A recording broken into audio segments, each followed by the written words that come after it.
Hang on, y'all. Firefox served me a good one today. If you have more than $1,000 in your checking account, here are 5 money moves. 5 money moves, people. Now, before I click on this, and it's going to ruin my algorithm forever because it is sponsored, apparently. It's a sponsored post.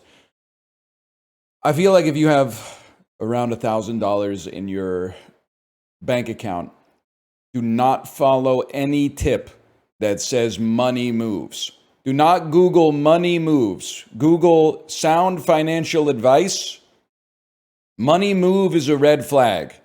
But let's see, man. Let's see what they got.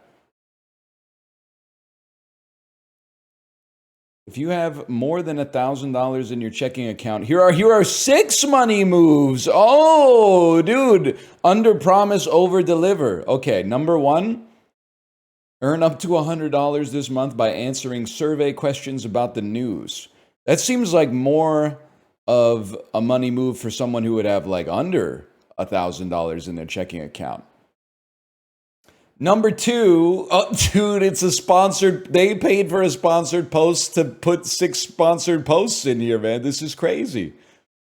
You don't actually have to pay full price for anything.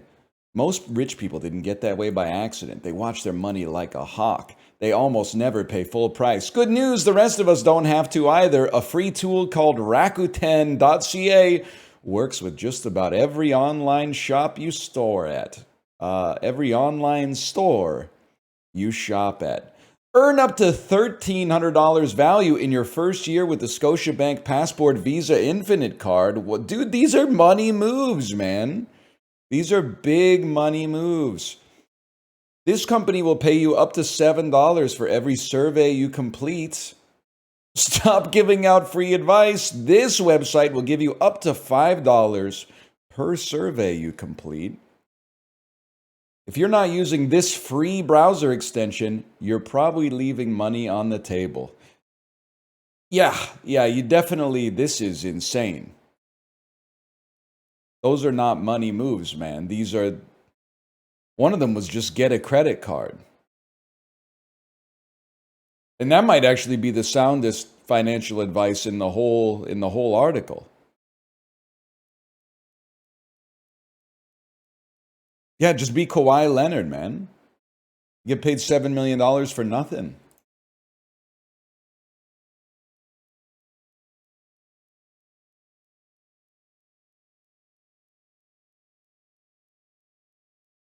Sweet potatoes versus the internet is so funny, man.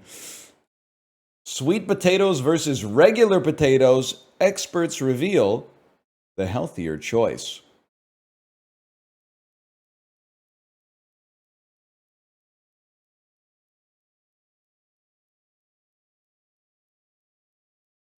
What else we got in here?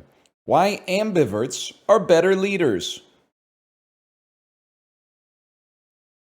No, your iPhone isn't listening to you. Here's what's really happening.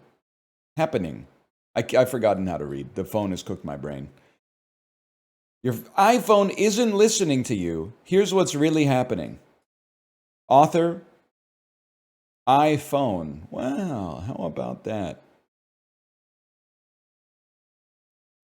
Denzel Washington reveals real pronunciation of his name. I gotta click on it. I gotta click on it and know if it's just Denzel Washington.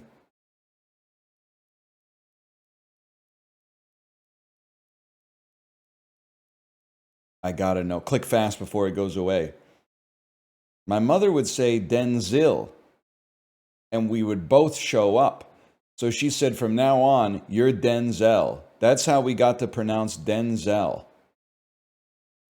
Washington clarified that his first name was originally pronounced Denzil, as opposed to the Denzel he uses now. That's interesting.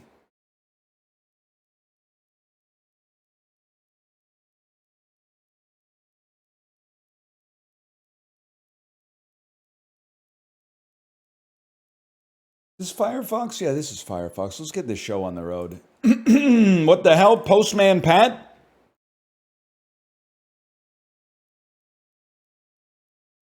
It's the Dulles people. Sorry, I wanted to get quick into the Dulles before more people asked me to go to r/DoorDash to see a post that was probably made up, but either way is just they're trying to poison me, people. They're trying to poison me not via my food, but via my mind. They're trying to poison my mind. I got a stronger weapon that never runs out of ammunition, so I'm ready for war ends. You know what I'm talking about? Throw your hands in the air and wave them like you just don't care. This is why I said Postman Pat, man. This is clearly like a British, it's a British TV show. That's a British house. Like, what is this? I don't think it's the Playmobil movie. How is this not Postman Pat? What? You are Chris Cooper. And I don't know who you are. You might be Miles Teller. There's a part of me that thinks I haven't seen it. This could be something they did in Babylon. I know you too. You got shot by Koba in the second Planet of the Apes movie, I think. Let's skip this.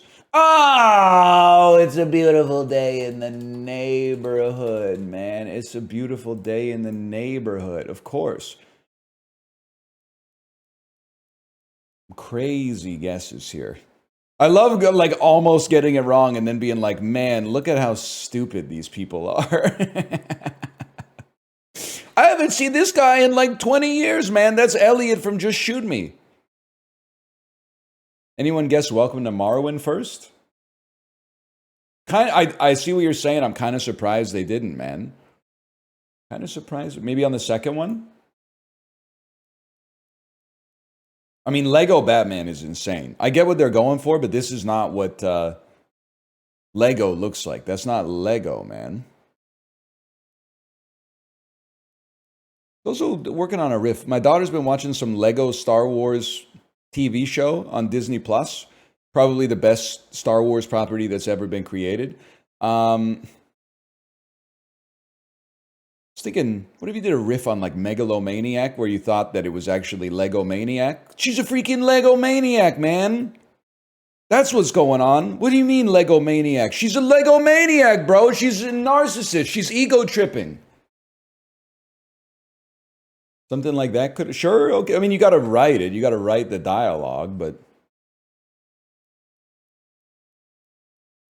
that could be something. So you're absolutely right. It's like a Polly Walnuts thing. Don't talk to me about football, please. I have the Eagles defense. First play of the game, backup linebacker, leg explodes. Literally on kickoff, his leg explodes. He wasn't even the one kicking it. 3 seconds later, defensive tackle Jalen Carter spits on the Dallas Cowboys quarterback and gets disqualified from the game. He got suspended from the game 6 seconds into the game, bro. I was like, I took Philly defense first overall. He waited like, I don't know. When did they get eliminated? Well, I guess they didn't get eliminated. They won the Super Bowl. He waited like 7 months just to spit on a dude and get disqualified. Not first overall, sorry. First defense off the board. First defense off the board. Not to mention, I had George Pickens, and I was like, well, at the very least, Pickens he's gonna explode because there's no Jalen Carter. Dude literally gets paid like $11 million a year to get 3 looks for 35 yards. Why don't they just put out like a fucking nobody at league minimum? I could be out there running suicides for an hour and a half, getting 3 looks and 35 yards. Better than A.J. Brown? Well, I mean, let's rip A.J. Brown drafters just because Jalen's doing it all himself, man. Not to mention, I'm up against Rob week 1. He had the Eagles kicker. When did kickers start hitting 73-yard field goals on the regular, man? Used to be like, oh, it's a 38-yard field goal. We better punt. We don't want to risk it. Now, all of a sudden, everybody's got like adamantium thighs. Anyway. After Tom Brady's departure, who was the Patriots' Week 1 starting QB in 2020? With God as my witness, I have no idea. It's probably not Drake May. Let's say it was a fella named Blake Bortles. I don't know. Cam Newton, that makes a lot of sense. During LeBron's famous 2010 decision, he'd taken a meeting with 6 teams, including this Pacific Division team. Let's call it the Clippers. Who knows, man? Sure, makes perfect sense. At 42 years old, Mark Recchi had 48 points in his final season playing for this Eastern Conference team in 2012. Recchi famously was a free agent who went to the Penguins, who are in the Eastern Conference, but that may not have been 2012. Actually, I think it is the Penguins. I just typed Recchi. Because he famously went to the Hurricanes in 06 when they won the Cup as well. Wrong. Boston makes a lot of sense. Richard Bachman is a pen name for what famous author? Stephen King? Okay. That is, I know this. That's Rachel Zegler. That's a given. And then we're looking at, it's like darker hair Justin Timberlake, but it's so Justin. That's so Justin Timberlake's head, but his hair is brown instead of black.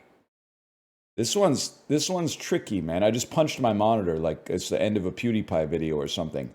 Because I'm like, oh, I want more content.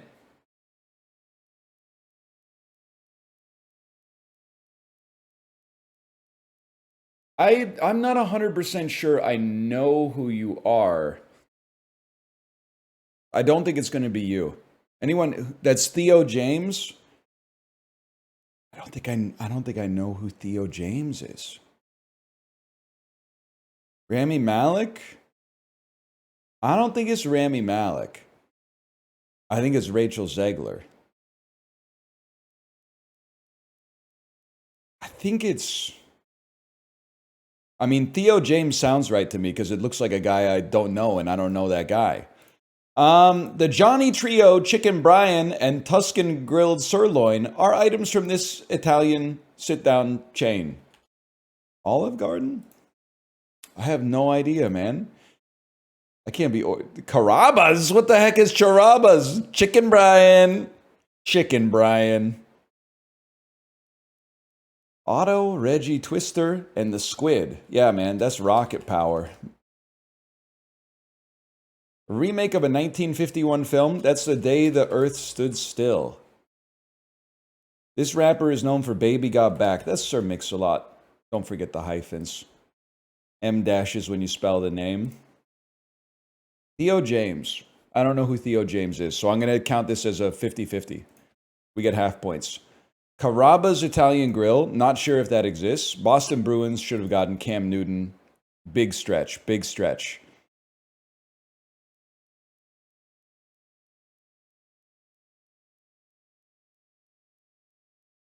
He's in Divergent and Underworld. I don't know that one. He snorts human shit in the In-Betweeners? That's closer to my wheelhouse, but I haven't seen that either.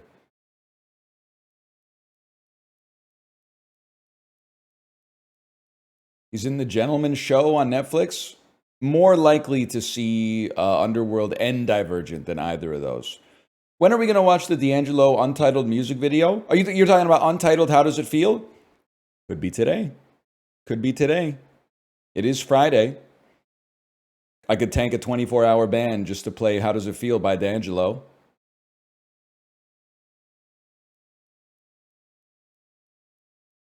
I'll think about it.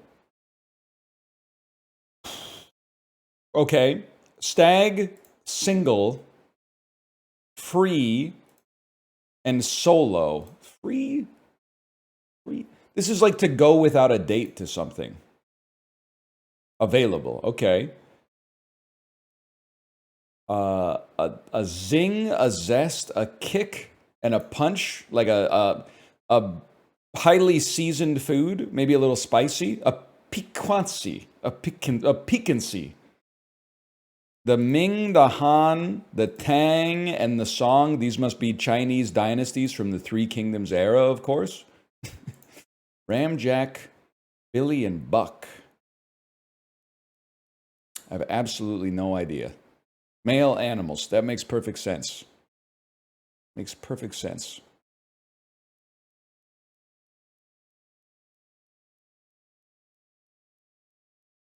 From the Three Kingdoms, LOL. First thing you need to know about a fellow like me, I don't know shit about Chinese history. I'm sorry. They didn't teach it in school, man. They probably taught it in Chinese school, if I had to guess. But, like, in Canadian school, they barely even taught us Canadian history, man. Can you add Bracket City? No, it's what shape rotators think a word cell game is. I know that when they were making Bracket City, a bunch of shape rotators went, we're so much better than word cells, we can probably make a game that word cells will love. And they won't even know it was made by shape rotators. Wake up, buddy. You didn't do, you obviously had caffeine 89 minutes after you woke up instead of 90 minutes when you came up with that game, because there is, it's just a certain level of dullness coming off of it that connections mog severely, even if it is made by the New York Times. Go back to perennium sunning, put on the pants that massage the lactic acid out of your legs, do a cold plunge, do an hour of meditation as soon as you wake up in the morning to figure out how to best serve the populace by making DoorDash 3, and leave the word games to the word cells, okay? Magressa, you want to talk about exaggerated beef? Exaggerated beef, take a look at this. Kirkland Signature ground beef, 88% lean, 12% fat. It's fucked up that meat looks like this, and I eat it. But anyway.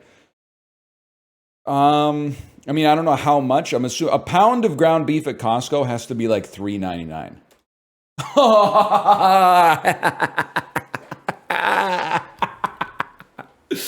Oh, shit!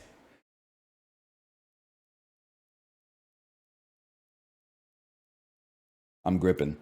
You can't say that. It's Friday. It's Friday. We have a little fun over here.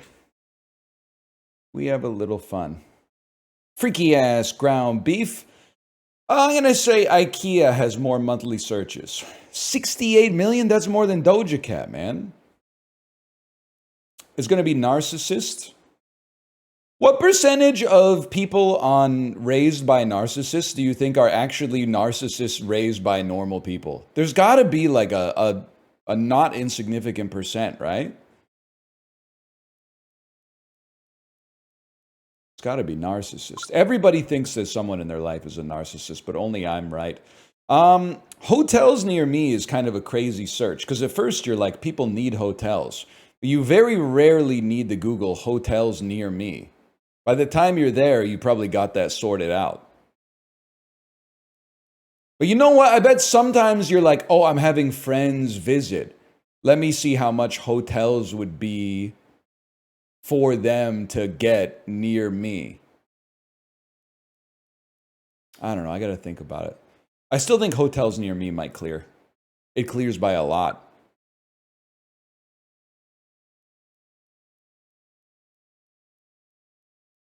Wendy's has got to clear, right? It does. I don't buy this. Something's wrong with the data. They got to scrub the data. That doesn't make sense. Who's Googling Wendy's? Who the fuck's Googling hotels near me? I've at least Googled Wendy's like probably 5 times in my life.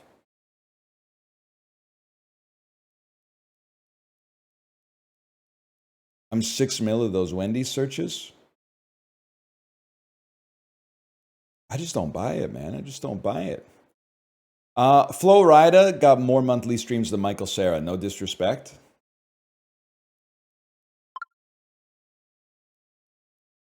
I have no idea who Glass Animals are. I'm going to go Flo Rida. Okay. You know, this one's tough for me because Kylie Minogue, she's from an earlier time, but Padam Padam was kind of the song of the summer 2023. I don't know who Glass Animals are. Apart from that, she's got Padam Padam. She's got like Can't Get You Out of My Head. Obviously, she's got the Locomotion. I just have a hard time believing that's enough to get over this band I've never heard of. That's way lower than I would have expected for Kylie, to be honest. I gotta go. I mean, is this guy from Kingston, Ontario? This looks very Kingston, Ontario coded. The horses, the limestone, the jeans, like it looks very Kingston, Ontario. He's from Vancouver. No way. I still gotta go Kylie. No! No!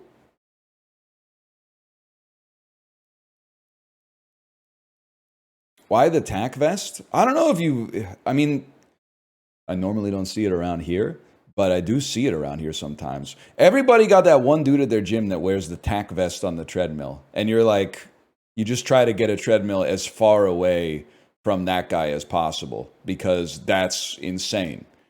I'm not talking about a weighted vest that you like that makes you be heavier when you run. I'm talking about like a military issued tack vest with like with lots of pockets. There's a guy that wears a tack vest at my gym doing rock climbing. The tack vest is I mean it's an epidemic right now. Anyway, this is easy, man. Shutter Island or Come and See? It's going to be Come and See. How do I know this? Because Chibli watched this. So I feel like Chibli would only watch something if it had a 4.1 on Letterboxd and was Russian cinema from 1970. Mogged.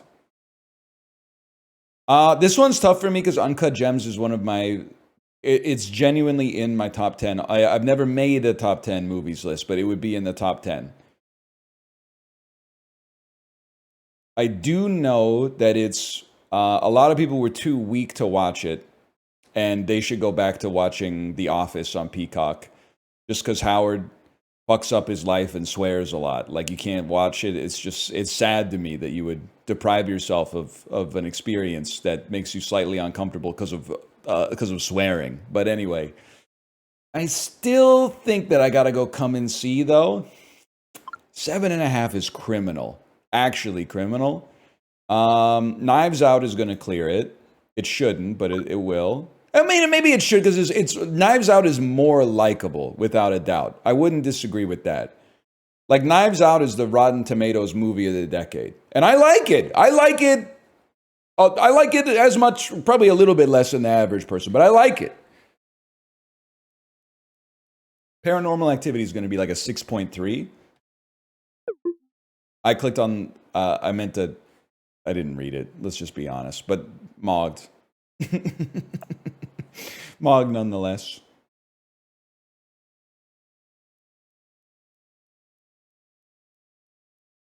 It didn't change? Yeah, but that's the thing. Changes aren't permanent, but changes. Turns out Geddy Lee didn't know what the fuck he was talking about, man.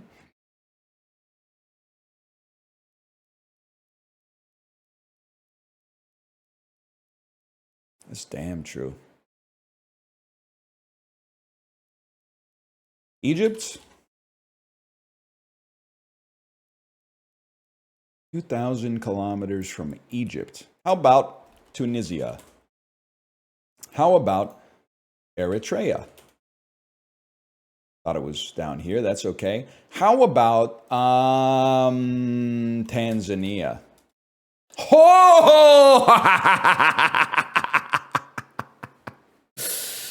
Oh, we paid the Tanzania price earlier this week so that we could get the dividend today. Now we're talking. Geddy Lee sounds like a Civil War general. Yeah, and it sounds like he loves images, right? Getty's images. Most of his images are like, you can't see my hands really, but you can tell. If you had to guess when I do this, and I'm talking about Geddy Lee, what am I doing with my hands?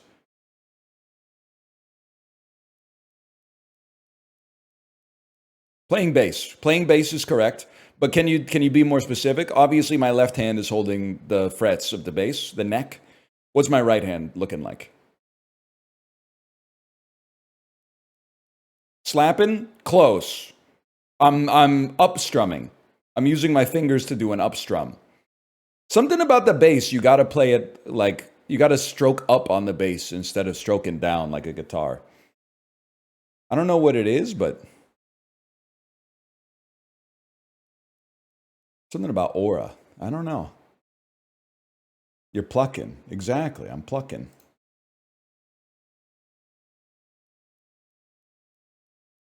Countries are starting to Piss me off. Getty Images be like moving pictures. Damn, that's pretty true, man. Now that I think about it. Like, I don't know what you are. You might be like Mauritania for all I know. Well, here we go. You might be the Democratic Republic of the Congo for all I know. You might be Mozambique for all I know. I don't think there's anything west of Mozambique. They've made a mistake. You might be Angola, bro.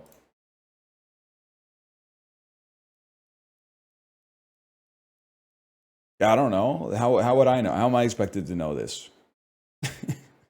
That's what you're asking me to do here is insane. Are you Botswana? It is Botswana! Is Botswana really west of Mozambique? Because Botswana is contained within South Africa, right? Or it's just north of it? Mozambique is on the east. Oh. In that fuck-ass song, he couldn't have just said that at one point in the song. He could, I'd like to spend some time in Mozambique. It is on the east coast of Africa. That would have saved me so much grief, man. You love that song? It's so bad. And it's so funny that it comes on after one of the best songs he ever wrote. That being track 3 on Desire is so funny.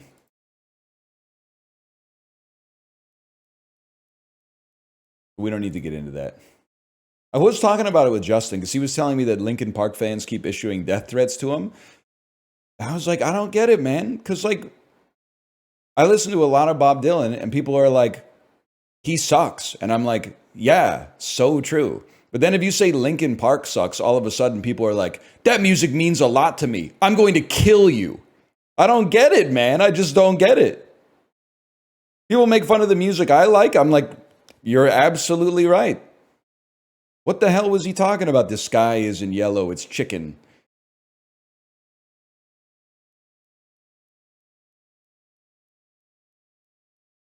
I don't know, man. It's crazy.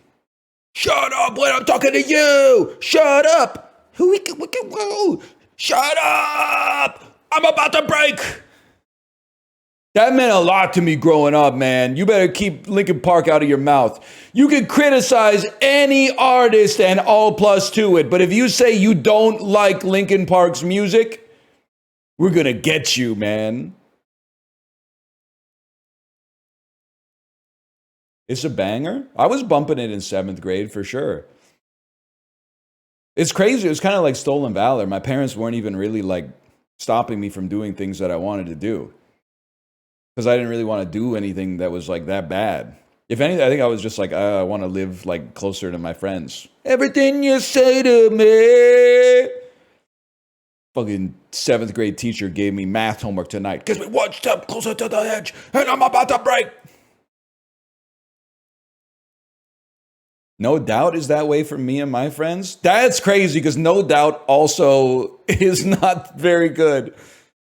They have like, I don't know, I like them more than Linkin Park, but it's like they got like maybe 2 or 3 songs I'm okay with.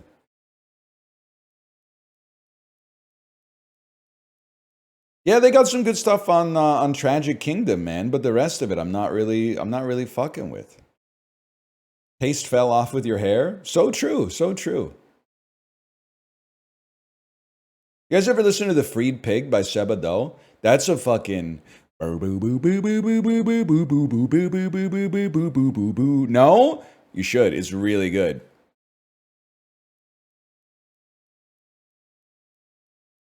Never took the Seba Doe dive? You could just listen to maybe like you could listen to The Freed Pig and you could listen to maybe like Flame.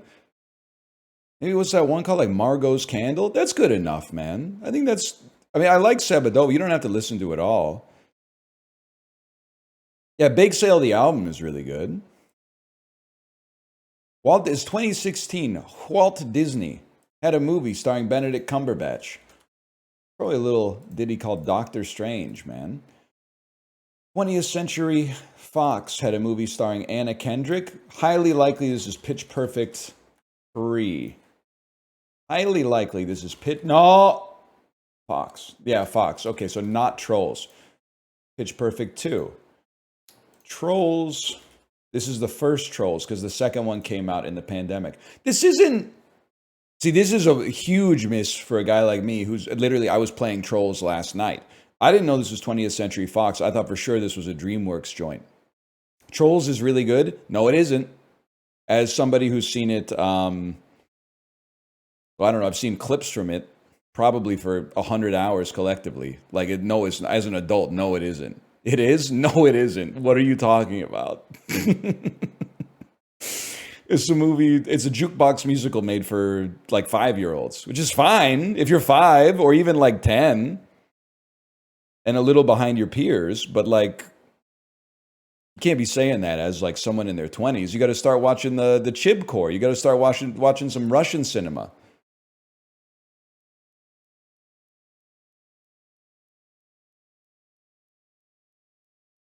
It's also DreamWorks. Okay. I've gotten to the point though where I've played Trolls with my daughter so much that she was like, "Let's play Trolls." I got a toy sword and I started talking like this. I went, "Show me the place of the troll. When I find the troll, I will cut off his head."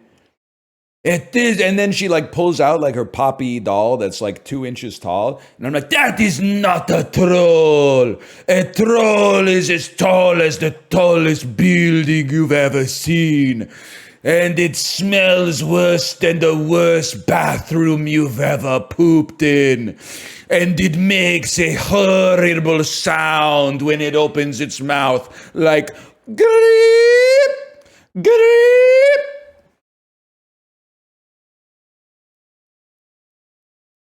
So I just done it so much. I can't just be like, I'm Branch. I'm Branch. I'm going to go into my bunker. Hi, Poppy. I'm going to go into my bunker. I'm Branch. Paramount Pictures starring Amy Adams. That's Arrival, y'all. I should have known. I didn't need to throw 5 points away just to find out it was Arrival. It's crazy that this practical effects, this is literally just an Apple mouse. Universal Pictures starring Kimberly Elise. That's a problem for a guy like me. 5 Days Together. Oh, joy. Kimberly Elise and Omar Epps. A dysfunctional family gets together for their first Christmas since the death of their matriarch. That's Almost Christmas. I don't know that one. Got JB Smoove in it. Got Monique. How could it not be good, man? It's got Romany Malco. Romany put the pussy on a pedestal / the love guru Malco. JB Smoove is so funny. He's really funny on Curb.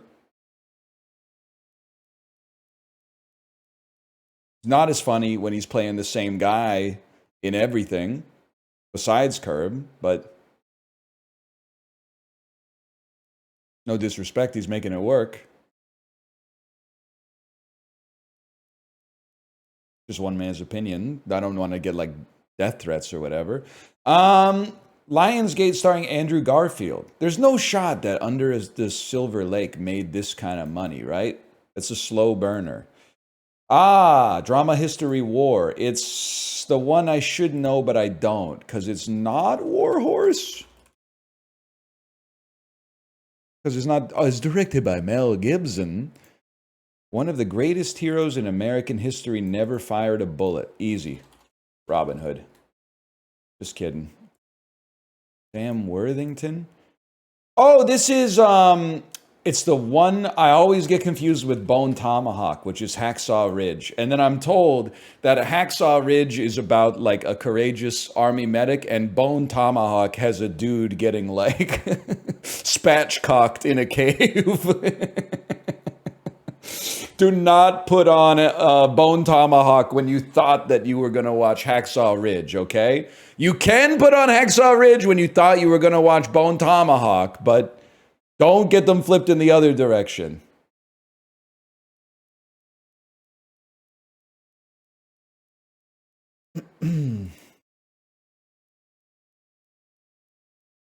Let's go with Swanky Core after this. They should just call this From Swanky to Swanky.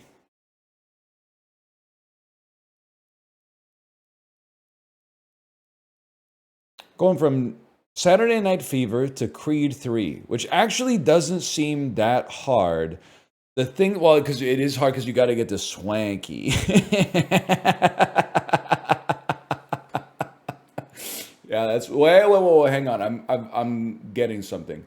What Philip Seymour Hoffman is in Almost Famous with Frances McDormand, which also has Jason Lee in it, which also has Kate Hudson. So you're looking for like a Travolta McConaughey or a Travolta Sarsgaard.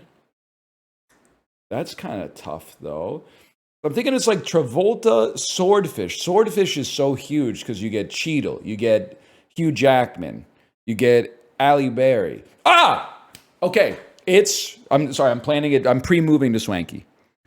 Travolta to Swordfish to Barry to Flintstones to Goodman to Barton Fink to Turturro to Big Lebowski to Buscemi to Fargo to McDormand to Swanky. But that's like, it's so many steps. It's so many steps. That being said, we're halfway there. It's Travolta to Swordfish to Barry to Flintstones to Goodman to Barton Fink. Wait, he's in the Big Lebowski, bro. You don't have to go to Barton Fink. You can go straight to Buscemi, then to Fargo, then to Frances McDormand, to Nomadland, to Swanky. And then from Swanky, you go out David Strathairn style. Creed 3 is Jonathan Majors, Michael B. Jordan, Sylvester Stallone. I'm thinking you might be able to, this is just a vibe pull. Maybe Paul Walter Hauser to the, Old Dads seems like what I'm looking for here. No, it's not. Because I'm trying to get to Sylvester Stallone, who's like an old grandpa. There's a chance, man. The roast of Ric Flair might have something here. Guys, I made a huge mistake. Stallone? Lance Armstrong? I mean, you got to feel like maybe it's Dwayne Johnson. Has he been in an Expendables? He was too big for the Expendables. Arnold and Sly, rivals, friends, and icons. Time? He studied Creed 3.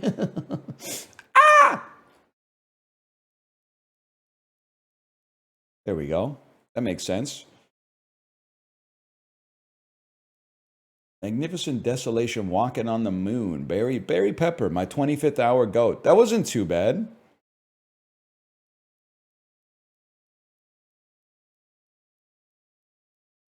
Two Creeds. He's in two Creeds. He directed the third one, though, I'm sure. It's so funny how we just stopped playing Guess the Game and nobody cares. Nobody cares at all. Nobody's like, play Guess the Game today.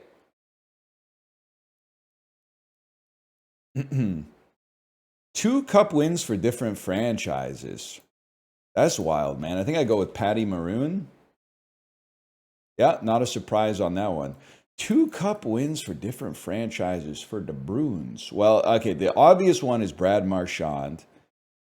Trying to think of who else was on that team that also was then traded and won somewhere else. I'm sure there is one, but I don't know who it is. Brad Marchand. Now, the Capitals is crazy. I got to come back to that one. Obviously, I can name a lot of the people who won the cup on the Capitals, but who also won it later with another team? Seems really tough. Tampa Bay defenseman. We'll go with, his name is Dan Boyle, also known as Mark Ruffalo. Boston Bruins defenseman. I mean, there's about a million answers. Trying to think. Let's go with Brad Stewart. Something likely to get a low percent. And a Capitals defenseman. I mean, Mike Green comes to mind. But could we maybe like Rod Langaway? Was he a defensive? Was he like a defensive center? No, he is a defenseman. I miss when professional athletes used to look like that, man. Okay, Tampa Bay, 250 plus points in his career. Give me a Chris Gradden. Boston Bruins, 250 plus points in their career. I'll take a Samsonov any day of the week. Free Samsonov, free space. Capitals, 250 plus points in his entire career. Give me something like a Joey Juneau. And then, so that lot of Tom Green phenotypes in the early 2000s, and I miss it. I miss it, man. We got to bring back the goatee. Maybe it's coming back anyway. Capitals 2+ wins with different franchises is crazy. Who did they sign to get them over the hump? And who did they have to jettison after they made it? I don't know, man. So they jettisoned Braden Holtby, but he went to the Canucks. So I doubt it's Holtby.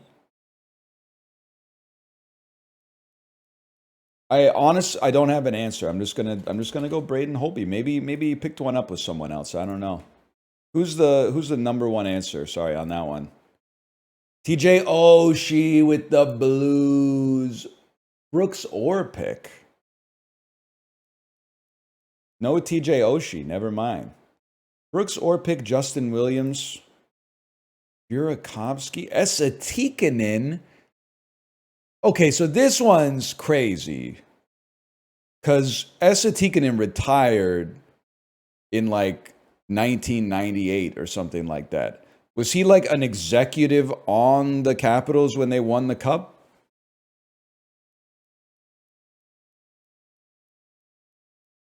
Because their first Cup was in like 2016 or something.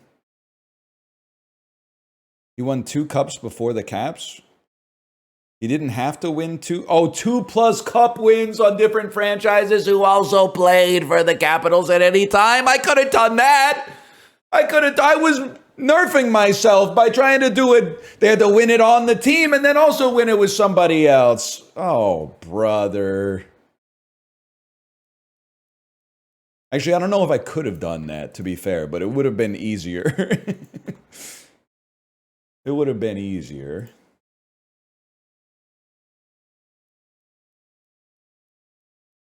Oh, yeah, Yager. Yager makes... Well, no, yeah, he won 2 with the Penguins. And then played for the Capitals. Did he? He played for the Capitals, yeah. Because I remember when he played for the Capitals, people were like, he's washed. Oh, but he had to win on 2 different franchises. That's right. In 1998, everyone was like, Yager's washed, man. Maybe it was 2000, but still. Then he came back after the lockout and like won the Art Ross. Maybe he won the Pearson. I don't remember. Either way, everyone was like, wow, that's pretty good for an old guy. Then he played like 11 more years. Dude's still playing? Yeah, but like fifth tier Czechia league. No disrespect. No disrespect. He's not like, we're getting to the point where we're like, yeah, and you know, like my uncle still plays hockey. He's not playing for the Dallas Stars though. Robert Pattinson, 100 million at the box office. Let's go with The Batman. Hoping to get a little out of the Twilight Zone. Title starts A to H. What's this movie called that I always make fun of? The Claire Denis movie. High Life. High Life. And then Robert Pattinson, 05-2025. Remember Me. Huge. Okay, not bad. Jennifer Connelly, $100 million plus at the box office. Released 05-2025. Title starts with A to H. Okay, I got to think about that. Sebastian Stan. I'm a big A Different Man head. This is one of my favorite. Listen, I only probably have seen 12 movies from 2024, and this is in the top 10. I think it's a great movie. $100 million plus at the box office, but preferably not an Avengers movie. I have a hard time believing I, Tonya would get there. Do people remember that he was in The Apprentice, or is that movie like memory hold? I think they remember. In that case, I'm going to play I, Tonya here. And I'm going to play... I mean, I guess I'm going to play... Thunderbolts. I had a feeling we'd get a low percent because Marvel has fallen off so much that people might be like, maybe it didn't even get to 100 million. And then Jennifer Connelly, this is an interesting one. What is Jennifer Connelly's biggest movie? I don't know. The problem for me is I'm like, I know Jennifer Connelly, man. She's in A Beautiful Mind and she's in Labyrinth. The hell else is she in, man? Like, I could play A Beautiful Mind in either. I know you're going to say there's no shot at crossed 100 milli. Buddy, Best Picture winners, even if they were R-rated dramas, cost 100 milli back then, or past 100 milli back then. I don't know what to tell you. And then, like, this is where I'm like, I've got a huge Jennifer Connelly blind spot, man. Surely she did like a superhero franchise. She's in The Boys, right? Or is she not in The Boys? And that's Elizabeth Shue. No, it's got to be Jennifer Connelly, man. I gotta hit you with the give up on that one. She's in Top Gun Maverick and Top Gun Maverick and A Beautiful Mind. So everybody else has like the same. Oh, she was in Hulk. That's right. Oh, and she is in Dark City. Forgot about Dark City. Turns out I've seen her in some stuff. Requiem for a Dream? Yeah, but that's not A to H or 05 to 2025. Why do you make fun of High Life? Boring? Pretentious? It insists upon itself?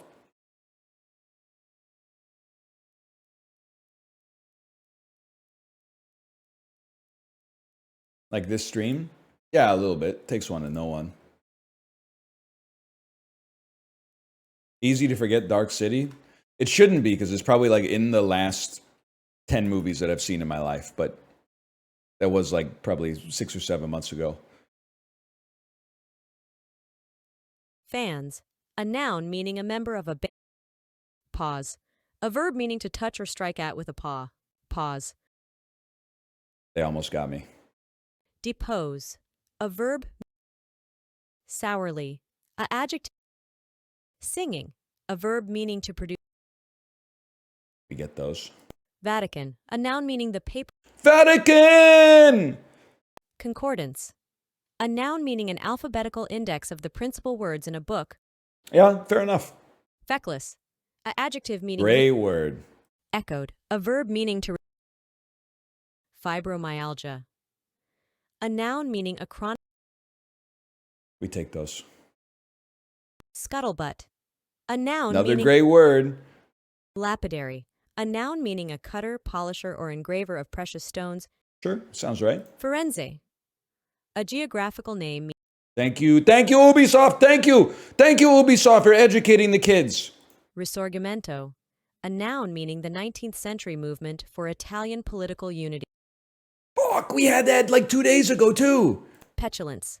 A noun meaning the. Research. Okay, so I anchored on the wrong thing. Last time I did resor, but spelled something else in it wrong. And then chat was like, it's resurge, like a resurgence. And then I went, oh. And then I remembered the wrong thing. I remembered the wrong thing.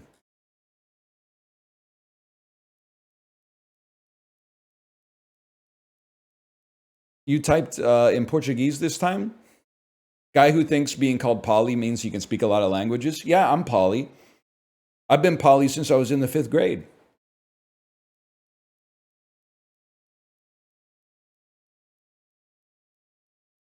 ever think how crazy it is that there's only like, as far as I know, there's only one regional kiss. Just the French kiss.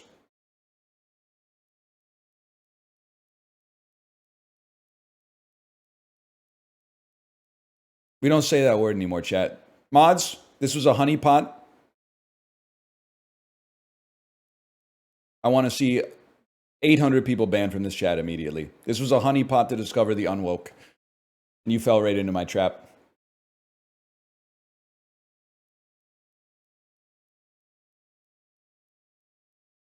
Get mogged. Nah? Origin, I thought you were woke. I thought you were woke like me.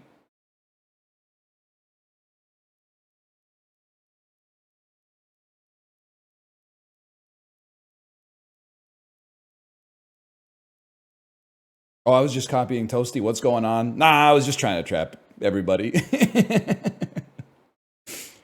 Just trying to have a sense of superiority over everybody.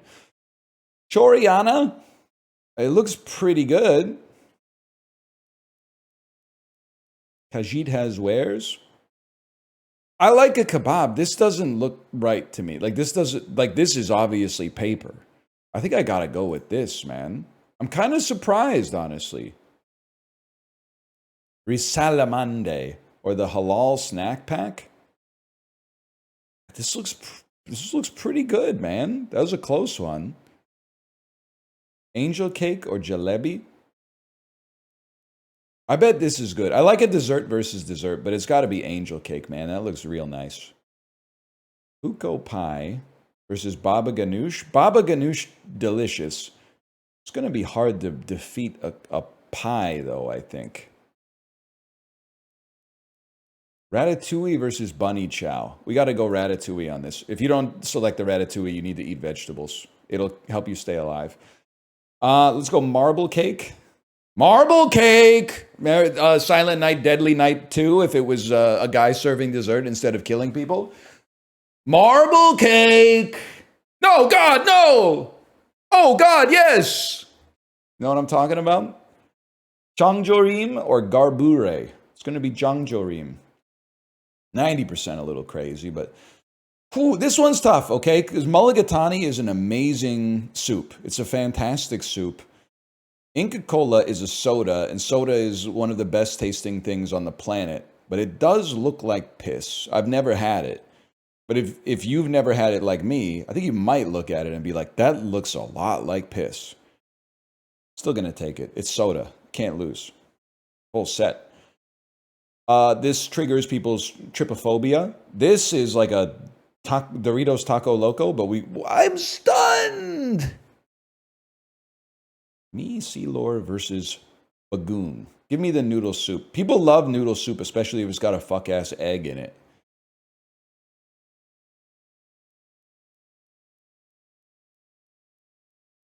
No doubt about that. Now we're talking, man. Now we're fucking talking.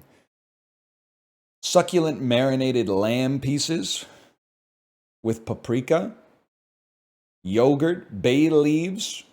I have to go turkey first. But anytime I see paprika as a big ingredient, I'm like, Hungary's an option. But you got to go turkey on that. We go yum, without a doubt. Semolina, water, and ghee.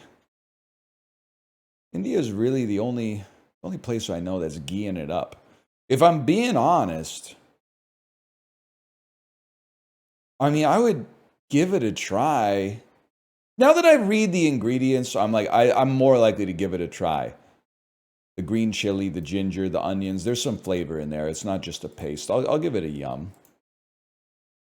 Water, cinnamon sticks, panela, aguardiente. And that looks this looks like some stuff that like your friend would do a year abroad, woofing in South America, and he would come back with one of these mugs and drink everything out of this mug. It says Chile, but I don't mean that as Chile. I mean, if it's from South America, cold parts of South America would be Chile, and maybe Argentina, and maybe parts of Peru up in the mountains. I'm going to go Argentina. Okay, it was like every country I named, basically. I'll give it a try. I'll give any beverage a try, man. You could screech me in. What do I care? Oh, a perfect score? A perfect score? Did I break it? Did I break the game by being perfect when it comes to food? If we could get a perfect food guesser and a perfect scramble, this would be huge. We're gonna go. I mean, that's crazy. Well, I think I gotta go with the cheaper hot dog. Never mind. We're not gonna be perfect today. I'm gonna go with the better hot dog. What? No, that's not right. We can't play this. I'm sorry. There's no reason. Damn. There's no reason to play this game when the cut in half hot dog on a burger bun beats a hot dog that just looks kind of mediocre. This one's got to be slightly plump hot dog.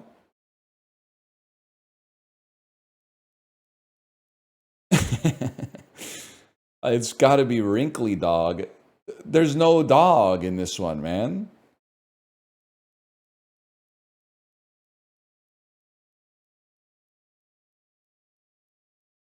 I think even though this is the wrong bun, I think it looks better than that one.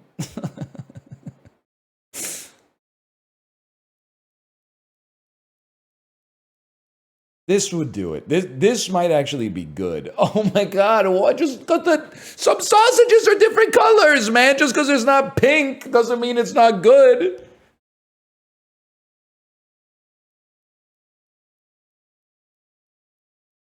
It's got to be this, because this is more insulting. It's like they cut the dog in half. This, they gave you the whole dog, so it's got to be that. I'm sorry, it can't be this. This is like it's a mattress sandwich, man. It's no, like I don't care that this looks like not quite right. That one looks actively bad.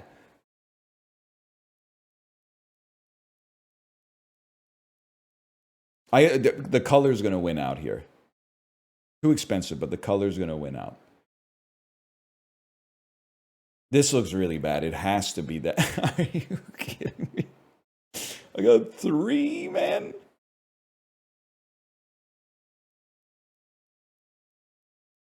I'm not going to say we should have gotten perfect, but there's a lot of those where I was like, I think the public is wrong on that one. I think the public is wrong. The most offensive one was decent looking hot dog that was a little pale versus horrible looking hot dog that was the right color. That one pissed me off, but we'll get over it.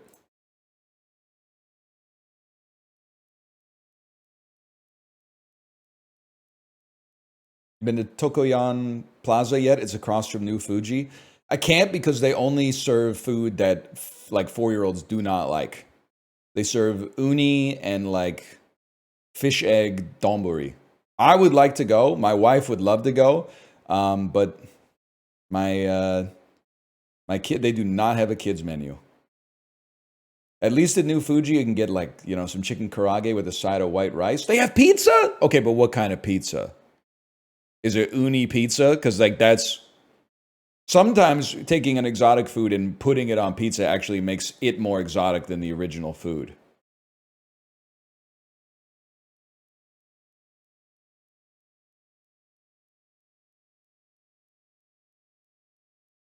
Anyway, I think they have some normalish stuff. I don't remember. New Fuji clears if you're 4, I'm afraid. Great neighborhood, though. It might be my pick for, I know I've said it before. If you had to go pack one, pick one, what block in Vancouver do you take in the Vancouver street draft? West first, between Burrard and whatever the street that's one west of Burrard is. That might be my pack one, pick one. I know you're gonna pick some fucking shit. You're gonna be like, I'll take Burrard and Alberni. Okay, fucking enjoy a bunch of stores that like 1% of the people who live in the city can afford.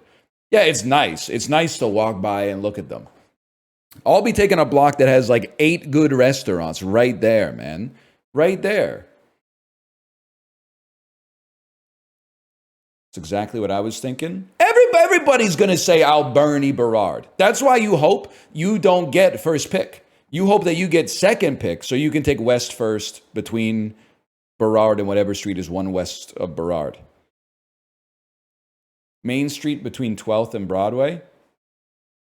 That's Sing Sing, right? That's the Sing Sing area. Wait, are you taking, that's the fuck ass Kingsgate Mall, bro. You're taking the Kingsgate Mall and the Pizza. What the fuck else is over there? I don't remember.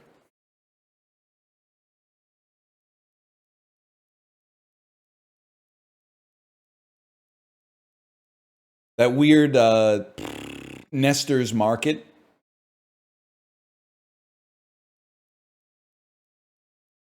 I'm taking commercial between Venables and Broadway. You're too cool for me.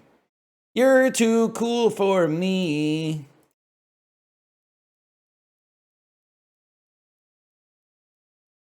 Denman and Robson. Great choice. Actually, that would be up there too. I'd have to think about that. Canby and Water. Great block if you're a pigeon. If you're a human being, your mileage may vary, but if you're a pigeon, that's going to be one of the top picks for sure. If I was drafted against some birds who lived on scraps of human food, that would be real close to the top of the list. I loaded thrice, but never played it.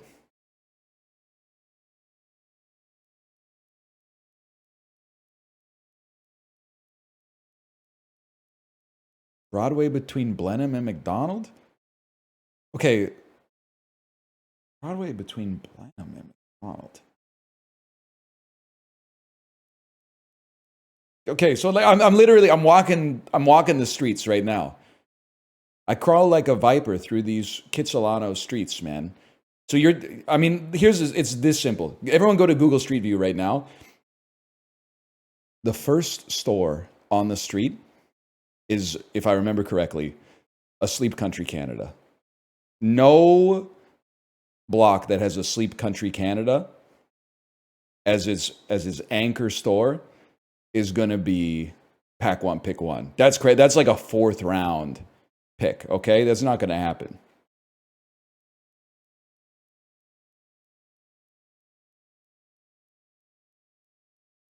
For a guy like me, anyway. It's not gonna happen for a guy like me. Kingsway between west of Knight. I see what you're saying. You want famous foods, you want Dosa Factory, you want House of Dosas. I don't know. Honestly, it's just so inhospitable to drive there. And I know like you can walk there, but it's inhospitable to walk there too because there's so many cars. It's the rare street that's like both bad to drive on and bad to walk on. Anyway, launched from Kazakhstan, the Mars 1 probe was known as the 23rd iteration of what program? Yeah, the Soyuz? I have no idea. The second vehicle with what name? I don't know the name of Russian rockets, man. Except Pavel Bure. Was he in Sputnik 2? He's in Sputnik 2, man. Mostly famous for getting murdered, Black Dahlia was an actress by the name of Elizabeth Shaw. Released 3 years after another 3 movie of his, 1989's 3 Fugitives is a lesser-known film credit for Martin Short, who was in 3 Amigos? I guess so.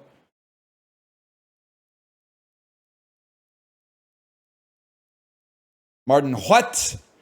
Bill Gates and presidential daughter Amy Carter are among the most famous people who once held what congressional job?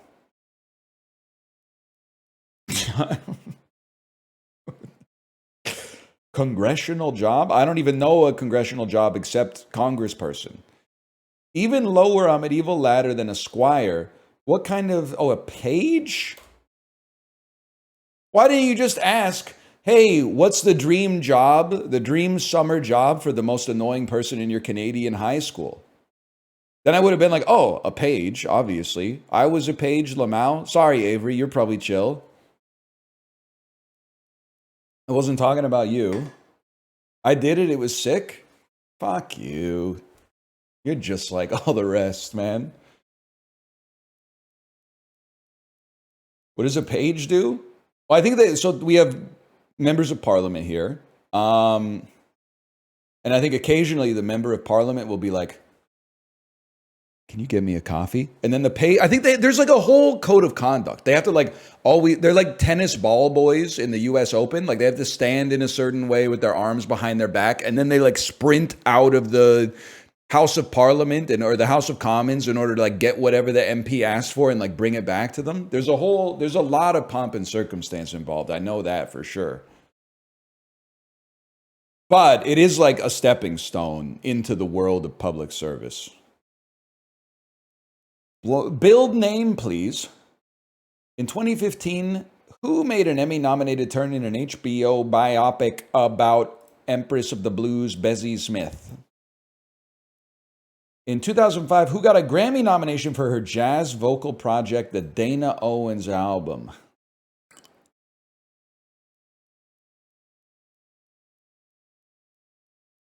What Mama Morton portrayer got beaten out for supporting actress by Catherine Zeta-Jones? Now, Chicago's a 5, no doubt about it. Queen Latifah! They were both nominated for Best Supporting Actress, and Queen Latifah got beaten out by Catherine Zeta-Jones. NBA star Kyrie Irving and Nike once put out sneakers named for what carby chain? Carby chain! Remember that? Oh God, oh man, oh God, oh man, oh God. Carby chain. McDonald's both started and ended a deal to sell what donut brand? Krispy Kreme. Krispy Kreme's always trying to get their donuts in other places. Have you noticed that? They're encroaching on the Girl Scout cookies territory now too. Instead of always like Girl Scout cookies being sold for charity or whatever they're for, they're always doing like Krispy Kreme fundraisers now. I think one Krispy Kreme donut, when it's fresh, goes pretty hard. But I think that like buying 6 or 12 of them at one time is insane. They stopped me outside of Broadway City Hall. I'm telling you, they're aggressive with they're always doing some shit too that's like, hey, we're trying to raise money for like our volleyball tournament. You want to buy some donuts? I'm like, not really. Like, I'm no disrespect, but there's I don't want you to not be playing volleyball, but at the same time, like there's other causes out there too. I'm also like, how much money could it cost to go to a volleyball tournament? It doesn't make sense to me. Just like a bus, right? We pay municipal taxes and stuff.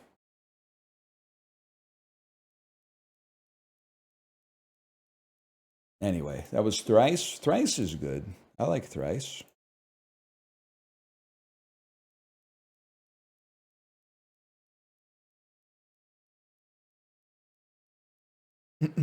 Sort these yearly occasions by when in the year they occur, starting with the earliest. Okay, Boxing Day is closest to December 31st. Tax Day is like April 15th, and now things get tough. I'm pretty sure Bastille Day is like, don't hate me for this, I really think it might be July 2nd or 5th. I feel like it's the same week as Canada Day and the US Independence Day. So I feel like it's here. And then Earth Day is like, I think it's early April. Kentucky Derby must be early summer, late spring. And then maybe, I mean, they can't be doing the New York City Marathon too early. It'd be cold. Maybe they do it in March. Oh, shit. Maybe Bastille Day is insanely early. Oh, shit. It's tax day? Oh, my God. That was horrible. I want to give them some credit.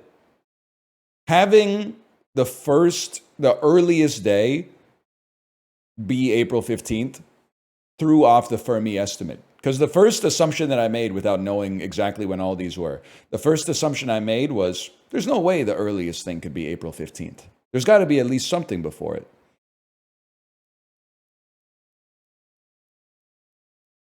Earth Day is not March coded. I'm sorry to tell you this. Earth Day is very April coded. March is literally like St. Patrick's Day and occasionally like a little bit of Easter. It's May coded. You guys, I don't know how to tell you this. You can say it's coded like however you want, but it's April coded because it's in April. The reason it's April coded is because it's been in April every year since I've been born.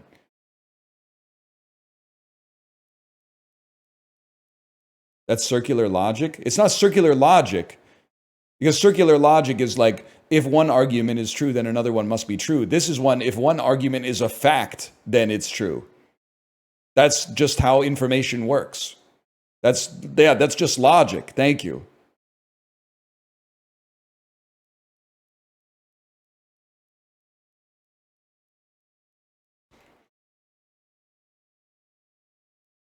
Why does it say Boxing Day like it's Black Friday? Boxing Day is Black Friday in Canada. I can't speak to the UK and Australia. Boxing Day is still in Canada, especially for people my age and older. It's the shopping day where stores have big sales.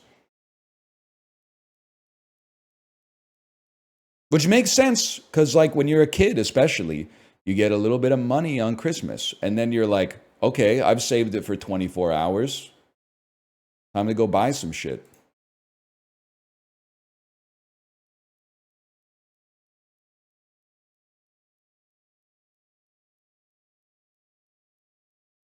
Juxtastat.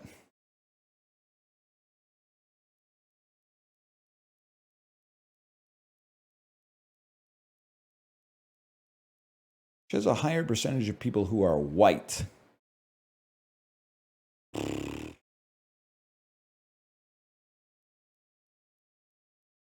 Gotta go Northwestern Maryland, man. Higher percentage of older houses. Gotta go with one of the original colonies. Less access to hospitals. I gotta go Reno, Nevada. More access to casinos, though, so you take the good with the bad. Higher percentage of workers employed in wholesale trades. I don't know what that means, but I'm going to assume that it's, in the Midwest. It's Montreal. What is a wholesale trade, man? Higher percentage of adults who have had a stroke. Going to be South Carolina. Wholesale is when you sell to a business. Okay, like, I know what I asked, but I did know that. I did know that. But I'm like, I guess I'm asking for an example. It's a business to selling materials to builders. Honestly, even if you had told me that, I probably still would have gone with Detroit.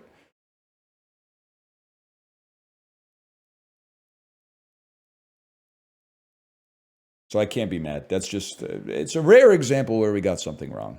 Doesn't happen too often.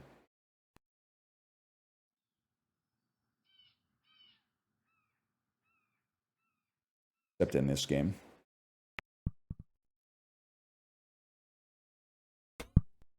Incredible shot, man.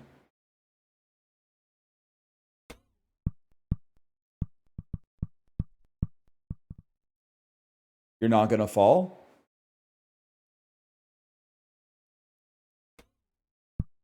Acceptable. This is where things get a little tricky. I want to land in the rough. Oh! Okay, so far so good. So far so good, man. Like to bounce it off the back wall, land it anywhere on flag platform. Oh, that was like one iota too fast.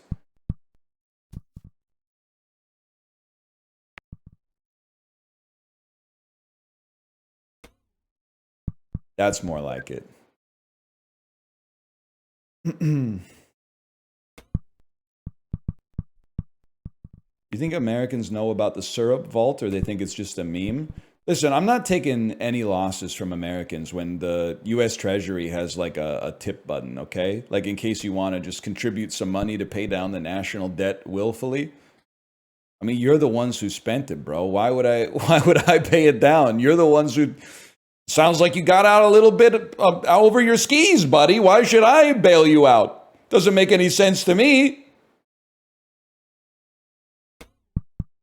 That was a really bad shot. Sounds like you shouldn't have signed on the dotted line if you thought you couldn't pay it back. You know, now look who's coming to Joe Main Street, needs a little bit of capital. Just inflate it away, bro. Fuck you.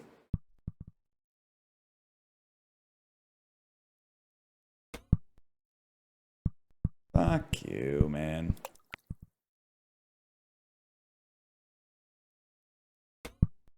That's beautiful, though. Or mint the coin. There is that, too. Any Joe Weisenthal's in the chat? Probably not.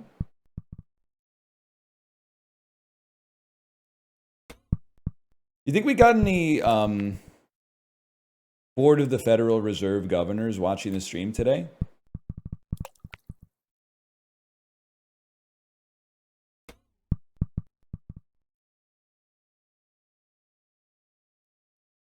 OMG me? I saw like 12 people say me. So at least, I think 4 of you must be lying by necessity.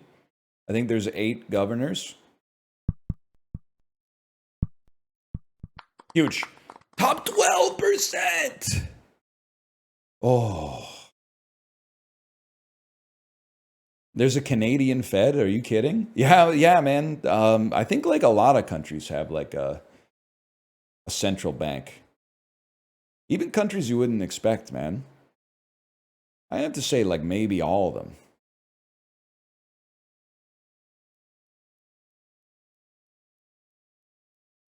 If I had to guess.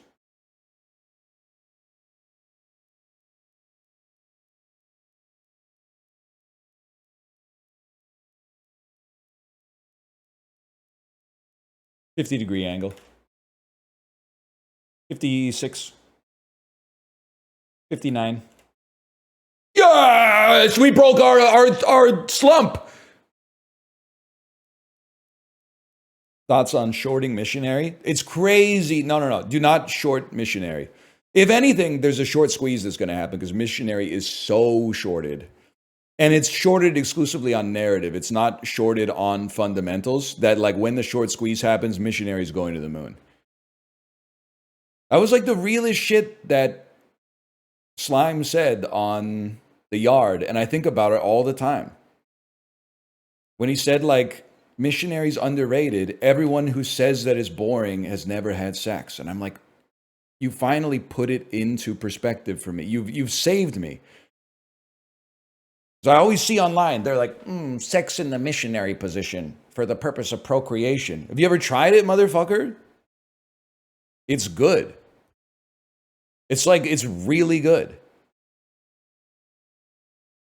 Sometimes you don't need the whistles and bells, man. Also, somehow, doggy gets more credit as being exotic. And I'm not complaining, but you're just looking at someone's back the whole time, man. Like that's, I would put it under.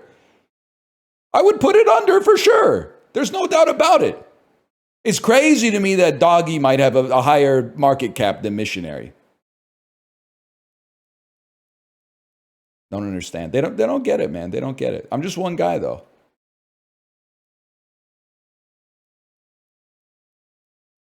Animals do it like that? That's what I'm saying. I guess I got some like higher minded ideals or whatever. I'm not like a dog that just does it and then like when the camera's still rolling, like I pull out and I throw up on the grass. You guys ever see that one?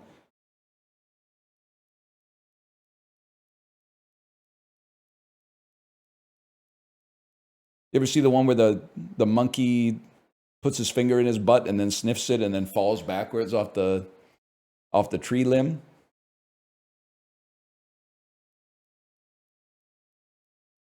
That's a classic.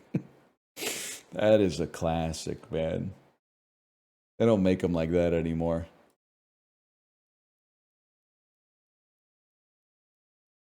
I'm a virgin, man. That's literally totally fine, but stop talking about sex online. 'Tis better to appear a fool than open one's mouth and remove all doubt, y'all. Check it out. Image underscore 4139.jpg. American folklore, culture of the United States, legendary American people who are national symbols. Holiday characters, it's Coca-Cola Santa or Uncle Sam, maybe? I guess Uncle Sam is a July 4th fella. That makes sense to me. I was like, Uncle Sam doesn't have shit to do with Christmas, bro. 2008 establishments in China. Dams completed in 2008. This is the Three Gorges Dam. I might be the GOAT today, y'all.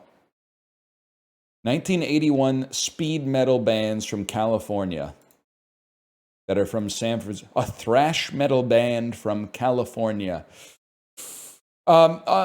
Is it possible? I mean, it hits the right era to be Metallica. Okay. Hold. King Crimson is most famous for the 70s, which means they were probably founded in the 1960s as like a Beatles cover band, and they're obviously British. I'm going to lose my mind. Yes, thank you. They are not thrash metal. They are prog rock.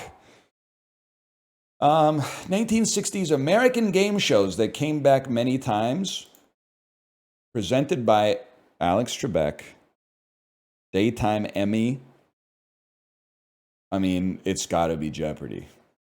It's got to be Jeopardy. That one's too easy.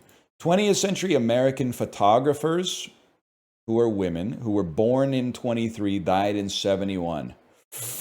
I have no idea. Are you Annie Leibovitz? Diane Arbus. Just don't. I honestly, I know like 2 photographers in history. I know Richard Avedon. Annie Leibovitz is alive. She the one who takes the pictures of the babies? The ones that Angela puts up in her cubicle in the office?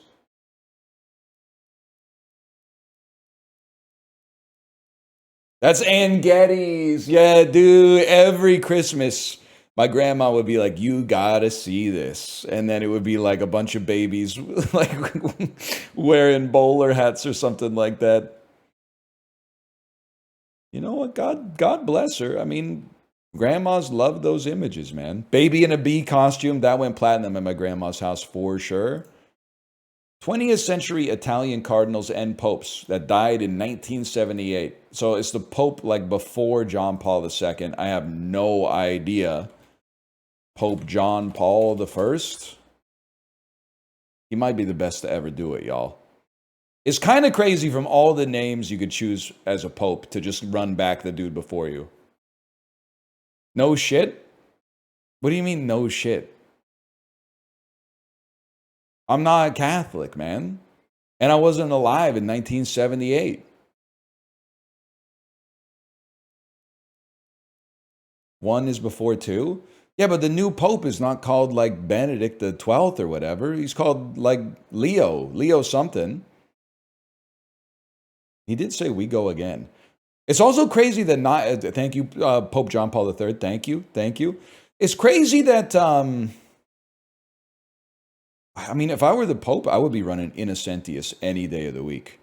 The fact that people are not just running Innocentius over and over and over again is crazy to me. 1980s in Madhya Pradesh.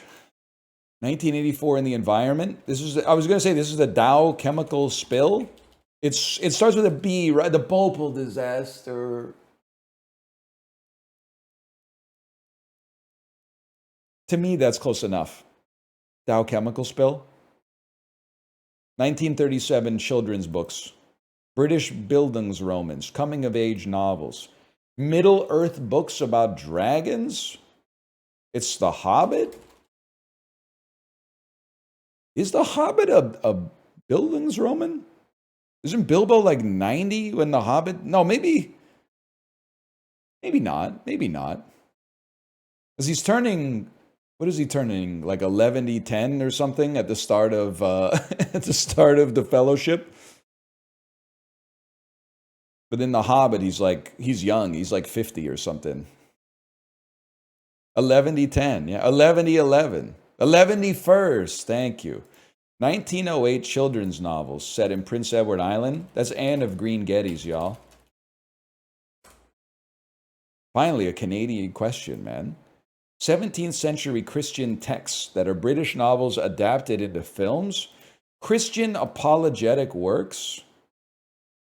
British novels adapted into operas. Is this like Sir Thomas More's Utopia?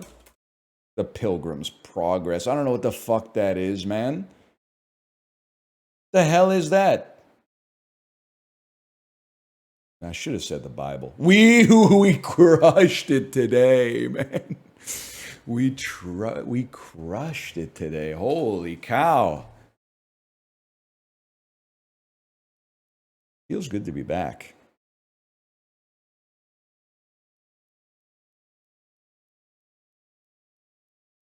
Only 27% on Anne of Green Gables? Well, like, to be honest, doesn't surprise me. I'm sure there's like some British shit every day that I get wrong, that people are like, how does 73% of people not get the Pilgrim's Progress, mate?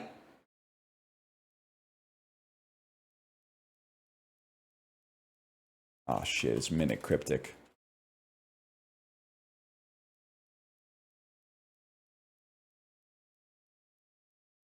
This is pissing me off. 51 trillion liters, to be precise. Why do I feel like this is Atlantic? Why do I feel like this is Pacific? 51 trillion liters. 51 is like CI, trillion liters, to be precise. I have no idea what there is no indicator. Joe Fodder, 51 trillion liters. We'll need to find substitutes for all of them.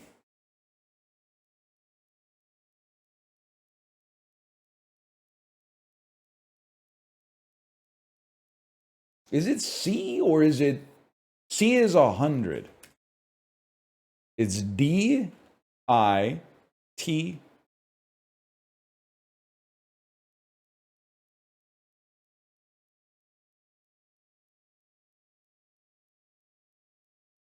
Well, now I'm also like, 51 trillion liters is like 17 trillion gallons.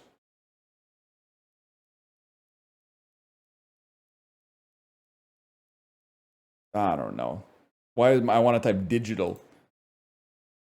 The definition is precise. Pointing to an answer meaning precise or exact. I want to say it's like perfect. Go fodder, explain more. You'll need to need to find the Roman numeral for 51, the prefix for trillion, and the symbol for liters. 51 is like...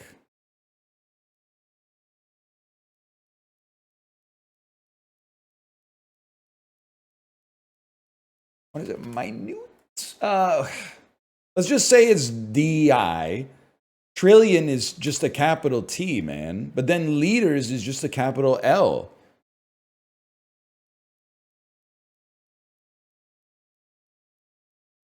Chat, I need your help. It's not D.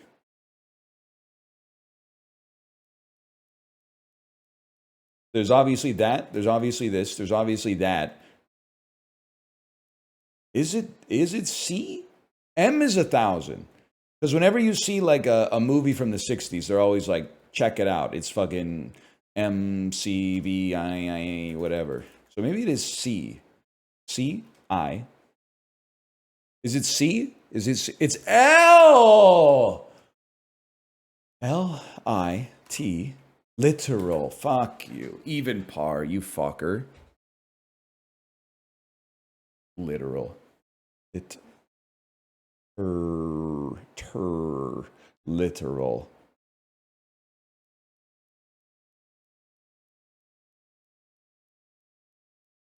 fake football fan.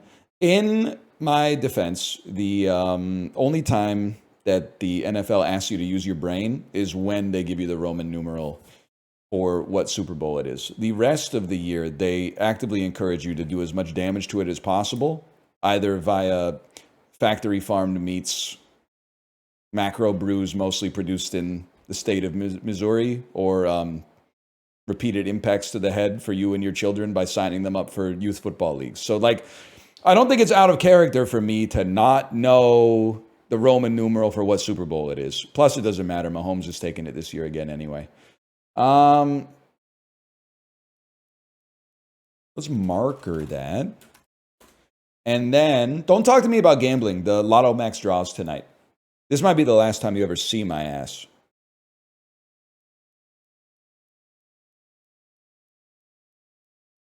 What's the Lotto Max draw? What's the Lotto Max jackpot today? How much is the Lotto Max prize tonight? Might be $40 million, y'all. That's pretty good. That's pretty good.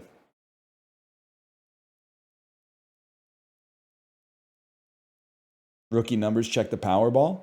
They won't let me buy for the Powerball. 50 million plus 2 max millions. I will say, I have no idea what I'm doing when I buy a lottery ticket online. Because you'd think you just buy the lottery ticket, but then it asks you, like, do you want Encore? And I'm like, what the hell does that mean? Then it's like, do you want extras? Every extra is $1, but if your number hits, you win $500,000 or something like that. And I'm like, it sounds like I want as many extras as I can, man. It's only one number. What are the odds my number doesn't come up?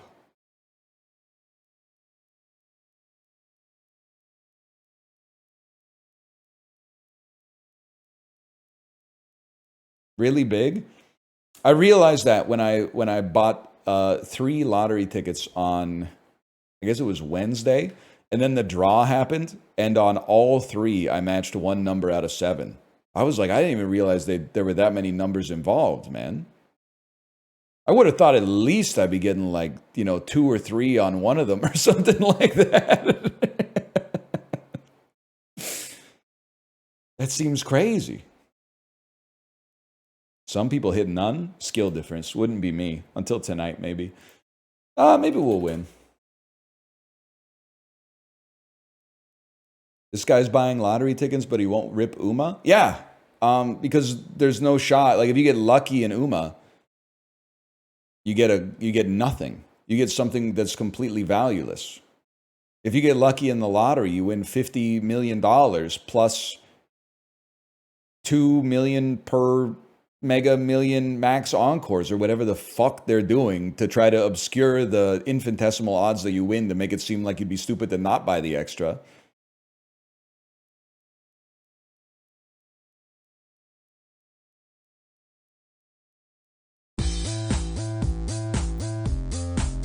It sounds very familiar.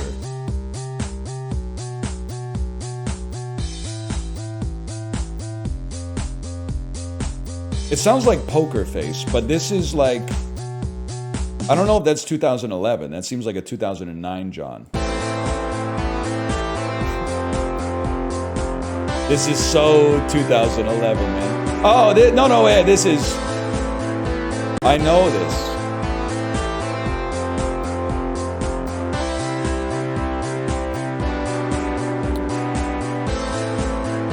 I know it's so cold.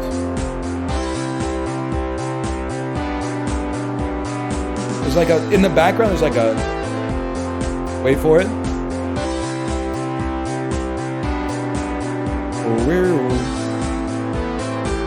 You guys can hear, I'm covering chat. I just wanted to make sure, okay, you have audio, This is pissing me off because I know this.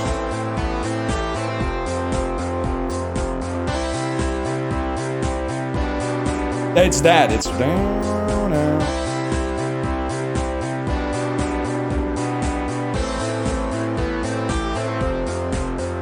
Give me more then.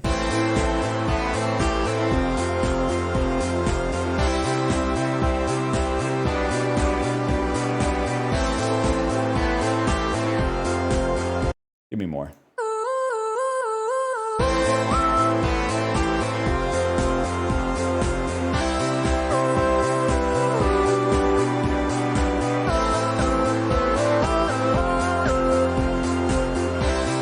I need more.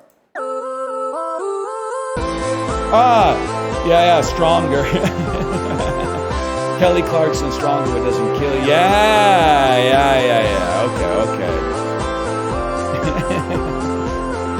Okay. It turns out I know it.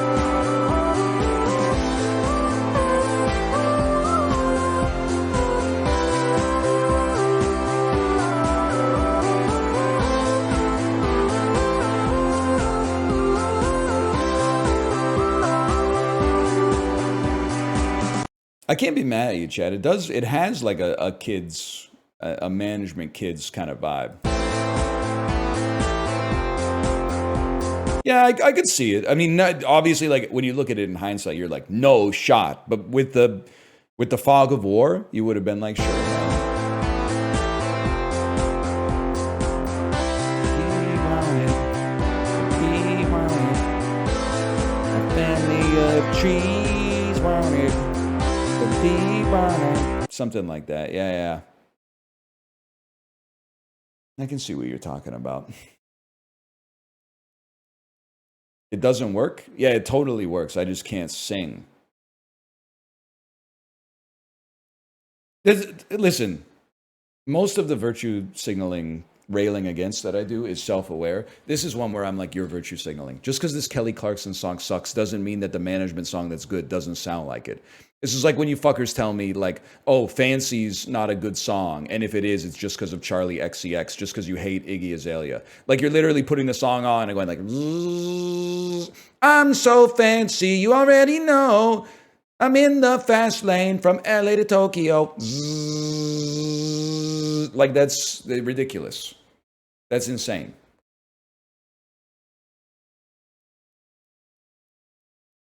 Weird Al did it best? No, he didn't, man. No, he didn't.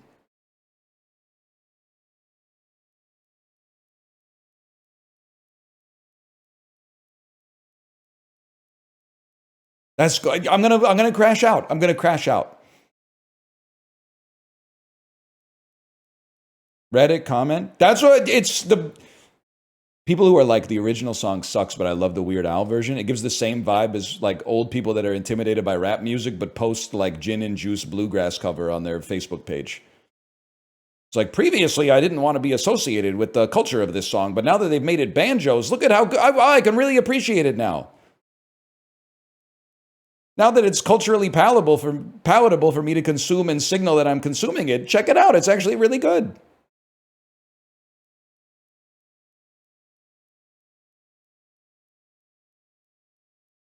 Do some difficult game about climbing, by the way. You're going to be like, why know everybody's golf? Nobody hates to say this more than me. Watch Chiblee play it. Not good. Not a good game. Good guy. Chiblee, good Chiblee. Chiblee's bit was also good. I don't feel comfortable doing it because it's his bit, and that's the only reason why. But Chiblee's bit was really good. But everybody's golf, I think they fucked it up. And everybody trying to get me to play it has said shit like, I've been playing it and I thought it's been pretty decent so far. I've been having a decent time. Which is basically like the kiss of death. They put me in a plastic bag, Chiblee. They threw me out the window. Chiblee, don't watch the news tomorrow. I like you. And I think, honestly, he said that his Trump has gotten better because he's been like stimming it basically in his apartment. I think the subtext is living alone makes you better at doing impressions because you're no longer worried that someone is going to hear you talking to yourself like 4 hours a day. So now that he's in his apartment, but like after he streams, he can just be like sitting on the couch going like, Chiblee, I've been one of the greatest. The sad and dirty Dems finally got me, Chiblee. They finally got me. I don't want to do it anymore. I'm leaving, Chiblee. You were one of the good ones. We didn't agree on everything. They got me. I don't want to be here anymore. I don't want to do the job. But Chiblee, I don't want to do the job anymore. I'm telling you because you're my friend. They hurt my feelings. They've gone too far, and now it's gotten personal. Anyway. We're gonna It's true, but not everybody's golf. We're gonna do a difficult game about climbing, man.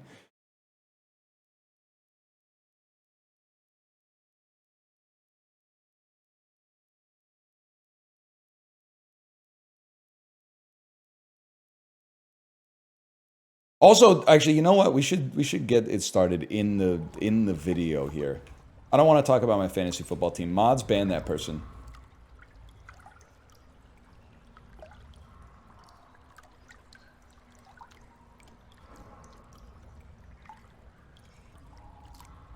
Fantasy football is over.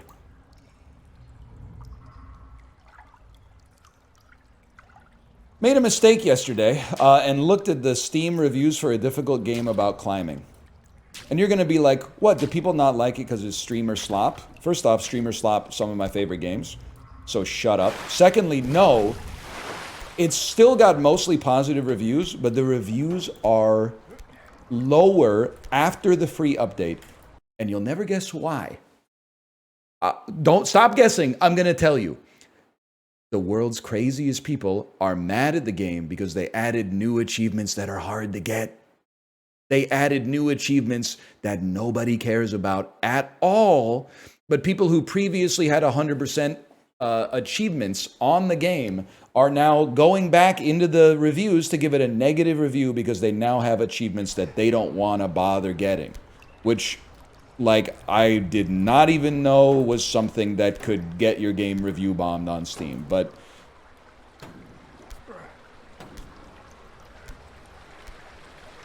crazy to me. And the reviews are like, if you remove these achievements, I will, like, change my review to positive. I'm like, what are you doing, man? Just don't get the achievement. Like, I know I'm arguing with, like, literally 12-year-olds here, but, like, it's Steam's fault for making 12-year-olds' opinions have, like, the same weight as an erudite adult such as myself. So, like, you show me the incentives, I'll show you the outcomes, brother.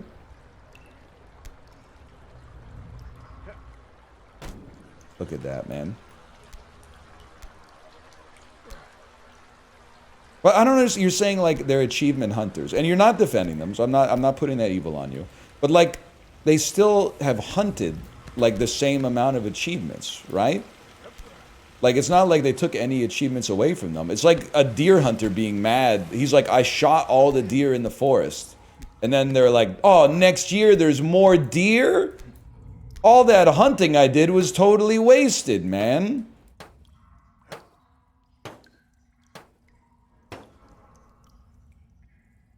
Okay, hold. Whatever.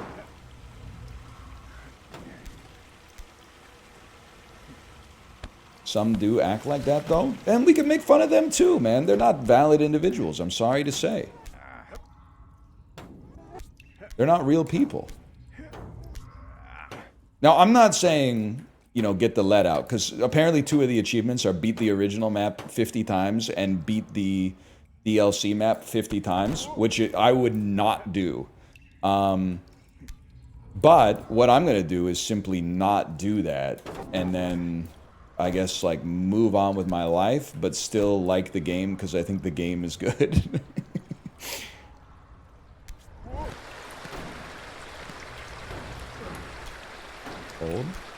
Hold. 50's crazy, though? Okay, don't get the achievement, then. What do you want me to say?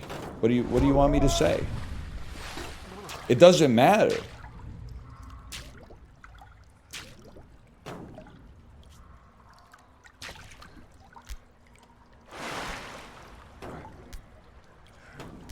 I won't get the game, brother? Okay, well, you're missing out, because, like, beating this game one time is awesome. This is, like, I think you should think that this is evil. Because aren't there games on Steam that are basically, like, this game's $1, but if you buy it and then just open the menu, you get all the achievements? That's fucked up. That's evil.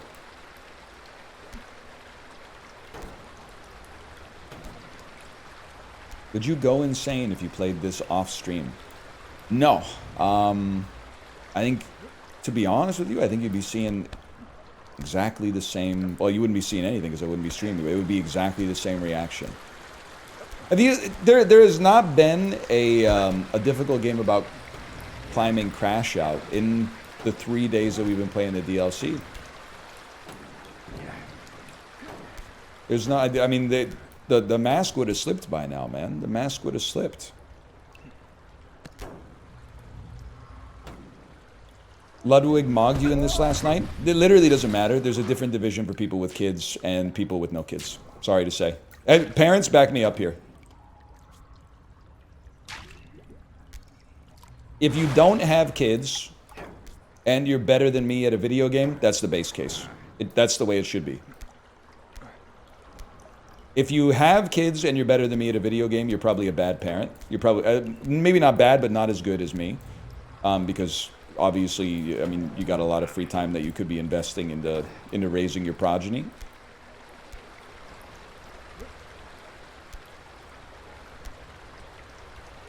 Hold, hold, hold. Ooh, that was close. And hold.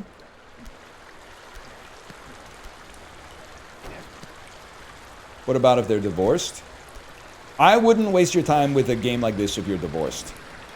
If you have gotten divorced recently, you have a 1-year window to be insane. And I think you should take advantage of it with a different hobby. If you got divorced, like, within the last, even 18 months, 2 years, and you start hitting me with some shit like, I'm going to start my own, like, self-storage business, I'm like, you should do it, man. This is the window in your life to do it. For sure. If you were like, I'm 38, I just got divorced. I think I'm going to take steroids. You know what? This might be your last chance, so go ahead. Because after 2 years, I'm going to be like, no, dude, you got to... She's gone, man. Get over it. You're past your window now. You're past your window. So you should take advantage of that time, in my opinion, to get a little insane. Not play a difficult game about climbing, but...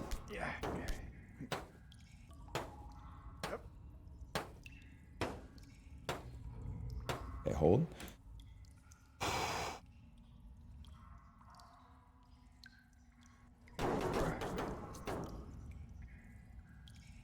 Stop telling people to do steroids in my chat. I already told you there's only one acceptable time.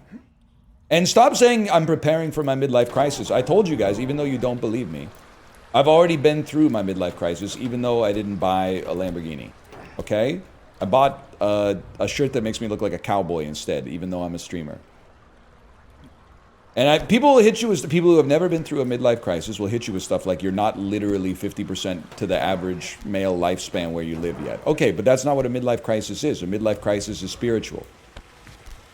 Midlife crisis happens when you realize that the world is no longer going to be yours and your generational cohorts forever. And instead, you've already begun the process of transferring the world from your generation to the next generation. That's when the midlife crisis hits. It hits, in my opinion at least, it hits when you realize, oh shit, like the handoff is we're starting to get ready for the handoff. Hold. Hold.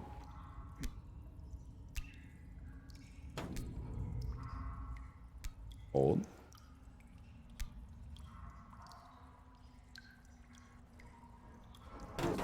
When did the boomers do that?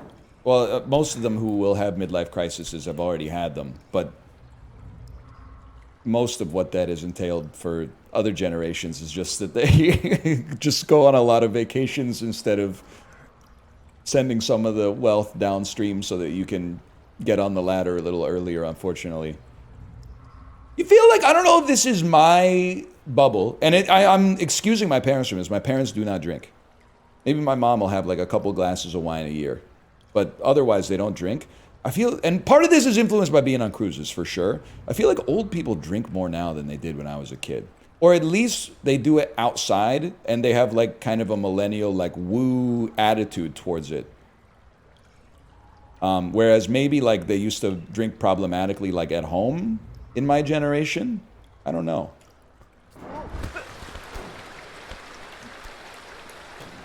It's not even close. Young people are drinking less these days, for sure. They've replaced it with podcasts, and it's better for their physical health. Mental health, I don't know, the jury's still out. That's not really my domain. I don't know, though. I feel like... admittedly, I'm one guy. Growing up, one of my grandparents of 4 was an alcoholic. 3 of them never drank. I never saw the other 3 grandparents take a single drink in my entire existence. On a Disney cruise, you see some sloppy older people, man. You'll see some people with gray hair looking like tomatoes. Hold. What a swing.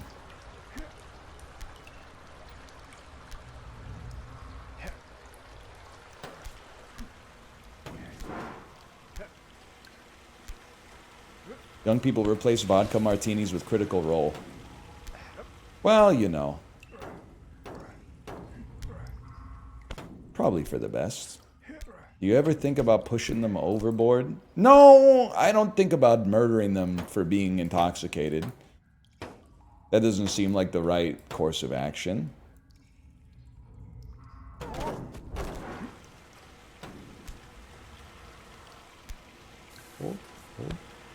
It would be funny.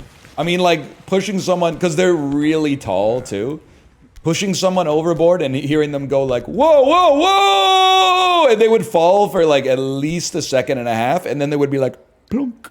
And then, the crazy part is, like, the ocean is big, man. So, like, as soon as the splash is subsided, you would have to get out the binoculars to, like, even see them. Even if they surfaced. You would have to get like a drone with thermal vision to even know where they are. Which is why it's insane that on that one Disney cruise where the girl went overboard, her dad was able to go overboard and get to her in the ocean. We do have to say, based on what the internet comments said about the situation, not Father of the Year because he may have perched her on the balcony to take a photo. But jumping in after and being able to save her at least brought him back to just below par or just below neutral. It's still a double bogey, but like he got out of it. There was nothing he could have done to flip it. Like there's nothing he could have done where they would have been like, "Wow, you're an awesome dad." He did the best thing he could after doing the worst thing that he could have done. You know, Greg Fokker would have been like, what daughter? We never had a daughter. You're crazy. He would have tried to gaslight Robert De Niro, just like he did with Jinxie. We never had a daughter. Are you feeling okay? You have to stop drinking so much. People are saying the cruise ships are pretty slow, but like I'd like to see you swim at 20 knots, bro. How long do you think it would take you to swim from San Diego to Hawaii?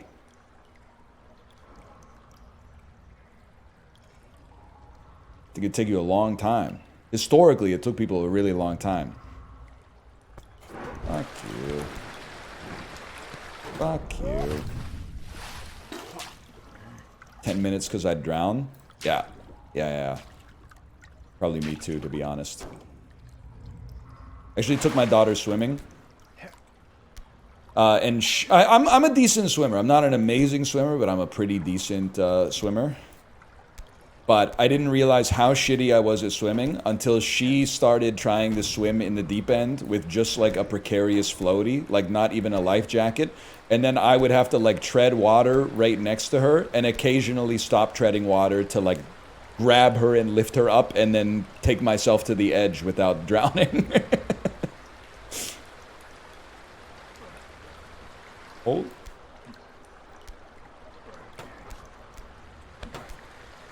Yeah, swimming's not easy.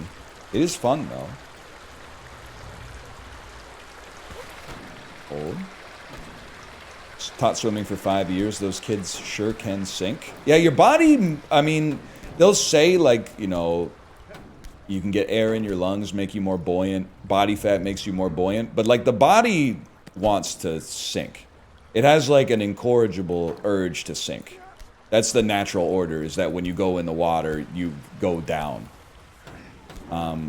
You gotta fight for it, man.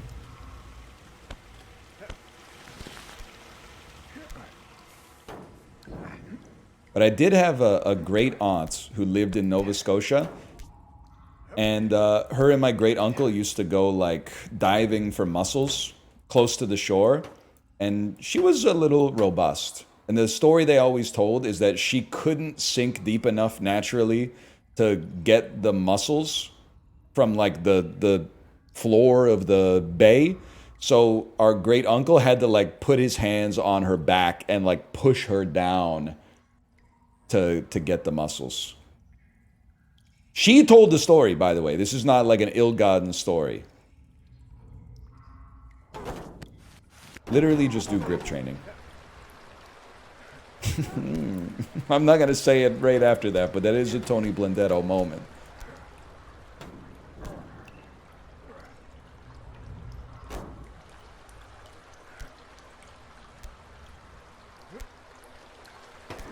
He was trying to kill his wife. They were literally in love. Also, they were like a cool great uncle and great aunts. Even though they were like... They were probably... I mean, I was like 10 when I met them. So they were probably in their early 50s. And they had an NES, man. You had to be a real OG to be a middle-aged person with an NES. In like... I mean, to be fair, this was like 1997. So it was like way past the... Even the SNES, but they were real gamers, man.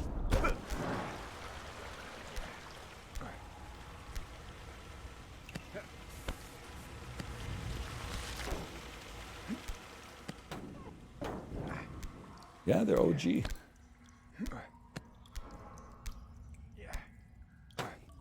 Bike ride this morning?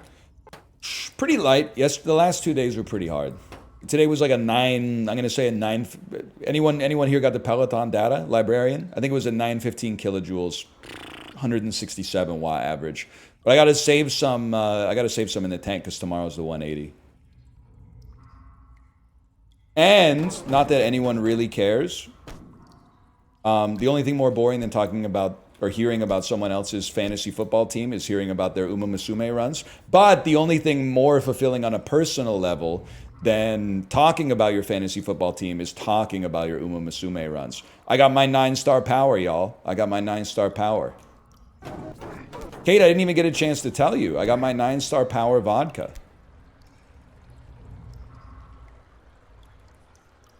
What are the white sparks? Not good. Not good, Chiblee. Chiblee, they screwed me. They screwed me on the white sparks, Chiblee. But it's still good to have. Huge.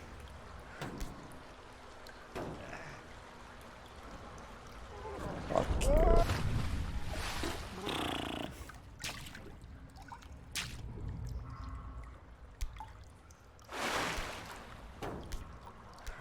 Flip's pretty good though, right? Yeah. That's about all I got. No one wants to hear about your dreams unless you dreamt about them. Kate, I felt bad, but that's so relevant. Like this morning, I was running slightly late. My pledge for this year, now that I'm on morning drop-off duty, is we're going no late days. We're going perfect record. It's a new regime. I'm on in the morning now. Kate's on in the afternoon. We're playing to our strengths.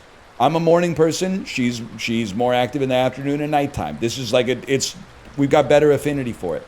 But I was like probably 2 minutes behind schedule of where I wanted to be this morning. When I went upstairs to brush my teeth, I put the toothpaste on the toothbrush, and then Kate said, I had such a weird dream last night, and I went, oh, really? But then I just put the toothbrush in my mouth. I was like, this could destroy any possibility that I have of getting back on the pace. I'll hear about it tonight. Tonight at dinner, you could tell me about the dream, and I'll be happy to actively listen to it. But at the time, I was like, there's no way I can fit this in without accidentally making her late. I wasn't going to tell you anyways. Why?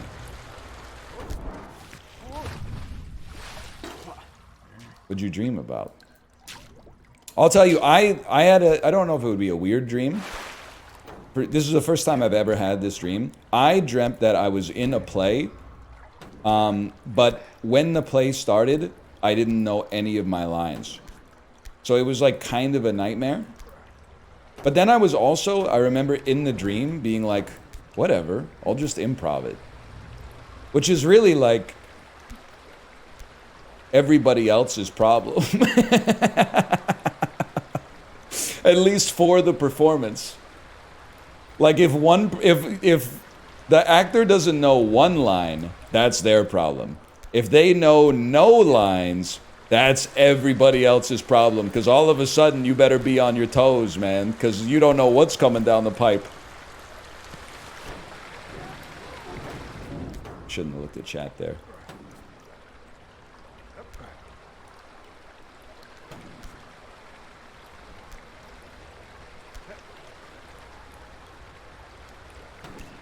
Hey, Anal, after you talked about it, I picked up The Woman in the Dunes. Excited to read it. Yeah, did I talk about it? I've read that one.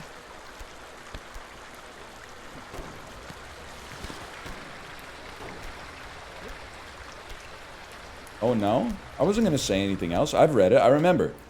Dude's like, I'm going away on business. Oh, I fell into a town that's like submerged in sand. I got to get out of here. Don't get out of here. I'm a baddie who lives in a house made of sand. I guess I'll stay for a bit. Now I really gotta go. Oh, I guess I shouldn't. I shouldn't go through the whole plot if you're gonna read it. You get the idea though. Have I gotten your attention? Have I gotten your attention now? Anything could happen after that, man. Anything could happen after that.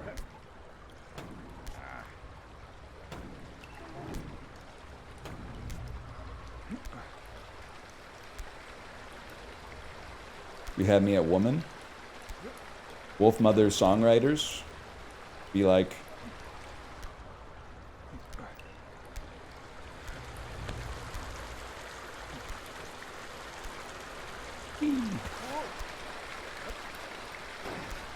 He loves Wolf Mother. I like one of their songs, and I kind of like tolerate the other one for nostalgia.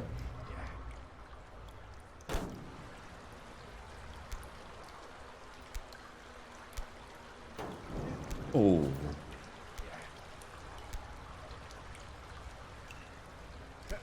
What about Mother? Wolf Mother, I'm sorry I was not your mother. Who did that? Who did, because I've been referencing it anytime something happens that I'm pissed off about. Who did that post that was like, I'm sorry I was not your mother? Was it just a random person on social media or was it a celebrity?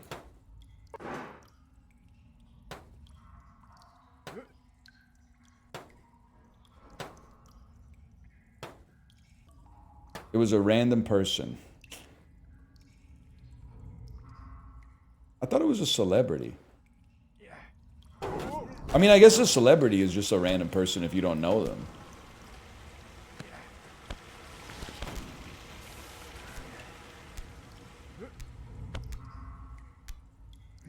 That's a good question, man. I don't know if that's the kind of question you want to ask a streamer. Do you think nostalgia is toxic, beautiful, or both? I think it's both. I think about nostalgia a lot. But I used to think about it better or whatever. I think like blind, uncritical nostalgia, I don't know if I would say it's toxic, but I would find it, I would say I find it annoying.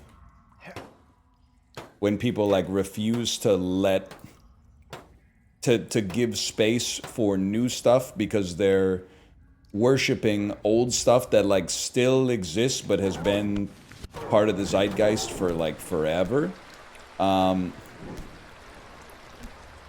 think, I don't know, I feel like nostalgia for memories in your own life, this is maybe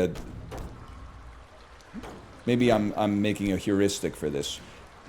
Nostalgia for your own life and like your memories and things that happen to you can be kind of beautiful. But nostalgia for like media, I find somewhat, if not toxic, very annoying. Because I mean, what other reason besides commodified nostalgia do you have for the state of media these days, including this? Like, I mean, I'm playing a game that I played like 2 years ago. I'm running it back. I'm playing the hits.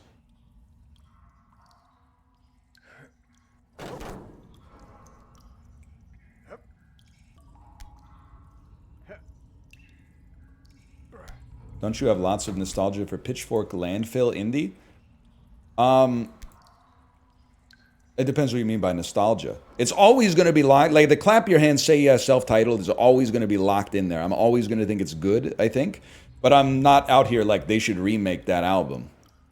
I'm not like, oh, I've really got to go see Alec Unsworth on tour so he plays The Skin of My Yellow Country Teeth or something like that. I mean, I could just as easily like listen to some new stuff, I guess.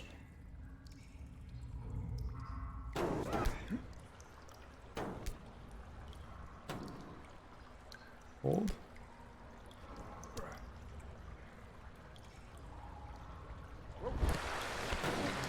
Hold.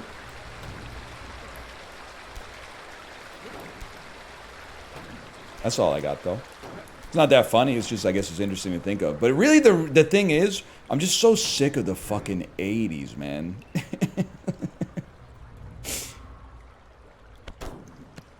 That's really what it comes down to. I'm just so fucking sick of the 80s, and it never ends. I'm hoping that it's ending, but it's just, it never ends. Oh, shit.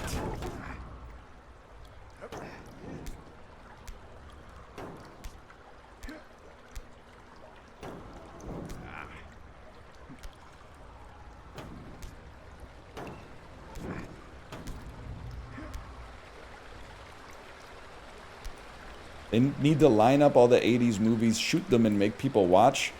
That's a little violent, but isn't that like what they've been doing? I mean, like, there's no... I mean, you should have to write a sentence on a chalkboard 100 times if you paid to see the new Ghostbusters movie in theaters.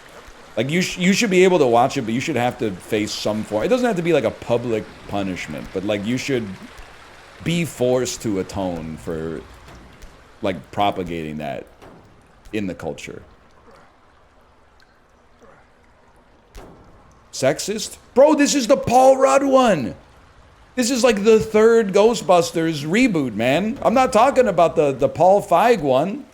I didn't see that one either. But like, I'm talking about so people got mad at the women Ghostbusters, so they were like, fine, we'll make a dude Ghostbusters. And people were like, well, are you going to bring back the old guys? And they were like, of course we're going to bring back the fucking old guys. Of course we're going to bring them back. What do you think we're doing here? It's slop. And then that did like surprisingly well. So then they made like another one.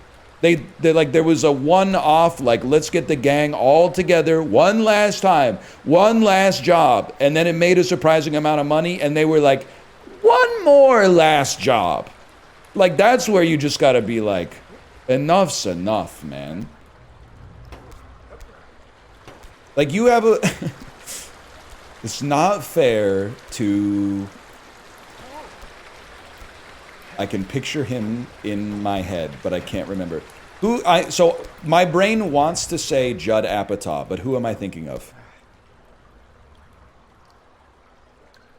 I'm not giving you any more information. I want to see if we're drift compatible.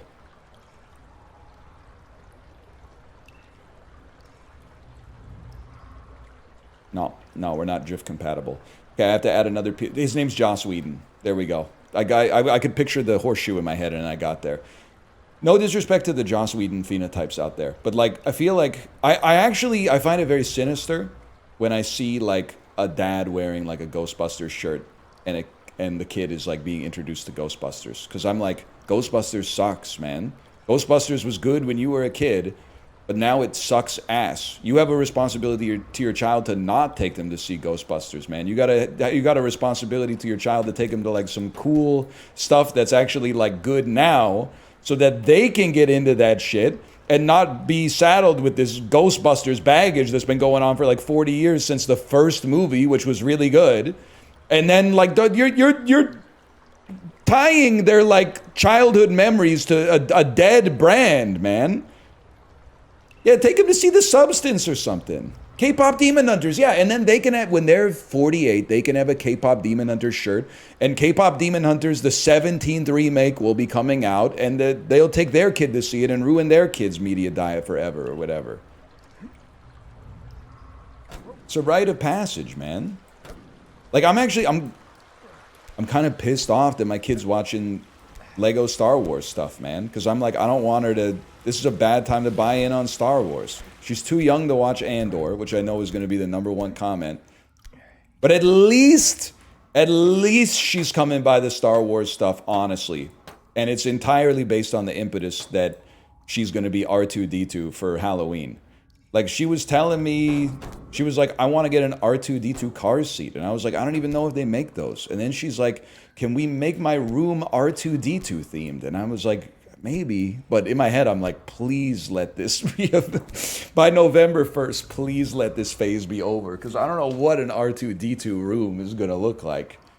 But at least it isn't me at home going like, like she was just like, that robot's cool as fuck.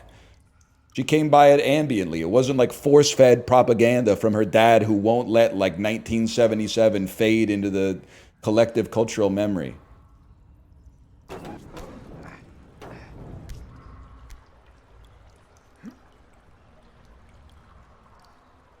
Anyway.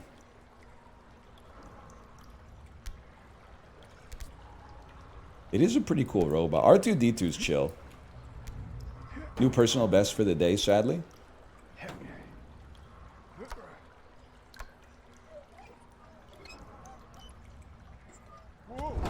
Okay, we tried.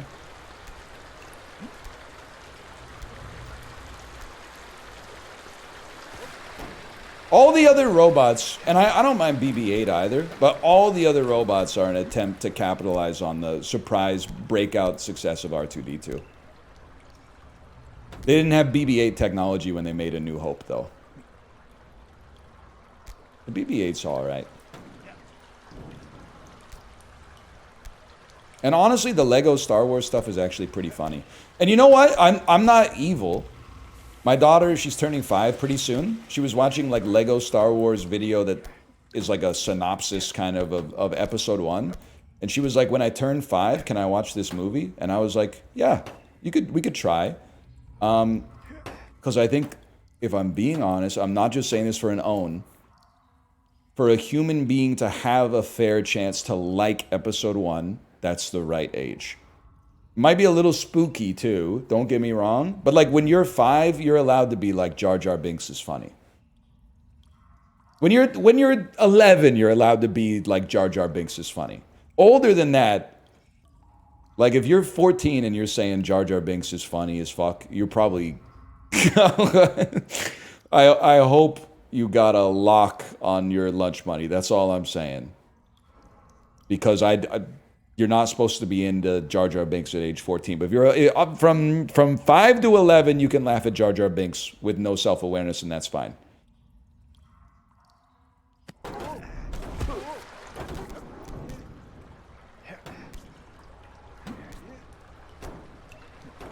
No one gets bullied these days? I don't think that's true, but a funnier way to reply to that would be, I've noticed. But anyway, I don't think that's true. I wouldn't know, honestly.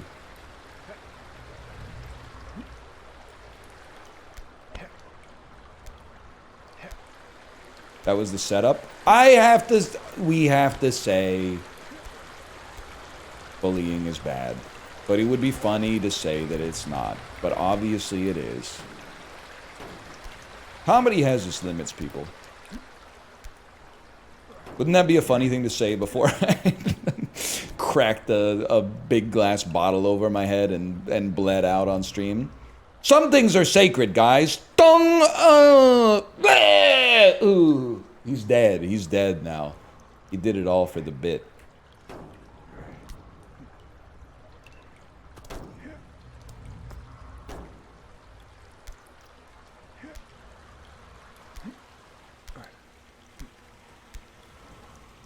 Chibli. Chibli, they got to me. I'm strong, but I'm not that strong, Chibli. Every man has his limits, Chibli. The dirty Dems have dug too deep, Chibli. They've hurt me this time. They've hurt my feelings, Chibli. I don't want to be president. I don't want to be the president anymore, Chibli.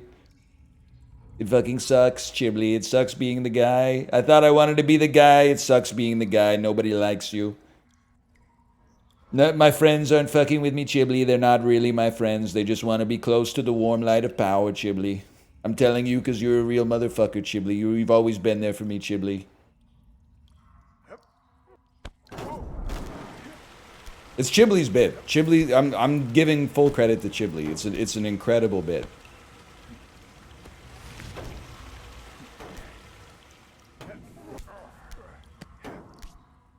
Depressed Donald Trump, who is confiding in his only friend, Chibli.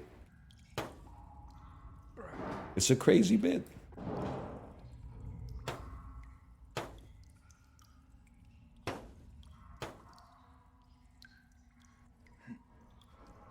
Huge.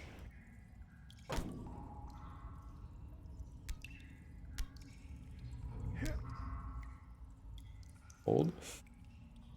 Hold. I forgot what I was talking about.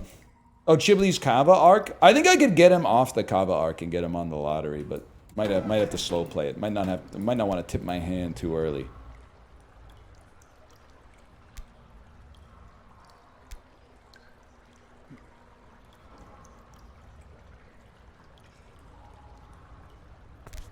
Huge.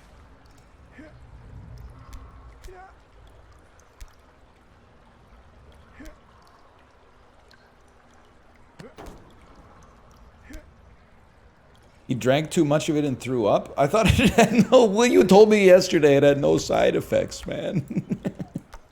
What do you mean he drank too much of it and threw up?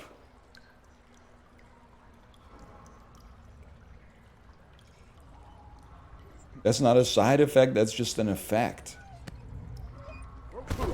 I guess I can't really argue with that, but...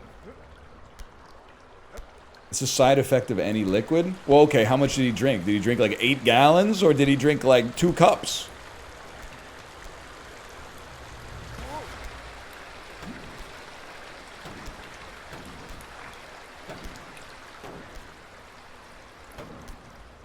Lost track. Tonight we let the Josh do the talking. Whee!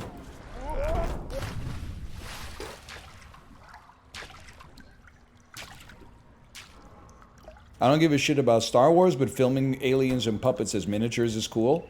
Alright, well, like, get a time machine then, bro. Because they're doing all that shit in the Crucible, or whatever they call it now. All that shit's being filmed on, like, a 9-direction treadmill with green screen surrounding it now. It's like Psy on K-pop, man. Like, nobody's in the same room as each other.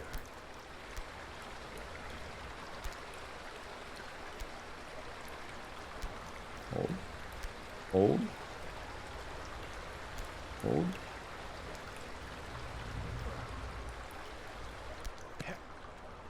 They did make BB-8. That was in the 2010s, man. It's a different decade. Your uncle's generation.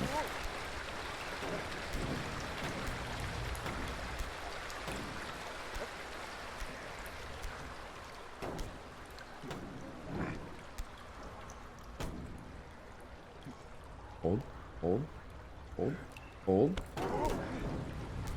BB-8 was mostly VFX too. I knew it because the ones they were selling at Toys R Us didn't roll on the sand nearly as good. Like, the ones they sold at Toys R Us, they were not making it through the bazaar of Jakku. I'll tell you that much. Them fuckers were skidding on the damn hardwood, man. Hold.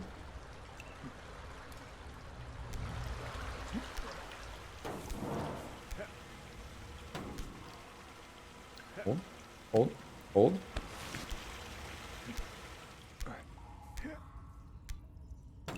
You're a funny guy. I appreciate that. Some, you know, consequence of having a receding hairline in high school, probably. But you know what? We'll take that. Can't change it now.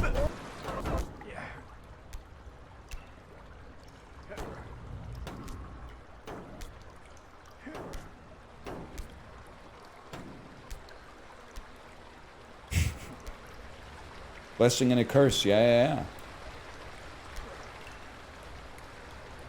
Started balding at 16 and my friends do think I'm funny. Listen, I'm not trying to contribute to the propaganda that hot people can't be funny. But I think it's your brain. It's got a whole bunch of shit going on behind the scenes. Right? So I think, like, in general, I think there might be some truth to the idea that, like, if you were getting a lot of attention in high school just because of the way you looked, you probably were like, your brain was like, I don't need to try hard at other shit. Just showing up gives me, like, good neurochemicals, right? If you weren't that spectacular, you had to find something else to, like, distinguish yourself.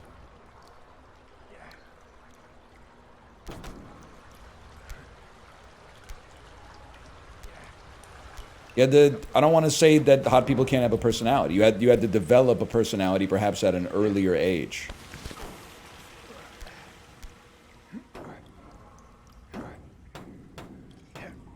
Which is why it's crazy that Nick Kroll is actually, I would love to hate him, but I actually think he's insanely funny. But his dad is like, isn't he like the vice president of money at like Bank USA? It's crazy to think that if he had been born less affluent, he actually might be the funniest person in human history. Because he didn't have to do anything. He didn't have to do anything. He could have just, like, lived. He could have just lived his life. But instead, somehow, he was still like, I can't help it. I'm going to be funny. I'm not, I mean, it's just, like, I'm putting on airs a little bit in the bit, but I'm also, like, I think there's some truth to it.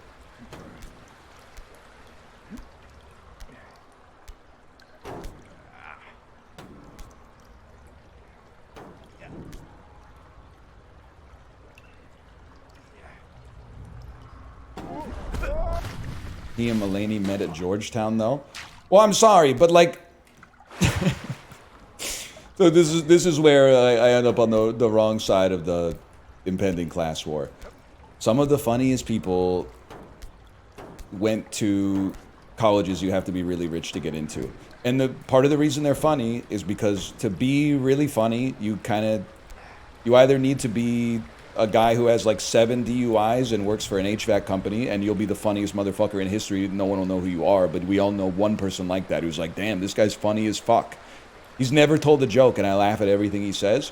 Or you have to have like a fuckload of time and space to just be able to think about things.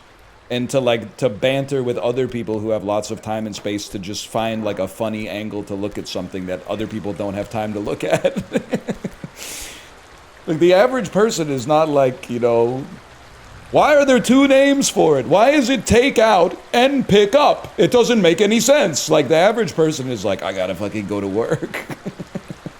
I gotta fucking, how am I gonna knock this shit out, man? You need some time to just be able to sit in your own thoughts for a bit.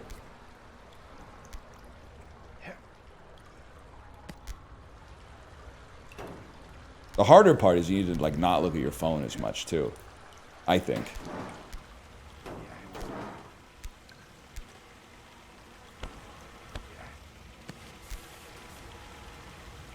What? I know, it's rough. Oh, me.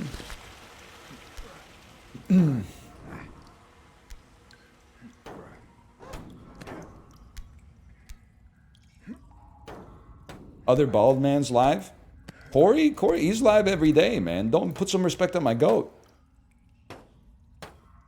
He's live every day with shit like exclamation point JAVY in the title. I don't know what he's repping, and I don't endorse it, okay? But he's always live with Yavi?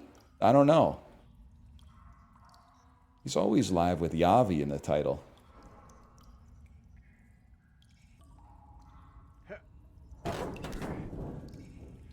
It's a charity? Forget I said anything. I support that.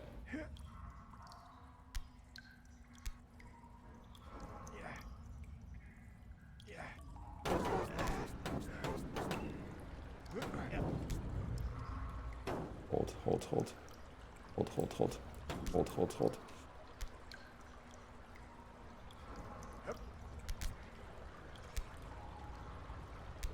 I don't know, you guys are talking about a bunch of stuff I don't really know anything about, to be honest. It's not a charity that supports detransitioning. Oh, that's a funny comment, though. But don't put that evil on my man Corey, okay? Oh! My they, them, Corey. Ghibli, they... I don't know. Maybe we shouldn't go down that road. Blue Sky, get him? I basically know nothing about Blue Sky, but someone linked me, this is like a week ago, they linked me to a video on Blue Sky. I don't know why I said it with Trump cadence, but they linked me to a video on Blue Sky. I watched it and laughed, and then I X'd out, and so when you X out, it's like the algorithm is now showing you, like, here's some heat. Here's some 102 mile an hour fastballs to get you to sign up for the website. And the heat they showed me was like 4 Blue Skies that had like 70 likes. And I was like, what are they doing? There's no hyper viral. Like what, back in the days when I was still on X, a viral post would be like 20,000 plus re-X's. What is the metric for virality on Blue Sky these days?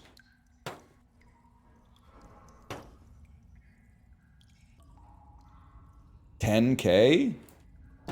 That's not as low as I thought it would be, to be honest.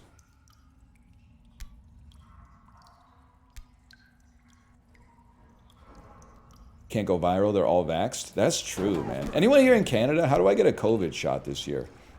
I'm gonna get like 8 COVID shots and then cross the border and throw up next to a CVS and go eat. Tonight, everybody eats.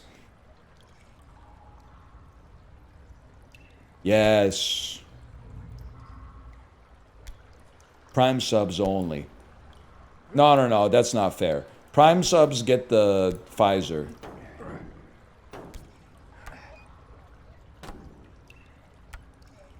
Turbo viewers, they just get the Moderna. Old. I don't know which one's better, honestly. You can just go to Shoppers. This is an honest question. I'm not dunking at all. I'm not trying to say anything with this. Are they still doing the thing where they roll it out by age? So young bucks like me can only get the vaccine like 80% of the way through cold and flu season? Nah, this year it's like a flu shot. That's sick, man. I should get it like this weekend. Has Canada gotten them yet? Are we like right of first refusal now?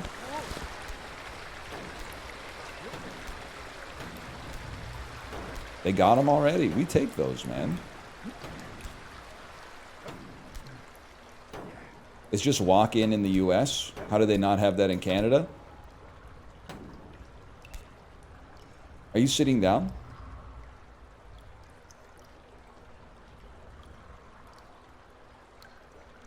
Have you... You were in for, like, the worst... You know in 50 First Dates where every day Drew Barrymore has to find out that her brain is fucked and she can't make any memories? It takes, like, an hour to get her up to speed for, like, what her life is like now? You're about to go through that. You've missed a lot, man. You've been asleep for a while. No, I've not seen it. You don't have to. It's not that good. I think if you're into the Sandler verse, you should maybe give it a try, but...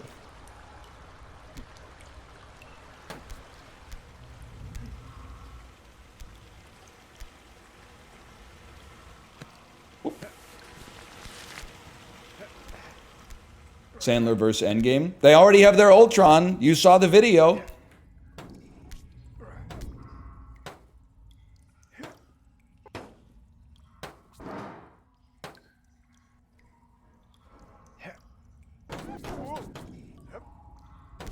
Kind of insane she had kids in that movie. It would be really hard. Like, Kate was telling me... now that I don't have social media, I get all my weird news from Kate. Kate was telling me about, like a 72-year-old lady who had twins through IVF. And what's crazy, I think if I heard that when I was like 24, I'd be like, whatever, live your truth. Good for her. Now, and I still do kind of think that to some extent, but now as a parent, I'm like, damn, you're going to be like 82 with two 10-year-olds. Wow, that's going to fucking suck. Like, I understand that you wanted to have kids, like you found it fulfilling, and that is very human. Not universal, but it's very human. But I'm sure there's going to be some times when you're 82 and your 10-year-olds are doing the pingu with the pot on their head and smashing it with a wooden spoon that you're going to be like, fuck. Don't these kids understand I'm fucking 82 years old? I can't be running around like that, man. I'm 82.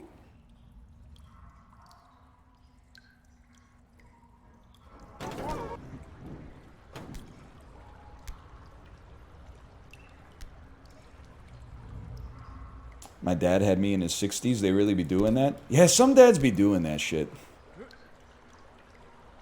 Ah, it's crazy to me, man. I guess it's like, I don't necessarily think that Robert De Niro and Al Pacino are not active dads. I have no idea. Obviously, it's easy to assume, which means it's probably right. Hang on. That's huge. But, like, I think, like, the only way I could have a kid if I was, like, if I knew that I was going to be 70 when my kid was 12, would be to, like, be like, well, I'm not raising him anyway, so who cares? Let him fly. Okay, there we go. Hold. Because, like, if you gotta do that shit, like, I'm only 36. I do cardio every single day, and there's times where I'm like, Daddy just needs to sit down a little.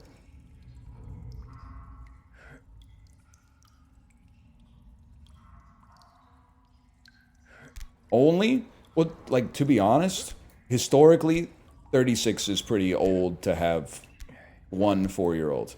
But, like, currently, the average person is having their first kid at, like, age 47. So we're, like, we're still pretty well preserved. Hold. Oh! In the West? Yeah, that's where I live. That's, like, it's probably, like, literally 100% of the people I see are here.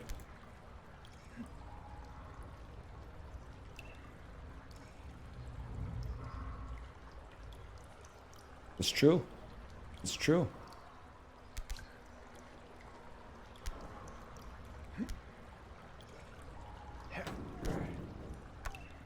Leaving B chat is Friday? Well, I don't know. They're not really razzing me. I don't get it.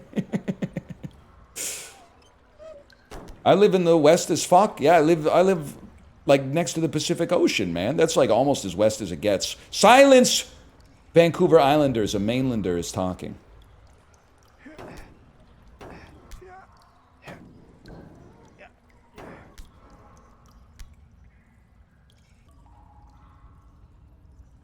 I know there's gonna be one person in chat that's like, I live on the fucking Aleutian Islands or some shit like that. Well, fuck you, man. And fuck you too.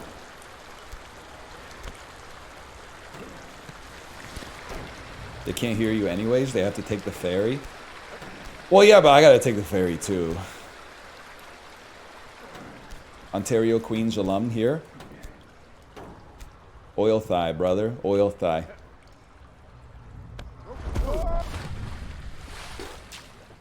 I know the whole song. The hell is Oil Thaw? Queen's University fight song, y'all. You don't know? You'd know if you went to Western University and you had your ass beat by Danny Brannigan in Canadian collegiate football sometime in the late 2000s.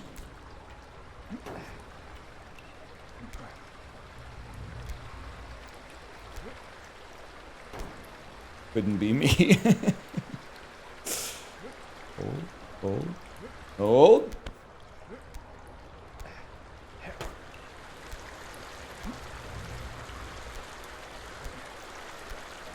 Did you have a mascot? No, but we do have Highland Dancers.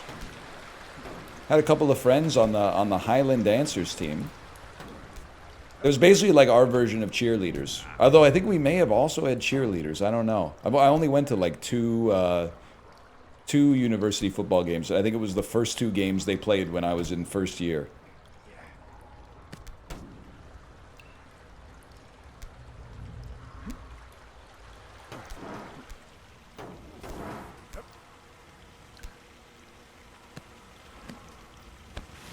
We make these, man. It's a bear in a tam and a plaid vest. You're so right. It is a bear in a tam and a plaid vest.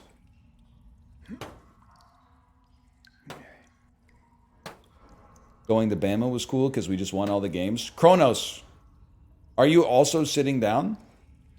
I have some horrible news for you. I guess you don't go there anymore, but Nick Saban's gone, man.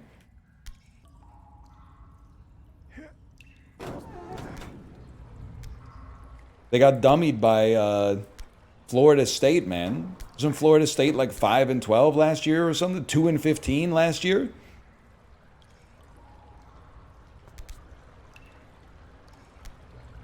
Two and 10. Oh my God, they didn't even get as many losses as I thought. That's how bad they were.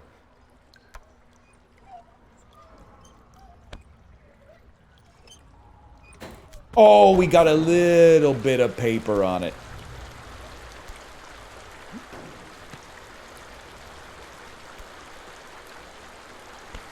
That was worth a try. It's 11:30 already. Man, we're making no progress. It's going to be so demoralizing to set up a new computer and have to, like, use cloud saves so I don't lose. Well, I guess I don't have any progress to lose. Never mind. It's not going to be demoralizing at all. I don't have to do anything.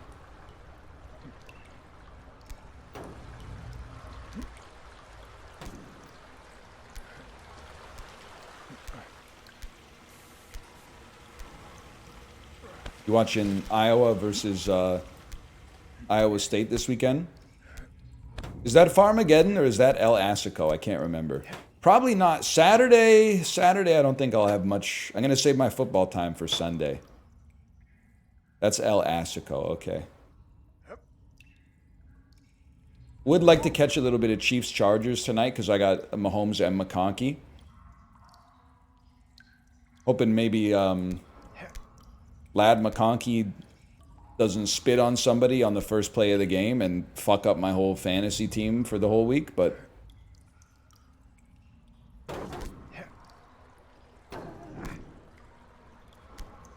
we'll see.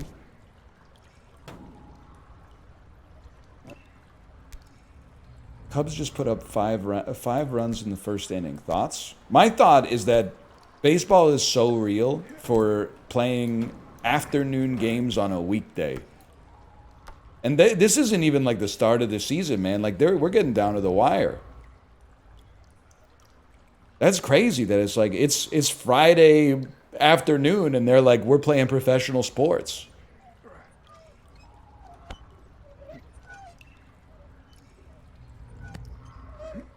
Huge. That was a big one.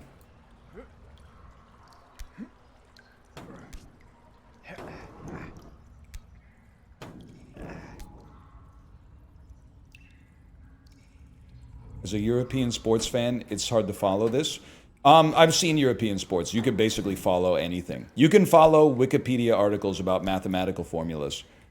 That was always the rude awakening. You need a little math help in high school? Oh, maybe I'll just Wikipedia the quadratic formula. It's like the H-Bomber guy meme, where it's like, I wonder how they made the oof sound in Roblox. Like you get a data dump straight to your cerebral cortex. We don't need to go through the punchline, but you get the idea. This might be a double swing, man. Like, I was watching cricket. Cricket, it's still crazy to me that in cricket you can have like you don't know when the game is going to end.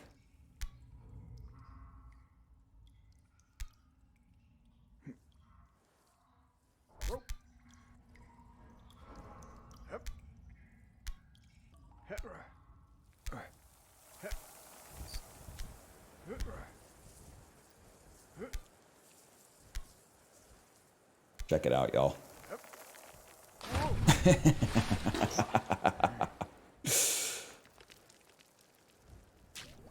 We made it back.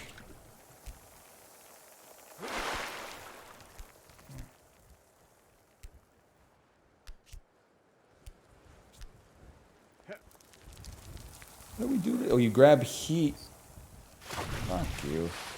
Hype for NHL? Off-season so long and boring? NHL, low-key, is the most boring off-season of any professional sport, I think. It actually, like, just to be honest, all of the administrative stuff surrounding the NHL is boring. Free agency, always boring. Trade deadline, always boring. Every year, I'm like, this is the year, man. There's going to be a blockbuster. And then it's always like, you know, Paterka signed. And I'm like, who the hell is that? Where's Crosby going, man? They should schedule some games during the off season. I still think the NHL has to change its season. And I hate to say this. There's such a gap in the summer. There's such a gap in the summer. When it's just baseball. Stop trying to compete with the NFL and the NBA, man. What if we ran hockey? So the season is October to June. What if we ran it March to November or something like that? I think you get a lot more attention, man. The ice will melt? It's 2025, man. It's 2025. They don't play outside. I mean, like, they do play outside like twice a year, but those are the worst games.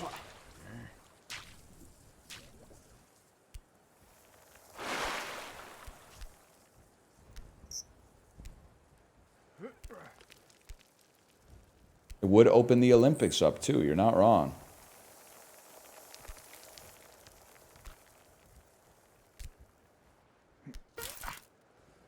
Ouch.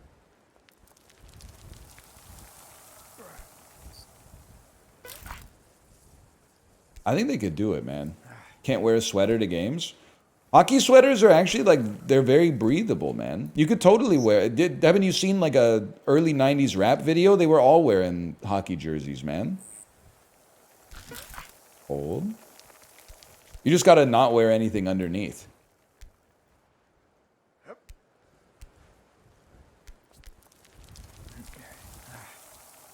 Got any Kraken merch? Absolutely not. If they were better, they'd be dead to me. But for right now, I just kind of don't care about them.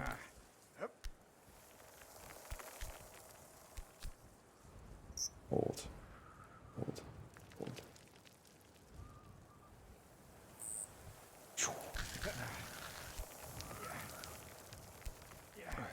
We go again.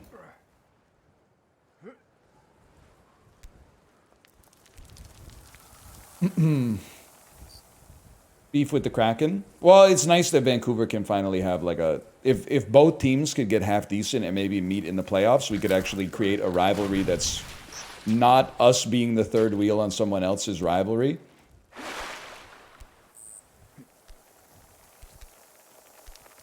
Like right now, the Canucks' #1 rivals are the Calgary Flames, but the Calgary Flames' #1 rival are the Edmonton Oilers. And the Edmonton Oilers' #1 rival are the Florida Panthers. Like the situation's all fucked up, man. That's why I want to divest from that and just go straight into Vancouver plus Kraken. But both the teams are kind of mid right now.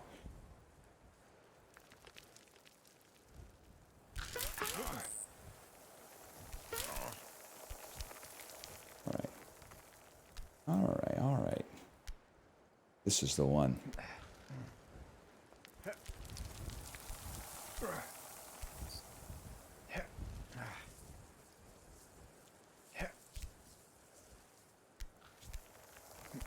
'16th century sailors would be very confused by this.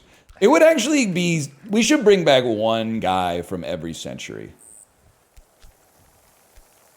The news would be so much better if instead of just getting like one random person associated with like the news to comment on it, they also got the opinion of like a dude from the 13th century or something like that. It's like By the light of heaven, I've never seen such a small device, a mathematical machine, and it fits in the pockets of your pantaloons.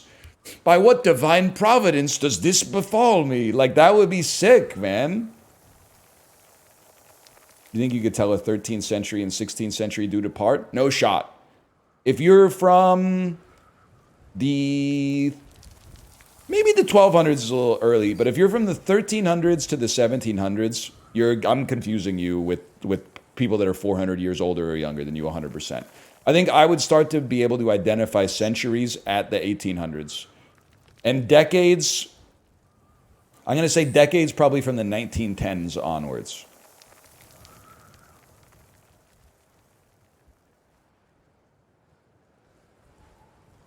Really? Yeah. I don't know. I don't think, I mean, like, there's one thing for certain. You saw a dude from the 1820s and you saw a dude from 1890. You would be like, these guys are not peers. But you would be like, I don't know who's who.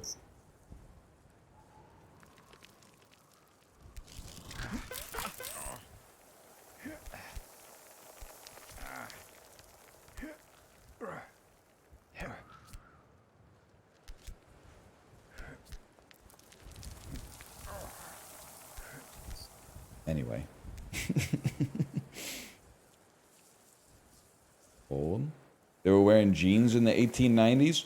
Actually, to be fair, when we were still playing like the time guesser type games where you try to guess like where things, what time period a picture was taken, we did reach a point where like the more the people in the photo looked like, especially men, the more the men in the photo resembled modern day men, the more I knew it was older.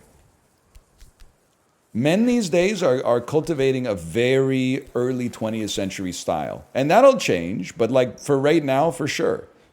The faces are a little weathered on purpose. They got like uneven mustaches on purpose. They're wearing a lot of like strong fabrics.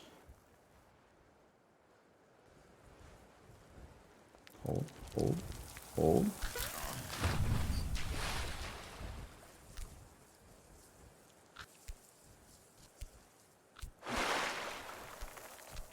Just go up from the arrow.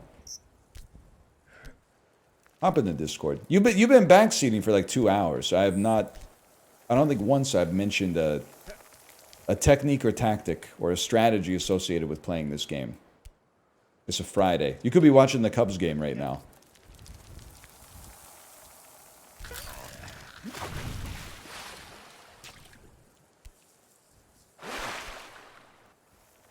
You hop in the Discord? I don't have time to hop in the Discord in the morning anymore because now as soon as I get off the bike, I have to hop in the shower so that as soon as I get out of the shower, I can get dressed. So that as soon as I get dressed, I can get my kid dressed. So as soon as they're dressed, I can get some breakfast for them. So that as soon as they finish their breakfast, I can brush their teeth. So that as soon as their teeth are brushed, I can get them in the car and get them to school on time. Everything's tight now. In the morning, everything's tight. But you know what? It's nice because like after it's done, the timeline opens up a little bit, man. That's how I know you're a real parent. The drive home from the drop-off is such a freeing moment. Not because your kid is not with you. That's part of it. I'm not gonna lie. But it's because you had like this really tight schedule, and I imagine it's like cooking a dish in like a kitchen of a fancy restaurant. You got the get it all done, get the timing done at the same time. There's no way we're gonna make it. Get it on the plate.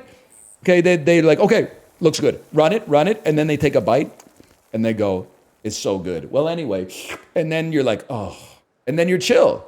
Then you're chill until the next order comes in.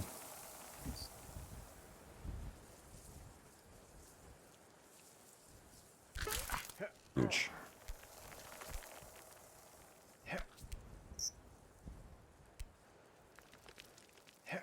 You double park to be closer to the entrance? No, I consider myself a rational school drop-off guy. My parking spot finder starts going off within like 4 blocks of the school. And there's a complicated formula. The formula is like, how many spots appear to be available versus how much traffic appears to be on the road right now. And the more traffic there is, the more I'm like, I'll walk 4 blocks. I don't care. Oftentimes I'll be like, I'll press my luck a little bit. Then I get into like the 2-block radius and I'm like, okay, now we're getting down to crunch time. Then I'll take just about like anything that shows up. But no, I'm not gonna fight tooth and nail or like block a fire hydrant just to be right there. Come on, you motherfucker. I mean, this is real shit, man. Picking a parking spot is real shit, and school drop-off is like... I mean, it's like trying to buy Hollow Knight on Steam yesterday. There's like very little traffic around the school except at drop-off and pickup. And don't even get me started on that. I don't understand. I still see school buses, but apparently they're only using them for bachelorette parties now. I guess, like, no, whatever. We don't need to get into it.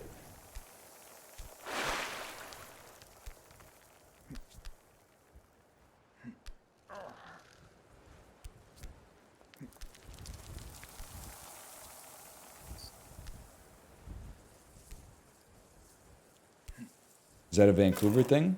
I honestly don't know. It's the only place I live.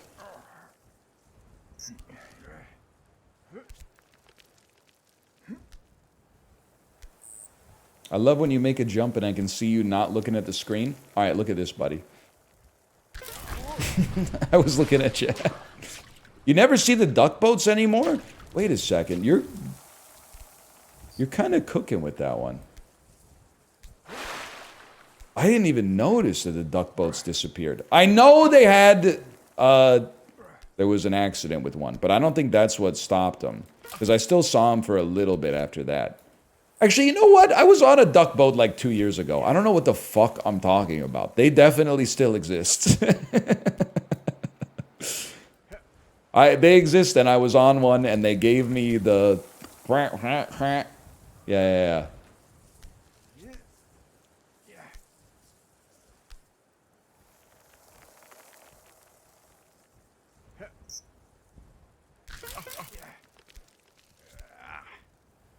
Old. As a Vancouver transplant, how do you feel about Halloween fireworks? That is something... There's some unique Vancouver things, man. I don't think it's the only place in the world where they have a tradition of doing fireworks for Halloween, but I find it very strange that Halloween is a fireworks day. And they find it very normal, which is even funnier. They also think that every thunderstorm is... they're like desensitized to earthquakes and scared of thunderstorms. It was just a 4.7, 60 kilometers away. Oh, I almost spilled my water. Then whenever there's like a single lightning bolt, there's like a million posts that are like, oh my God!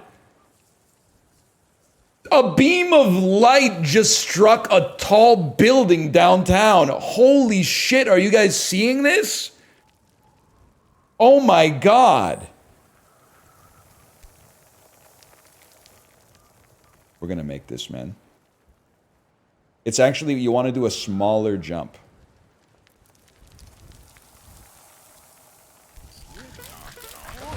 Right idea, wrong practice. No, okay, so now you're saying, what about Vancouverites when it snows a little bit? That is actually the most rational time to be afraid in Vancouver. People don't get, by and large, en masse, they don't get snow tires, but they still got to go into work after the snow. They never learned how to drive in the snow because it doesn't snow here very often. It's a very rational day to be afraid.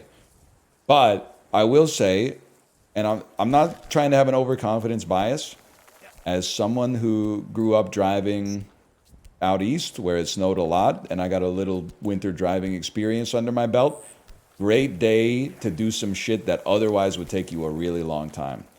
Remember, I got my passport renewed after like a quote-unquote blizzard in Vancouver where there were probably like 10 centimeters of snow on the road, and it was... The drive was a little spicy, not just because of me, because of other people, but it took like 10 minutes to get my passport renewed. I was like the only dude in the Service Canada, which is insane because it's normally fucking standing room only.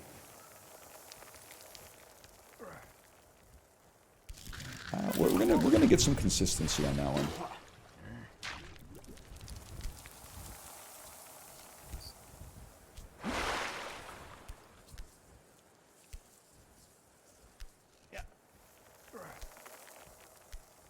I thought all of Canada was the Arctic. In the winter, it basically is, except for where I live, basically.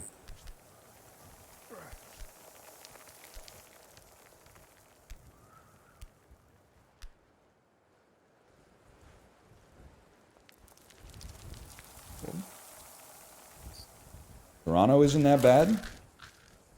Toronto is really cold, man. And then it gets really hot. Like, it's deceptively shitty, like, a lot of the time. The spring and fall are really nice.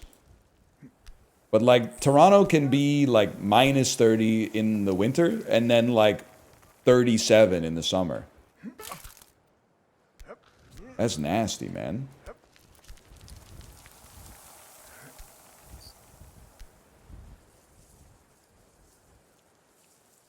Felt like 45 this summer. She looked like 22, but she really 45. She made a lot of people cry. You know what I'm talking about? I love my girl because she give me what I want. She rides in the glove or she can ride in the trunk. Don't know that one? That's Rich Boy's verse from the MIA Paper Planes freestyle.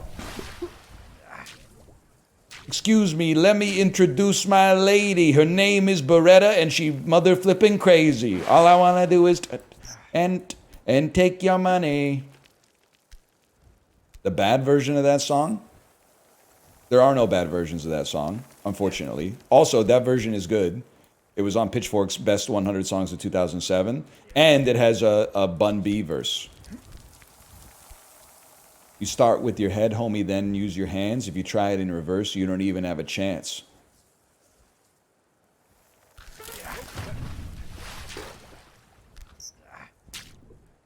It's on Pitchfork's top 200 of the 2000s? Top 200 of the decade? That's crazy. I got some beef with Pitchfork, man. I don't think Bombs Over Baghdad is the best song of the 2000s. I don't know. I'd have to think about what I think that it actually is. It would be in the list. It would be in the top 200.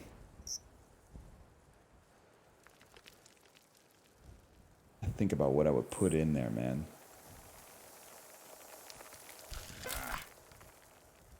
It's not going to be Jesus of Suburbia, but God bless you. God bless you for typing it.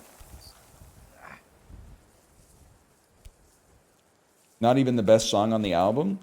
I'm with you. I'm a So Fresh, So Clean girly, but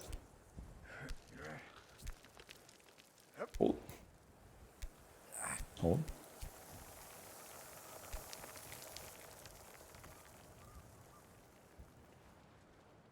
Roses is a banger? Bro, did you just suggest that Bombs Over Baghdad and Roses are on the same album? Nephew doesn't know one of them's on Stankonia and the other one's on The Love Below. No. You must be so embarrassed right now, man. You must be so embarrassed.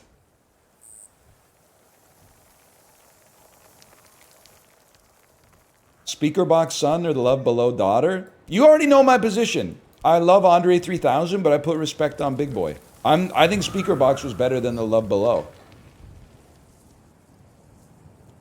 Love Below's got some heat, man. I'm an ATLian's head above both. Sure, yeah, but...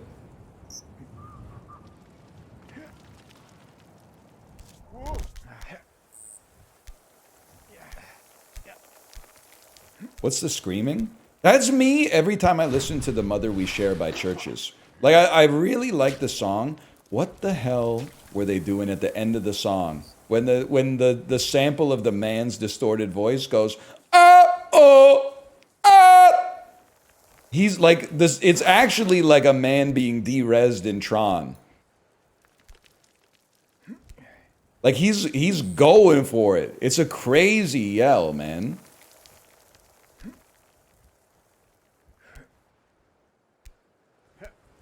It's like I didn't know it.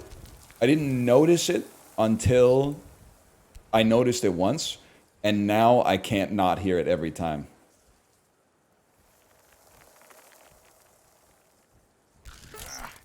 We hold on those.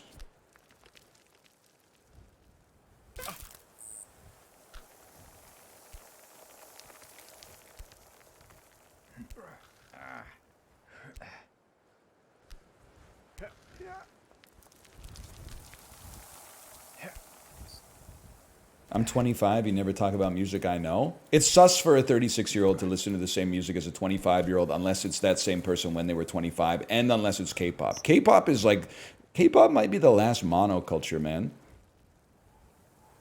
And I look at it Javert style. I look at it wistfully.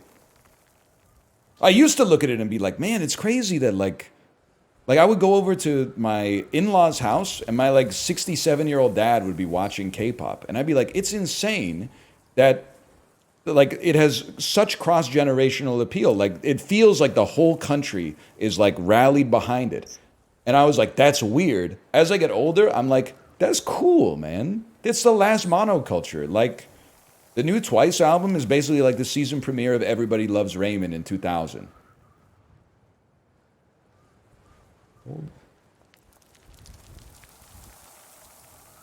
Stroke the wall a little. Ah, thought we had that one, man.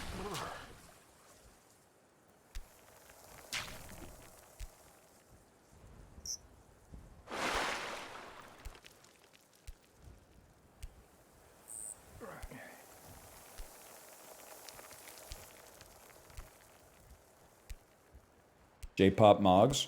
Yeah, if we could get Tetsuro Yamashita to release his songs to the evil demons that are running the streaming services, man. Like I don't know, I'm gonna have to go buy the CD. I keep talking about it. One day I'm actually gonna fucking do it, man. I'm gonna buy the CDs and I'm gonna install a CD drive in my computer. I'm gonna rip that shit in like WMV format or something like that.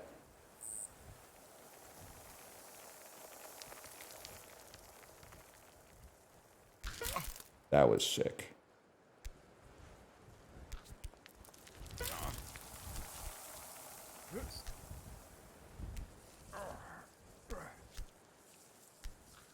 Gotta get it, man. I gotta get it. I haven't heard Ride on Time in so long. Not the song, the album, which has the song on it, but...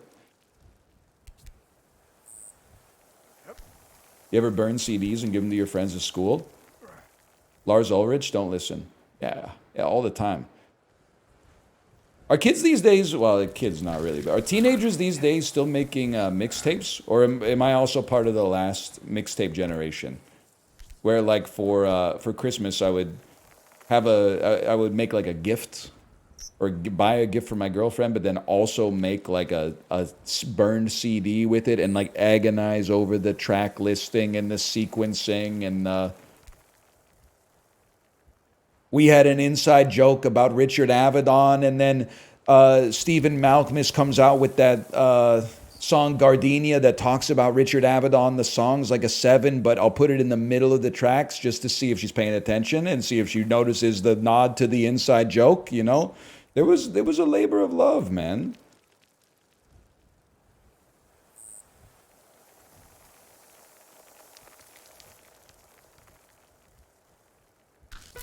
Hold.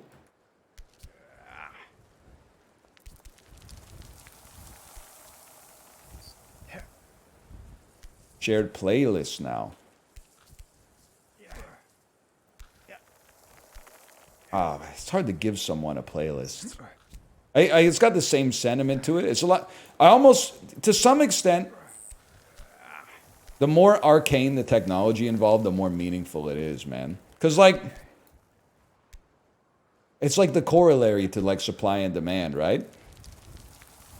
Making someone a mixtape in the 80s was pretty hard. Making one in the 2000s was easier, but you still had to, like, do something. But now, someone could hit you with, like, 12 playlist links a day. Like, my daughter's 4. She has 3 Spotify playlists already. She has top favorites. Then she has cat songs, which is almost every song from Top Favorites, but not all of them. And then she has playlist 3. She's working on playlist 4 right now.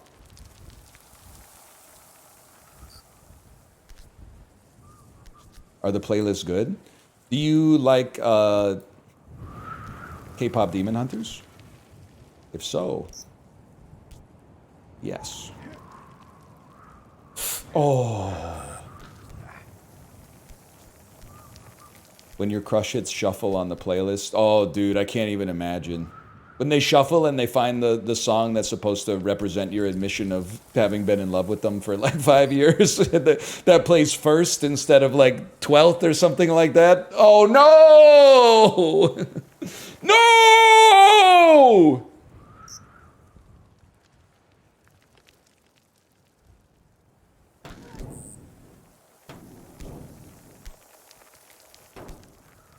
Give me a second here. Things are getting a little spotty over here.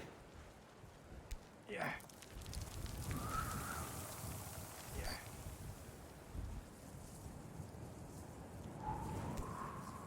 Just made a banging omelet. Life is good. I love that for you. I'm not taking anything away from you. And I'm aware, because I've been to a lot of buffets in my adult life, I'm aware that I'm in the minority on this one. I'm not fucking with omelets. Just not a huge omelet guy. Exactly where I wanted to land. If I'm making eggs, it's like a 99% chance I'm scrambling. The only other option is every once in a while I go, maybe I'll become a fried egg guy. And I'll fry a couple eggs. And then, like, I'll just go back to scrambled after a couple days.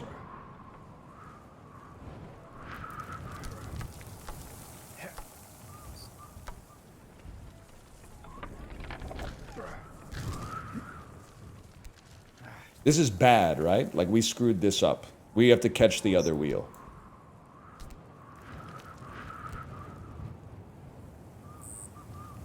I think I want to go down, yeah, and then make this jump. What about boiled? Hate them. Not fucking with them.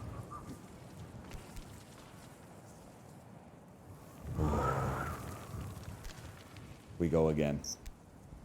I'm not a huge egg guy to begin with.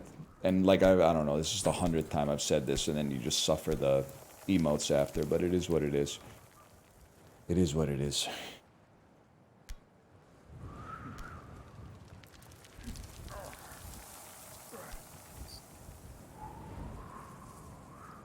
They're hard to eat on the toilet. I don't do that anymore, for your information.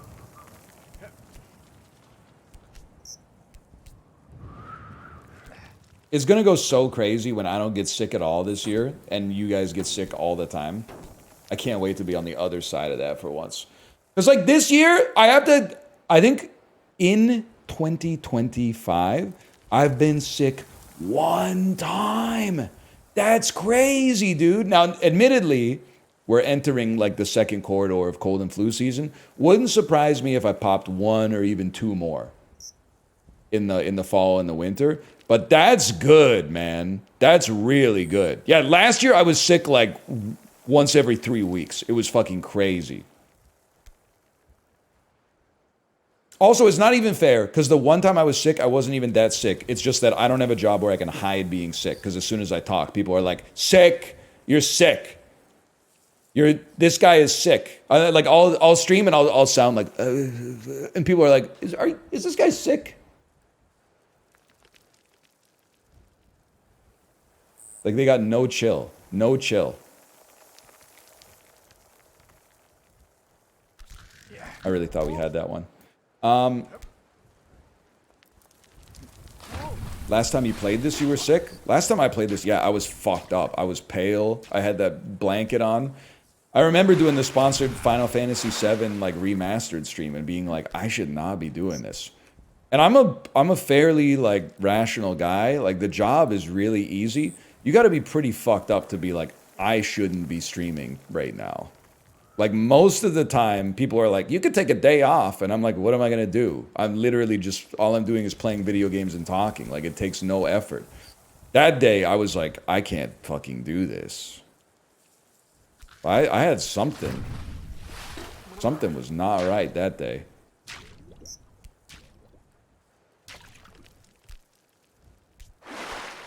I also find though, like, so it's been a couple years since I've been sick maxing, which is great. I think partly, you know, is diet, exercise, being way more vigilant about washing my hands. Because my daughter, she's just got like a runny nose like every day. But then like whenever I have to throw her tissues out, I go, I'm going to wash my hands immediately with the hottest water I can stomach and the least good smelling soap. But I feel like now I hang on. Huge. Now I don't get sick as often, but every time I get sick, I get like cartoon sick, where I'm like, I need to be in bed for like a day. Like I get like semi-conscious sickness. Where I'm like, I need a day to just like, I'll put on a movie in bed and then like have no memory of the movie whatsoever. Those kind of days where you're half asleep the whole day. With the thermometer in your mouth. So real, man. And the fucking, like a pink bag on your head. I don't know if it's supposed to be like a warm bag or a cold bag, but they always have that pink bag on their head with the cap on it. They're always like, go up? Where, okay, people are saying there's a handhold here. But where, man? Where?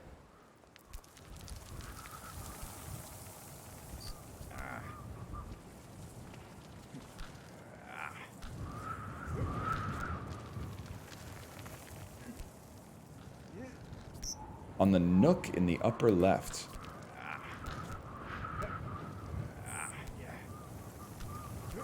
Oh, this one that I'm pointing towards right now. Straight shot. I'm just gonna fucking go for it. This one right here? Straight shot. Okay.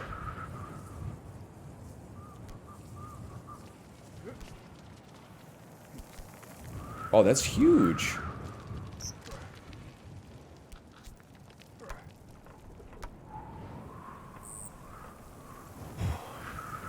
That's huge tech, man.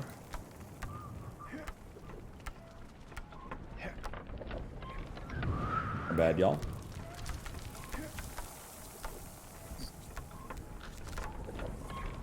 Nah, that didn't feel right.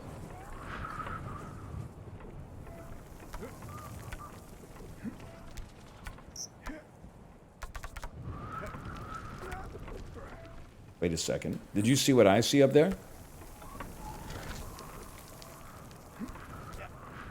Why can you hold on to chalk? Because I'm a 90s kid and we still had chalkboards in my school instead of whatever the fuck you guys are using now. I don't know.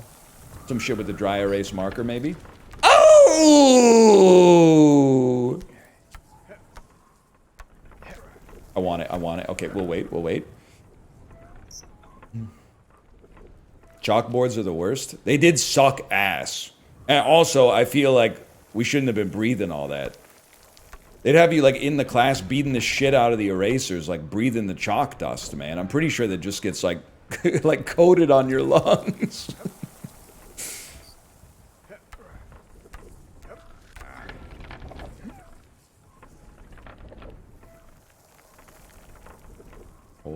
Hold.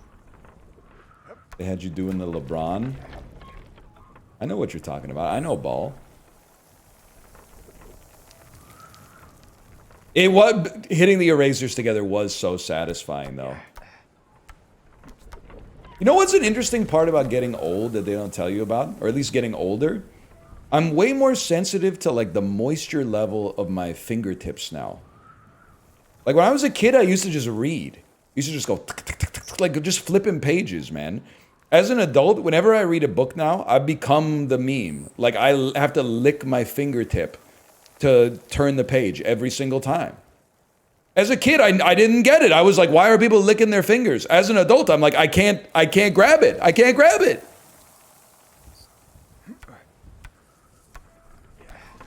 Fuck you.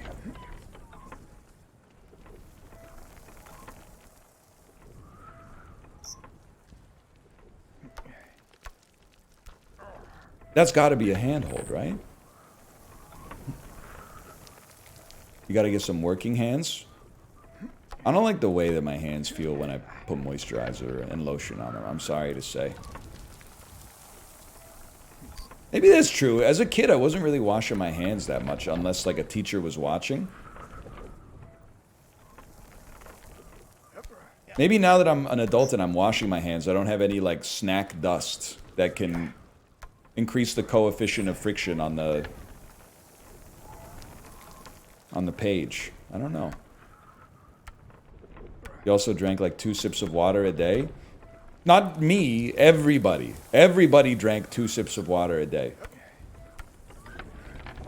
We grew up in an era where like, I mean like, none of our moms in 1997 were like, I gotta get a gallon of water in today. They were drinking like 7 Tahiti treats or like orange crushes. Or like just a fuckload of fruit juice or something. Like we didn't know, man. We didn't know back then.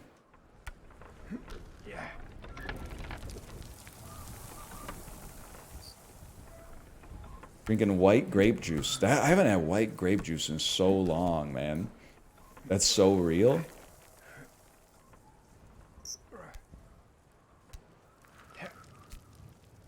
And then now we're posting shit like, damn, why did the water from the water fountain hit so hard? Am I crazy or did the water hit better back in the day? Yeah, no shit, because you were thirsty, dude. We were dying of thirst. That's why it was hitting so hard. We had 1 sip of water like all school day. We're like, damn, the water was so good back then.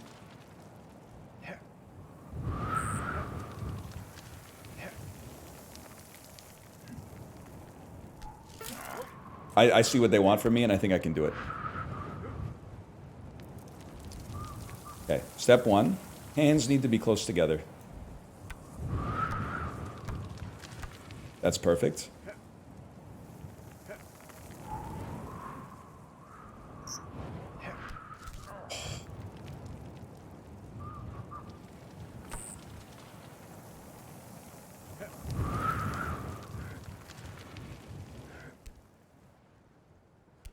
That's the way you do it, y'all.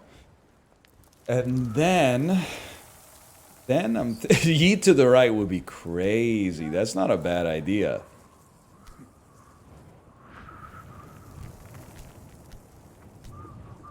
Surely you have to be able to grab this piece of wood and dust that one. If that broke, I was gonna freak the fuck out. I heard it go like.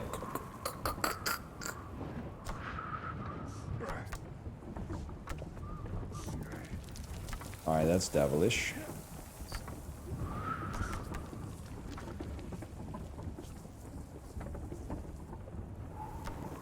I got an idea.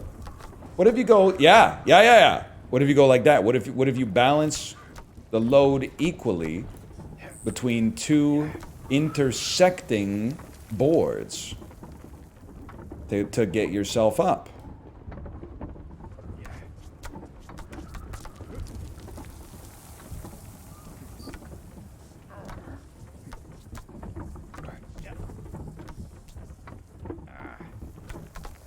Oh shit. I mean, he's got his fingers clasped.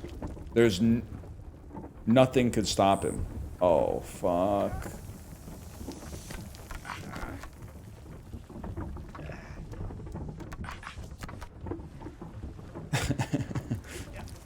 So what are we gonna do? I think I have to race to the other side.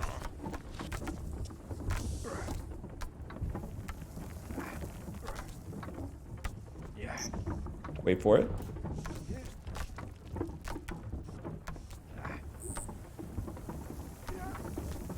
I'm gonna throw up. Oh. No fear.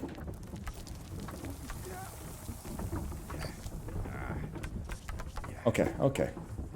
Just wait again. Wait for it, wait for it. Take a little break. You're right, the middle makes sense. The middle makes sense. You ever wear No Fear? I might have had some No Fear tearaways, which is a really ironic name for like the scariest clothing you can wear with no shorts underneath. But never really thought about it like that until recently. I was thinking, like, that was peak, like, 4th grade. Was tearaway pants, at least for, like, for me. It's always crazy to me that I'm like, 4th grade was, like, a year long. I guess it was, like, 10 months long. But, like, I have, like, 6 memories of the whole year, man. Like, there's no shot that that was a year long. A year is a long time. Like, 2025 has been really long. I was not in the 4th grade for a year. It just doesn't make sense. Because I would remember more about it. I don't want this one. I want this one.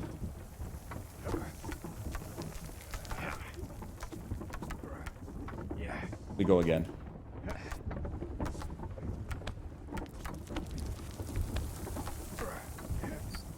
Like, I remember more from, like, 2nd grade than 4th grade. Actually, you know what? Now that I think about it, I think 4th grade... I know you're gonna say, like, that's just idiocy talking, but I think there's a genuine reason. I think in 4th grade, it was the ice storm that kept school closed, like, 2 weeks right after Christmas, and then also, it was the exact same year that all the teachers had a strike. So I may have actually gone to school for, like, 6 days that whole year, now that I think about it. But, like, of the memories that I have... I may only have one memory from the 4th grade. And it's... my teacher went to Peru on a vacation and showed us slides. No, 2 memories, because we had 2 teachers for some reason. The other teacher went to Florida for March break, and she brought back alligator meat for us to eat. And sugar cane.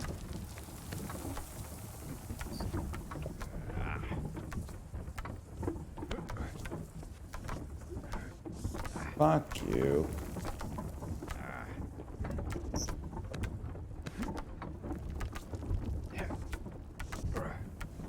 What are you doing? Okay, we go again. It was fine. I mean, it was basically just like a pepperoni stick. So I don't think it was like a authentic alligator. I think like anything will taste good if you turn it into pepperoni.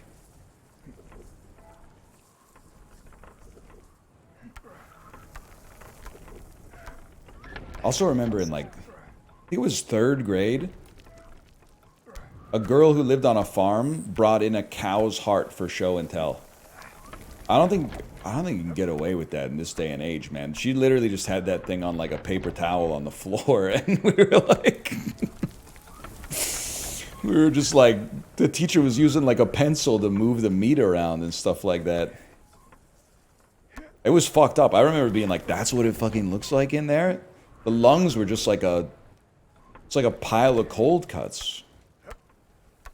It's fucking gross, man. She was crazy for that one.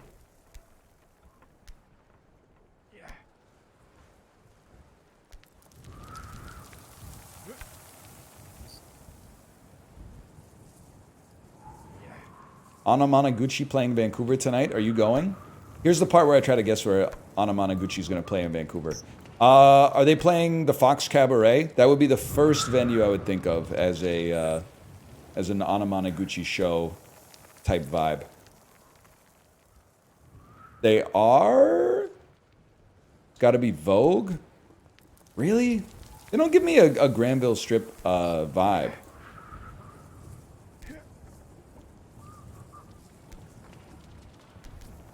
Rip to all the nerds that are going to the Granville Strip tonight. Hollywood Theater? Okay, that makes more sense. Hollywood Theater is like kind of up on Granville, right? That's like Granville south of downtown. Yeah. Oh, no. I know where that is. Yeah, it's in Broadway next to like the candy store. Yeah. Ah, okay. Well, no, I will not be there, but good for them, though. We can make that. Fear me? That's what it's all about, man. That's what it's all about.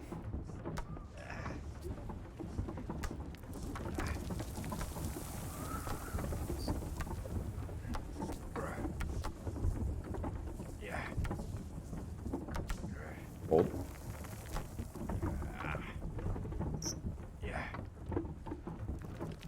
Hold. Hold.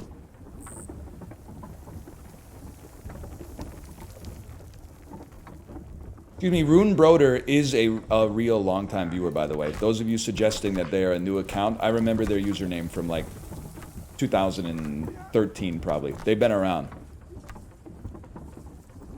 They're an old head chatter. Don't let the lack of a badge fool you. I'll vet them.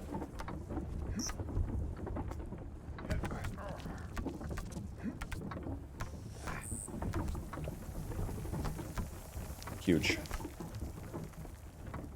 Following since 2017? Well, my memory's not the best. But they've been around is the important part.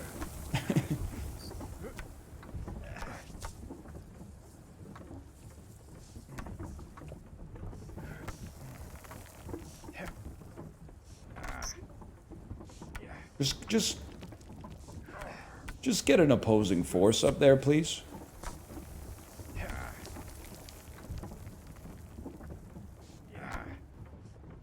Spit on my DAC till I ejected. You know what? That's pretty good. Wish I could have a sense of humor about that. Unfortunately, I am a Philly defense owner, and my opponent this week was a Philly kicker haver. As a result, I don't have a sense of humor about much related to football right now. Because they fucked me. Wow, that was very dangerous.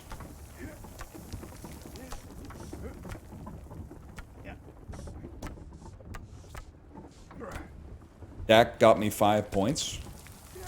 I mean, to be honest, I felt like an insane person, people saying, like, that was not a horrible football game. I get that, like, a great football game is a game with no defense, but, like, almost all of the offense was...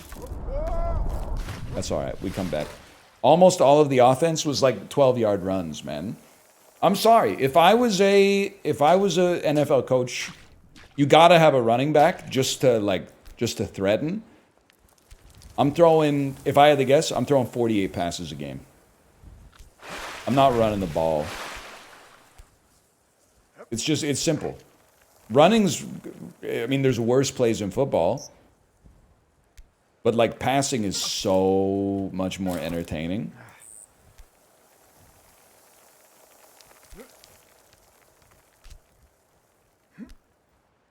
I'd be airing it out, man.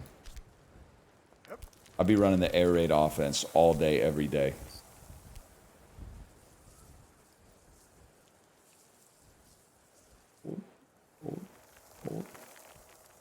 Running sets up passing. Okay, Marty Schottenheimer. George Pickens was pissing me off, man. The dude is like 7'3". Catch a pass, bitch. What are you doing? You're taller than the cornerback. Pull your arms up and pull the ball down. You're tall. They didn't throw to him? We were saying. I bet it sucks ass to be a wide receiver and not get thrown to. You know, like, after the game, they're in the locker room going like, I was open, I was open. I was open. That's what you sound like right now. I was open.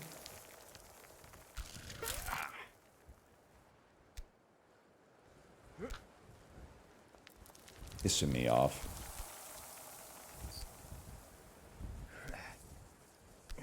I played football, this is what happens? I believe it, man. It's crazy that people, like, want to be a tackle. When a tackle gets, like, none of the cool plays in football, they almost never score touchdowns. They almost never get interceptions. All they do is, like, you work all day just to stay in the same spot.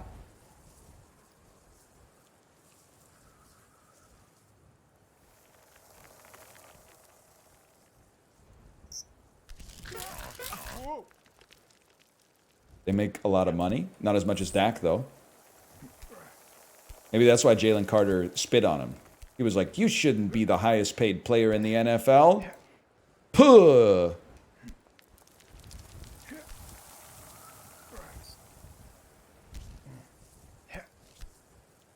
Patooey! Dak went under anesthesia to get a tattoo. That is really funny. I don't have a tattoo, but that is hilarious.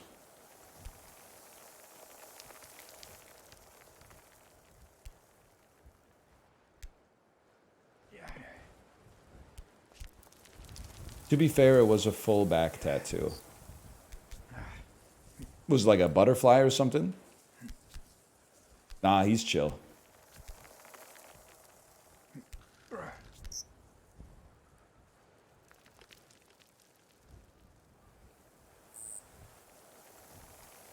Ooh.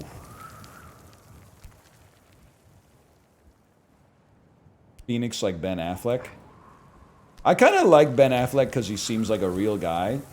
But like, getting a divorce and then getting a phoenix tattooed on your back is so fucked up to like your ex-wife and the mother of your children. We don't need the shortcut.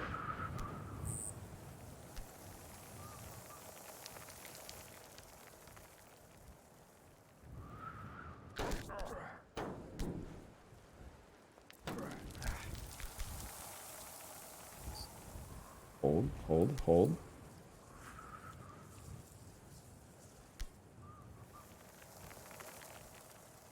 Hold. Just watched Good Will Hunting. What a great movie. You just saw that? It's not your fault. Actually, that's your fault. We've been talking about it for a long time. You should have seen it a long time ago. I don't care if you are 16. You should have watched it when it came out. Still haven't seen it? It's really, really good.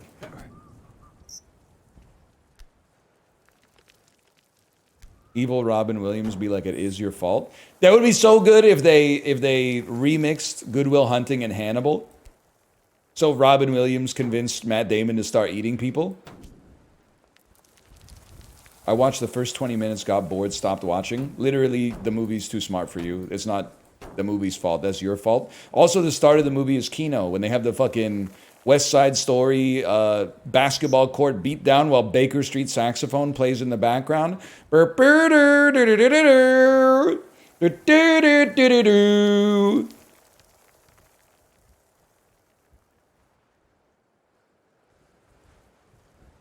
got problems, man. Oh.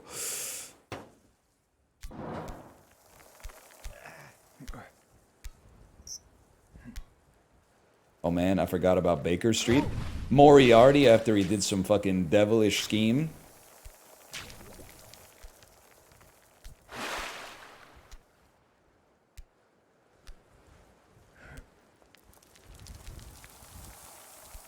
That's where Sherlock Holmes lived.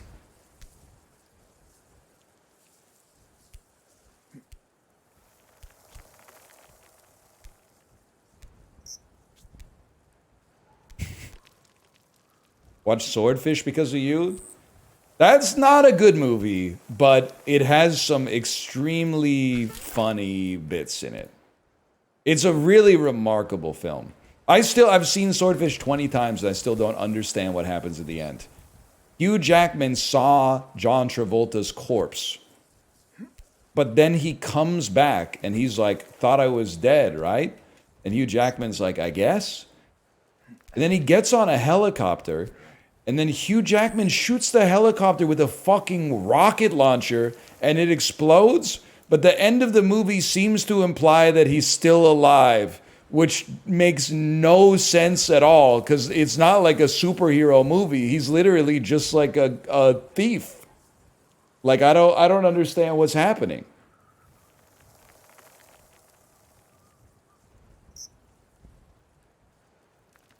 He stuck the landing. Oh.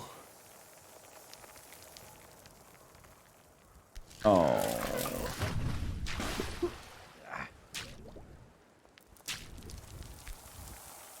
You saw the fake corpse in the winery? Yeah, but like, I don't think it makes sense. Maybe it's because the last time I saw it, I was like 13. I do love, I mean, the Department of Defense hacking scene is a classic. You know I can't touch that thing. Best hackers in the world can do this in 30 minutes. We need someone who can do it in 30 seconds. Can I be real with you, though? In terms of, like, movies with some dumb shit that is actually smart, the oil drillers negotiating with the American government for, like, what they want in exchange for blowing up the asteroid is real. If I was going up and blowing up the asteroid and risking my life, I don't want to pay income tax for the rest of my life either. I saved the Earth. Like, sorry. I don't want to close my eyes either. That's damn true. That's damn true.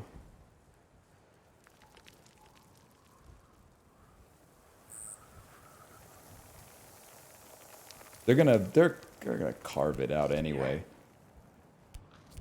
Fuck a shortcut, I don't care. I don't care.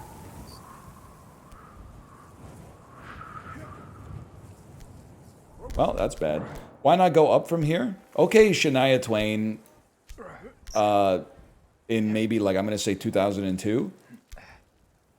Am I right, VIP Daniel? This is not from Come On Over. This is not from the album that had That Don't Impress Me Much. This is not from the album that had You're Still the One. She doesn't sing that? Yes, she does. She sings the song that goes up, up, up, can only go up from here, up, up, up where the clouds are, something like that. You don't want to nut check me on Shania knowledge. I grew up like 2 hours from Timmins, bro. 2002, you nailed it. You did it. She was real for That Don't Impress Me Much. Except, okay. You got a nice car. That don't impress me much. Who cares? So, you look like Brad Pitt. Kind of impressive. What were the other ones? Doesn't she say, like, you have a PhD or something? That don't impress me much? I'm like, one of them is kind of impressive. So you're a rocket scientist. Yeah, that's pretty impressive. That's pretty impressive. You got to work really hard at that. The car, like, you know.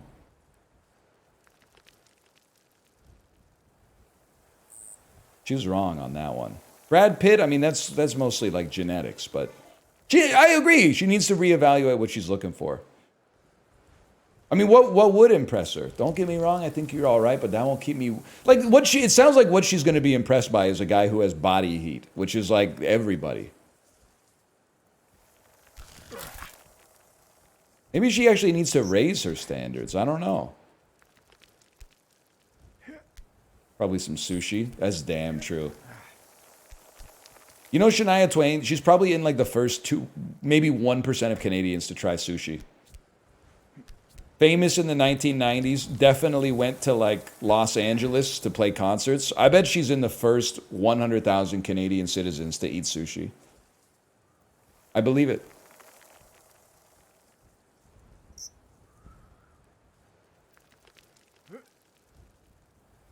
No shot? I completely believe it. You didn't have sushi in the 90s? They probably had some sushi in Toronto and Vancouver in the 90s. And maybe a little bit in Montreal. Outside of that, no, man. Not like it is today. Let me put it that way. In 1995, I feel like Shania might have been one of the first. She might have been the first, man. She might have been she might have been the first for all I know. Hold. He has the 14th highest selling album of all time. I know, people don't put respect on Come On Over anymore. All they know is Sabrina Carpenter. Nobody knows about Whose Bed Have Your Boots Been Under.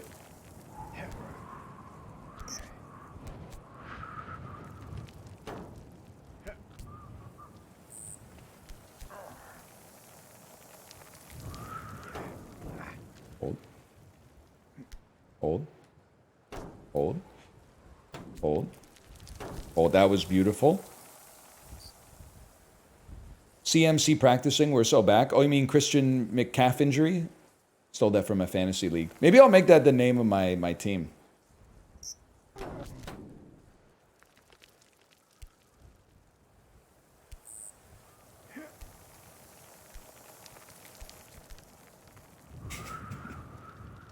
Hold, hold, hold. Hold.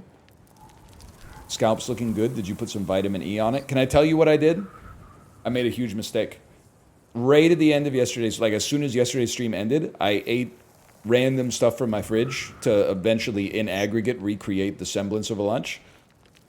Macro nutritionally, not in terms of like the actual composition of it, but like the atomic composition of it, the molecular makeup of a meal. And then immediately, my daughter was like, pretend to be C-3PO outside. So we went outside in the sun. So I slathered sunscreen all over myself. And I pretended to be C-3PO outside for like 2 hours. And then as soon as I got back in, I was like, I need to shave. But I didn't like wash any sunscreen off. I thought like the sun would cook it off or something like that. So I had like a weird shave where I had like sunscreen still on. But maybe it worked, man. Maybe it worked. If you're saying that it looks good. See, that's not good because our hands get twisted.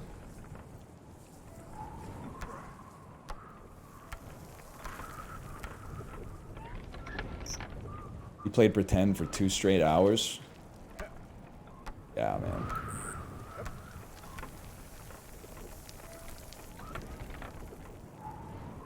It's rough. And it's a little bit more of that this afternoon.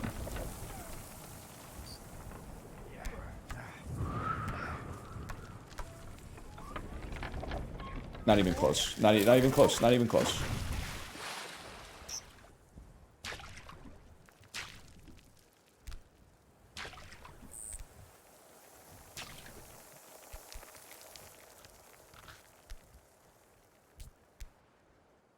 Can we hear your C-3PO? No, because my C-3PO is not good, which I'm not embarrassed by, but every so often, and I apologize for this, I'm like, it slips from C-3PO into like Hank Azaria on The Simpsons, and I have to kind of pull it back to C-3PO. I don't know how those two accents end up so close together when I try to recreate C-3PO. Because when in my head, I'm like, C-3PO is just a British guy. But then, you know, you take 1 second to not be mindful, and you're like, that doesn't sound like a British robot anymore. That sounds like a poo from The Simpsons. That's not okay. He's Welsh. Well, that might explain it then, I guess.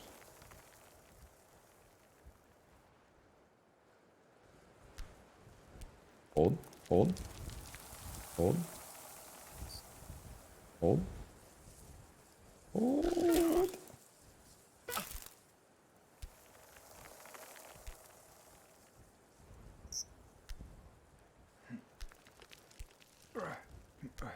Welsh is Britain? Shut up. You can't talk like that when you guys don't even have pizza cutters. No pizza cutters, no free refills, cost £2 to use the bathroom. Like, and you're gonna sit here and tell us, you're gonna condescend to us about what's what when you don't know anything. Okay. Oh, yes?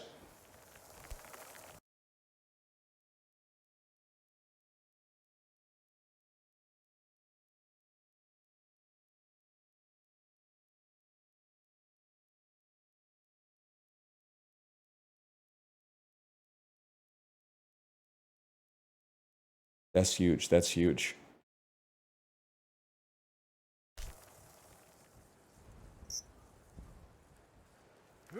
Big swing. Big swing. I love MJ Ha, man. I love MJ Ha. It's so good. Wait. I gotta free that hand first, and then I gotta go back to it. Oh!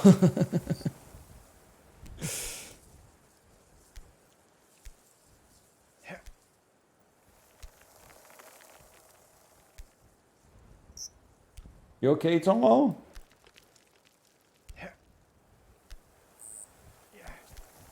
It's crazy how much progress we made today. It's crazy that this is like the best game of the year, man.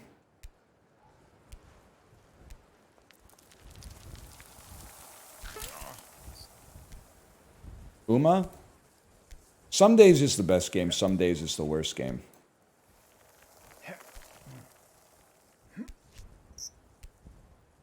Ah, that's true. I forgot about Blueprints. Blueprints is really good.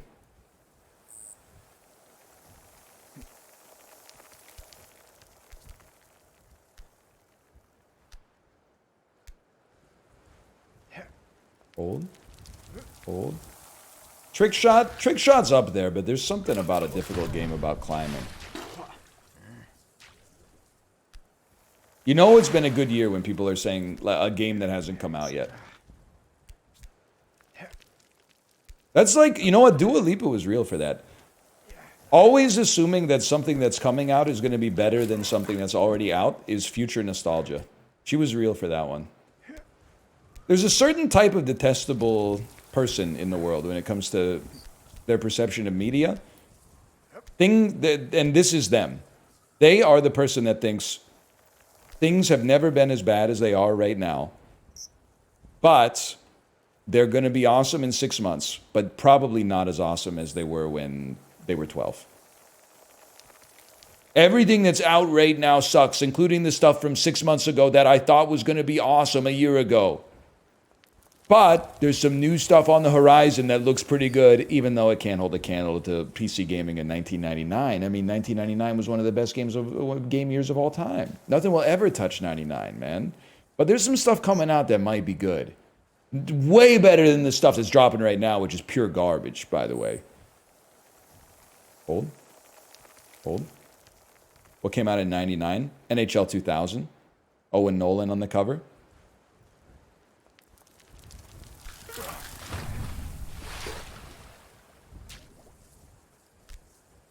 Yeah, I'm going to say it's Owen Nolan on the cover. Can I get a check on that? Can I get a check on Owen Nolan? 99 is definitely Eric Lindros. I feel like 98 is Peter Forsberg. 97 was John Van Beesbrook. 96, I don't remember. I don't remember. That's sad.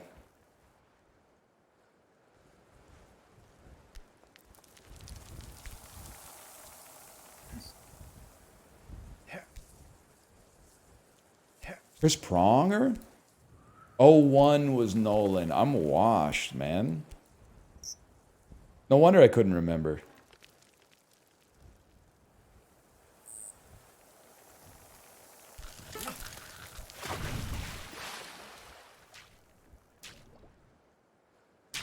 Alcaraz versus Djokovic right now. You know, Kate told me that a famous tennis player did the soda pop dance at the US Open. And I said, which one? And she said, I don't know, name some. And I said, does he have curly hair? And she said, no. I said, does he have really short hair right now? And she said, it's a little short, but it's not that short. And then I said, is he good? And then she said, he's the best. And I said, but that's Sinner. And Sinner's kind of got curly hair. And then I looked it up, and I was stunned that it was Djokovic because he's old, man. He's my age. I was like, damn, he's going through the same stuff I'm going through right now, man.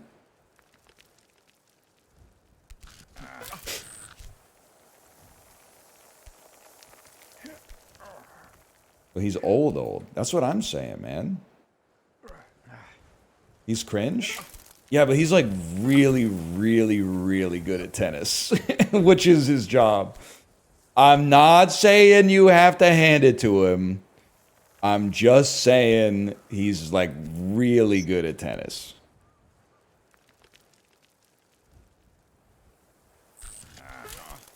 He's third best all time. I'm not a tennis head necessarily. I know just enough to get myself in trouble. But every time I look at a comparison of Federer, Djokovic, and Nadal, Djokovic has the best stats, and he's always third in the GOAT off. And it just makes me think, like, what am I missing, man? What am I missing? It's like they always put like Federer was the GOAT when I was a teenager. They always put a little tilt factor on Federer to put him number one. Because he's more likable, I think. David Nalbandian does not clear all of them, okay? If anyone clears, is Canadian Olympic gold medalist Daniel Nestor.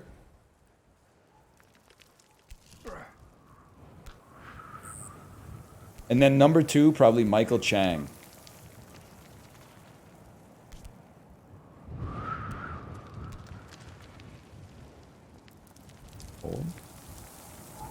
Oh. Oh.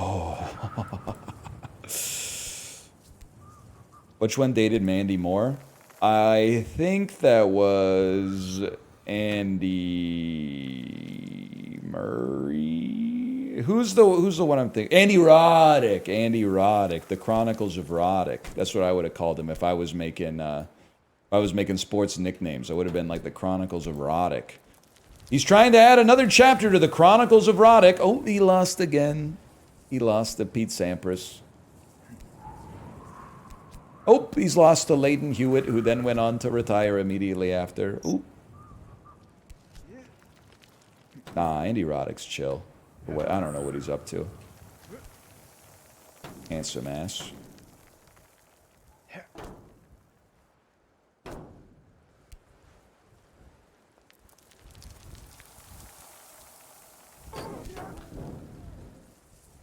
We can make it out of this.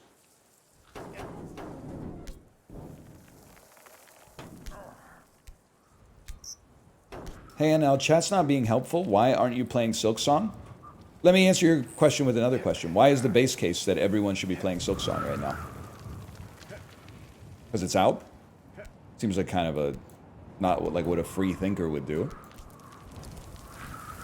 Like, just because a new restaurant opens up, that doesn't mean I'm going to be eating there. I'll be eating at the White Spot because they got the pirate packs that my kid likes. And I'll be having Nat's Hearty Breakfast because they serve it till 2 p.m. You get 2 eggs cooked how you like, scrambled, 2 pieces of toast. I'll take sourdough, no jam or peanut butter required. I'm okay with just the butter. Let me get bacon as a side. I'll take the shredded hash browns, please. Not the smashed potatoes. I want the shredded hash browns. And maybe a Diet Coke. Definitely a Diet Coke. Make it snappy.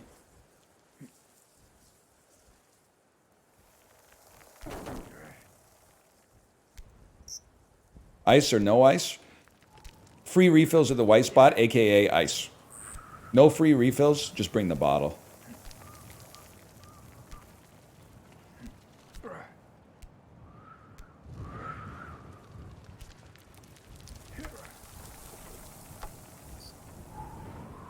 They said because the game's up your alley.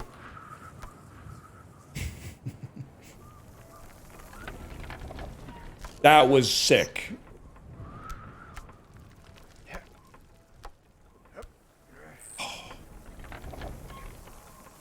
That was clean, man.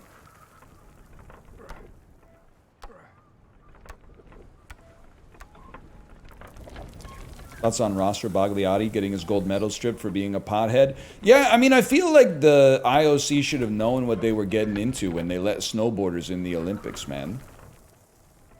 Like, stripping a gold medal because a snowboarder tested positive for cannabis is like taking away a figure skater's medal because they use skates. Like, it just... Are you stupid? Like, it comes with the territory, man. A little... like kind of a Jay Leno style monologue joke. Oh.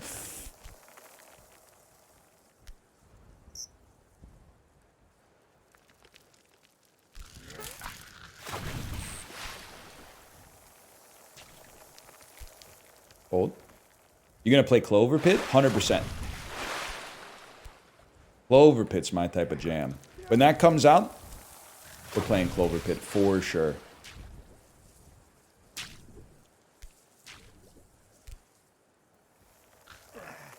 Again, it's not like you can't make me have beef with Silksong or the Silksong community. I'm happy that, you know, it's been a long time waiting for their food and it finally arrived. But like the sad truth is that the people that are going, why aren't you playing Silksong, are not Silksong heads. They're just like, I don't know, way too tapped into the Twitch ecosystem despite not working on it, and should probably just get like other hobbies, I think. I got no beef with the Silksongers, man. The people who are like, you're not playing the #1 game in the directory right now. And that goes double for the people, by the way. Maybe not double. It goes the same amount for the people that are like, thank you for not playing Silksong. You can eat it too.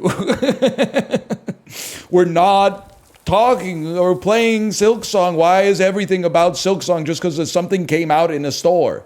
And meanwhile, every time someone mentions Labubu, you're like, Labubu's that it's symptomatic of the downfall of Western civilization. What are your thoughts on Silksong, by the way?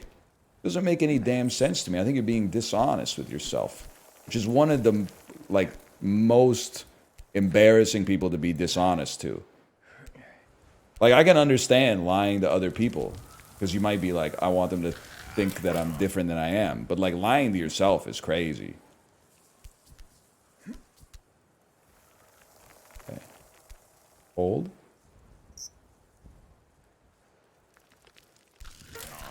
Oh, come on, man.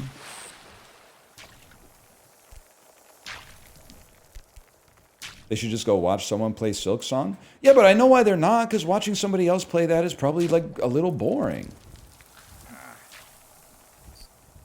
No disrespect to my friends. They're not boring, but it's like the conditions surrounding it are not that exciting. Apollo's playing it, Bear's playing it, but I would much rather watch Apollo do, like, a smash or pass than play Silksong. But he's a coward, so he won't. Chibli, I've been loving you. I've been very, very lightly sprinkling in depressed Donald Trump who confides in Chibli, because I think you actually hit on a 10 out of 10 bit. I added my own little spin on it. Changed some of the verbiage because I don't want to get arrested at the border the next time I go through. It's something like, Chibli, they did it. They finally did it, Chibli. I've had enough. The dirty Dems turned over too many stones. I don't want to do the fucking job anymore, Chibli. I don't want to do it. It's not worth it. I'm already so rich. I have so much money. There's no point. They've made my life miserable. I don't want to be here anymore. I'm gone. They win. Sleepy Joe, you win this one. I'm sick of it. I'm sick of it. I might be the president, but do I not have feelings? When you're the president, nobody knows. You never know if people are your real friends or they're just fucking with you because you're powerful and they want to be close to that intoxicating power, Chibli. Chibli, you're the last real friend I have, I'm telling you. Chibli, delete my search history, Chibli. Delete it. In 24 hours, the key is under the mat. Delete my search history. Feed my dog, Chibli. Delete my search history. I'm trusting you. Something like that.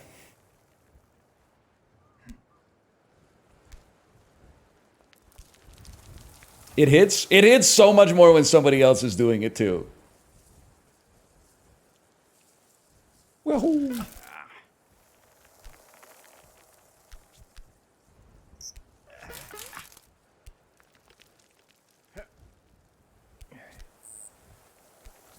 It's a good bit. I mean, I'm just like really powerful men being sad is a really good bit, and if they have a funny voice that's easy to mimic, it's even better.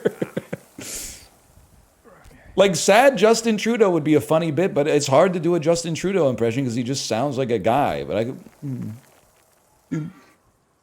people, my constituents don't like that I walked back my promises on electoral reform, and like his wife's like rubbing his back or something.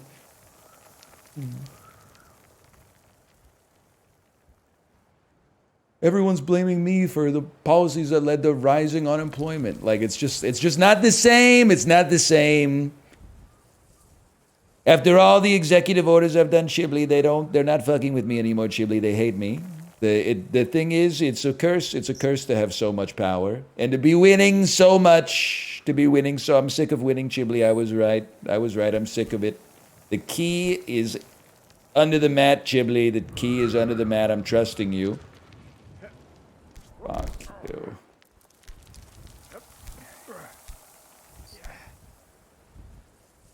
Wow.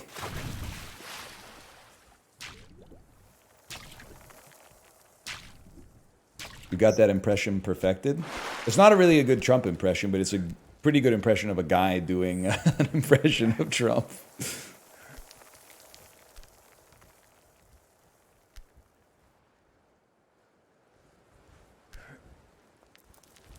It hurts my face after a while, too.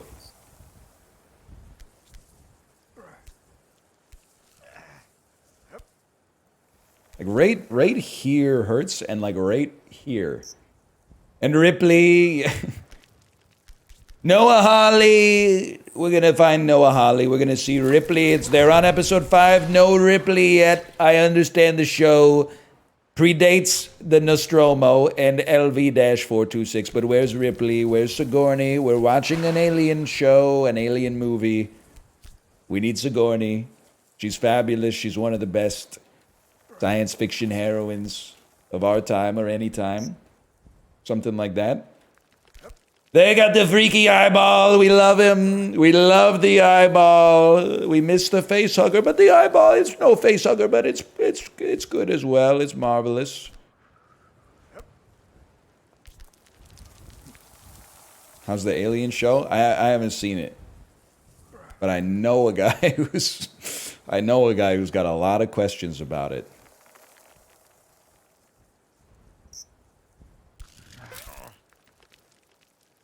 Hold.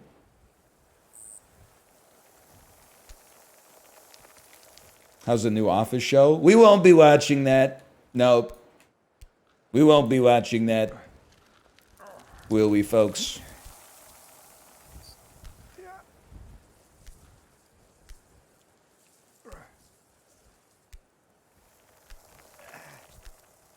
Anyway, how you doing, Chibli? Chibli, I mean this sincerely. Sincerely. I owe you a lot because watching you play Hot Shots Golf meant I didn't have to play Hot Shots Golf. And I was very excited to play Hot Shots Golf, but it did look like pure trash. So, yeah, it was like not even just like, oh, the mechanics are bad. It just looked like it had no sauce. No sauce on the damn meal. Like, I want a simple, like, 3-button golf game, but you gotta put some sauce on it.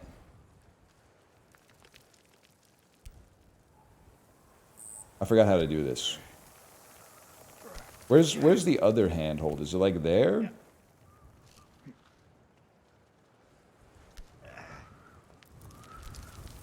I don't think it's there. It's up and left? Like, here? Like... straight up and then across. Ah, yeah. Whoa. You'll shoot your eye out. Okay. Ho, ho, ho.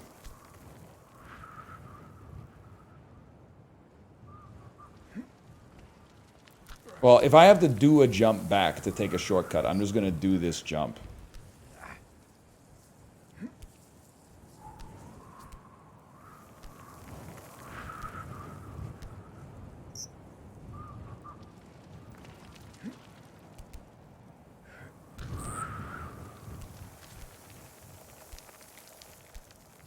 Told you. Ghibli, is it true you OD'd on Kava? I don't want to embarrass you, but many people in my chat said your Kava arc is over because you drank too much of it and threw up.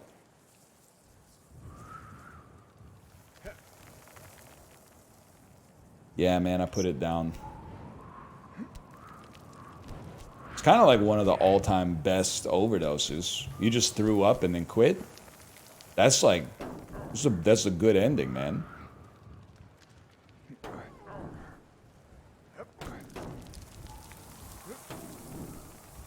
popped a blood vessel in my eye.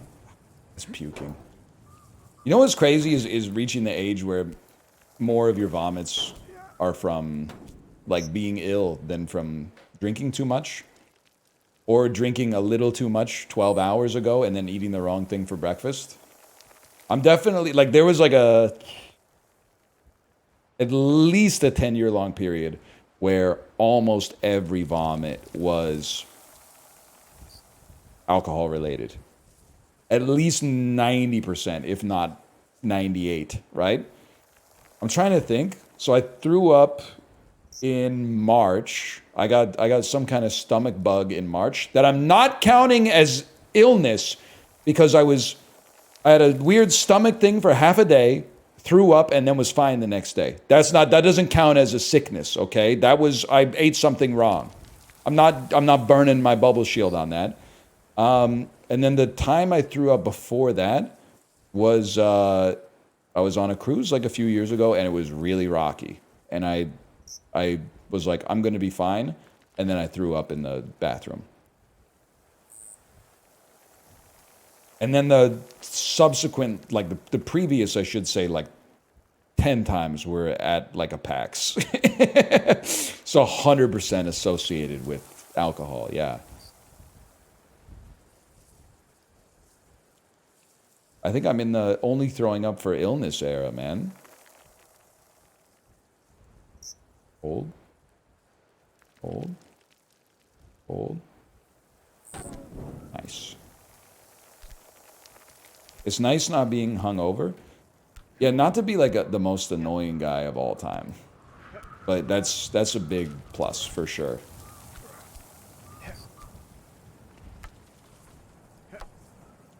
That's a little technique that you can actually use on yourself. And I think this works. If you wake up after like 5 hours of sleep and you're like, oh, I'm tired, just the first thought you should have is, could be worse, could be hungover as well. And then you're gonna snap to. You're gonna be like, this ain't so bad.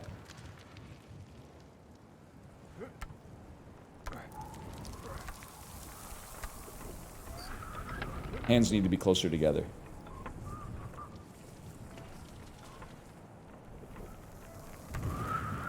And then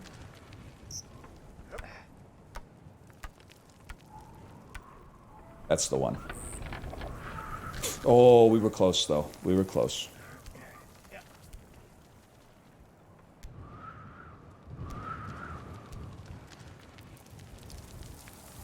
Chug some Gatorade before bed and you won't be hungover. Wow, why didn't I think of that? In like the 17 years when I drank, why didn't I think about having some water or some Gatorade before bed? All that pain and nausea, horrible sleep, diarrhea that I could have skipped. Oh, turns out Gatorade just cures it all. Who would have thought, man? That shit doesn't work. If you're a real beerhead, that doesn't work. Sorry to tell you. You might be like a Michelob Ultra tier guy, but once you start getting into those high gravity double IPAs, let me know how the Gatorade's working out for you. 5:45 in the morning when your kid runs into your bedroom and jumps on your fucking stomach. Let me see how that serves you, man. It literally works. It alleviates like 10% of it. It does not work. You have no idea what you're talking about. That's insane. Drink a glass of water is like the most insane advice I've ever heard. Of course, it's better.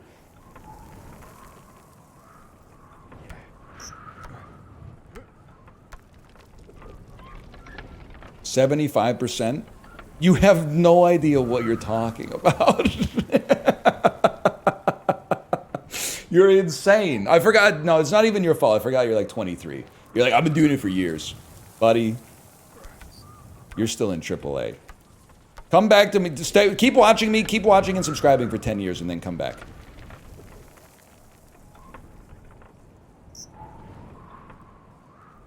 No? It's too late. If you could have left, you would have left by now. Now you got some attention. You're dialed in. Guys in his sophomore year of college telling me, like, just drink a Gatorade. Pro tip, I bought some Gatorade powder at the... It's cheaper than buying the bottles individually. Now I got a big tub of Gatorade powder in my dorm. Yeah, bro, so did I in 2007.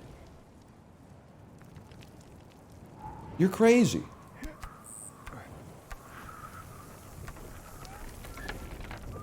That could have been it, man.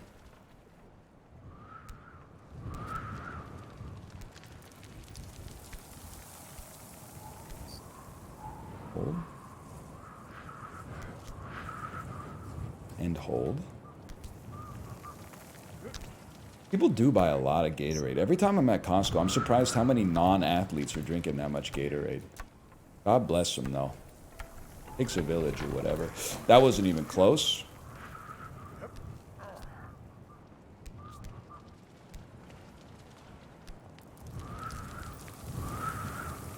Hold. It does taste pretty good. I'm not anti-Gatorade.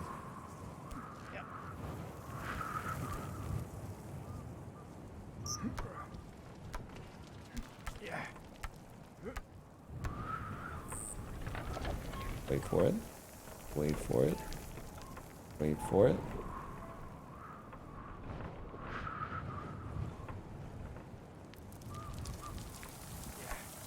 And don't even, sorry, I know, I hate to do this, because I know you probably never encountered someone that will call you out sight unseen like this before. There's always one motherfucker who's like, anytime you say Gatorade tastes good, they're like, yeah, but Pocari Sweat, though. I'm sorry, I like Pocari Sweat, and on a hot-ass Tokyo day, it hits the spot. But there's Gatorades that clear it. I'm sorry to say. Hold. What was that? That was nothing. It clears all Gatorade. If they released it as a Gatorade flavor and you drank it in Ohio, you would be like, this beverage is like a 6 out of 10. But because you're on your fucking, you got your Japanese stationery and you're in a fucking Shin Yokohama station or something like that, and the train will be arriving on platform 6. Motherfucker. The vibes are doing all the heavy lifting. The drink's just sort of there.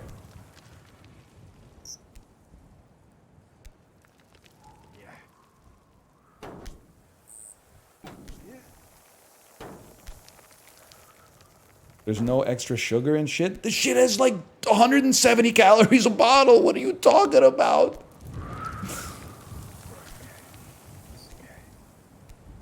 Japan's crazy because you'll like go to the vending machine and be like, oh, I want to have something healthy but refreshing. And then there'll be like a bottle with a bunch of vegetables on it. And you drink it and you're like, wow, this tastes so good for vegetable juice.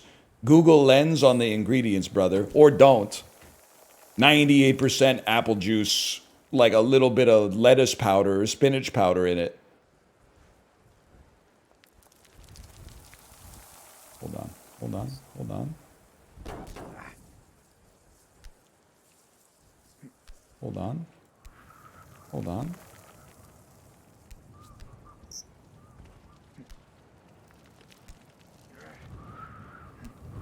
Gatorade Zero is really bad. You're not wrong about that.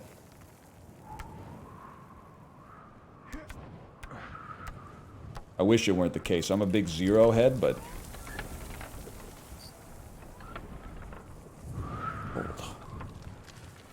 Gatorade 300? Unfortunately, my aggressive, that's just Gatorade. But that's why, like, I don't know. I treat Gatorade as like a... It's almost like a medicine. Like, I think... I never stock it in my house. I only buy it if I'm out and only if I'm like insanely thirsty. Like 10 or 12 years ago, I used to run on the treadmill at the gym and then take the bus home. There was like at least 3 or 4 times I got off the bus early to stop at a convenience store and like buy and drink a Gatorade in 3 seconds. And it's, when that happens, it's the greatest beverage that you've ever had in your entire life. When your body is like craving it. Always crazy to me, like, like we go to the drink fountains at like Disney World, and you see that people are like, they're getting lunch, they're getting like a cheeseburger and fries, and then they go to the drink fountain and they get a Powerade, and I'm like, if you like it, it's fine. Don't get me wrong. And there's times that it's hot. It's just a strange beverage to pair with your meal.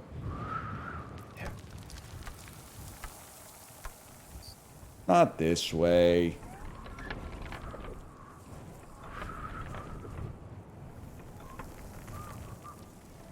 It's weird to have Powerade at all. Okay, beverage Jeff Mangum. How strange it is to be anything at all. Oh, that was it.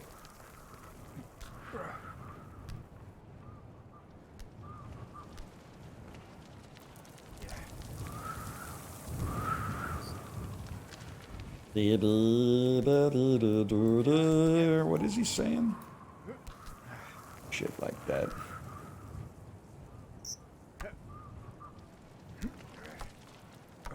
You're the kind of guy to say live your life on the internet, but be a bit of a puss IRL. Truth to that, for sure.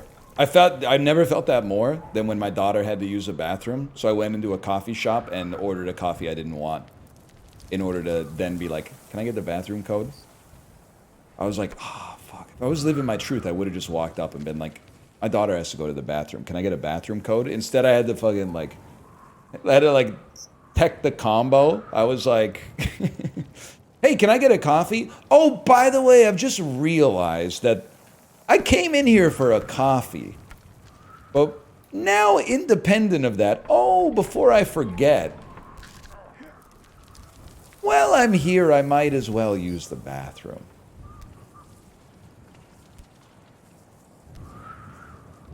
They saw right through you. The worst part is, at first, it was like a new coffee shop too, like that opened recently. I think at first they were beaming. They were like, a customer in the coffee shop. He must have heard that our coffee's good. And then as soon as I said, can I get the bathroom code? It was like flat demeanor. They were like, he's just in here to piss. But the coffee was pretty good. I probably won't be back, but the main reason I won't be back is because that shit is in Burnaby, which I'm not in that often. And if I was, I'd probably be going to Hanam Supermarket or H Mart, so I'd be eating at one of the cafes that's in North Road Plaza. Like Black Milk Cafe or whatever it's called. Black Milk Coffee, I think. Oh, now we're talking.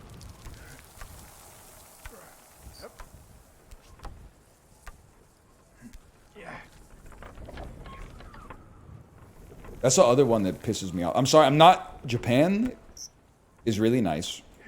Korea is very nice to visit as well. When people start glazing the canned coffee, I swear I start to flip my fucking lid, man.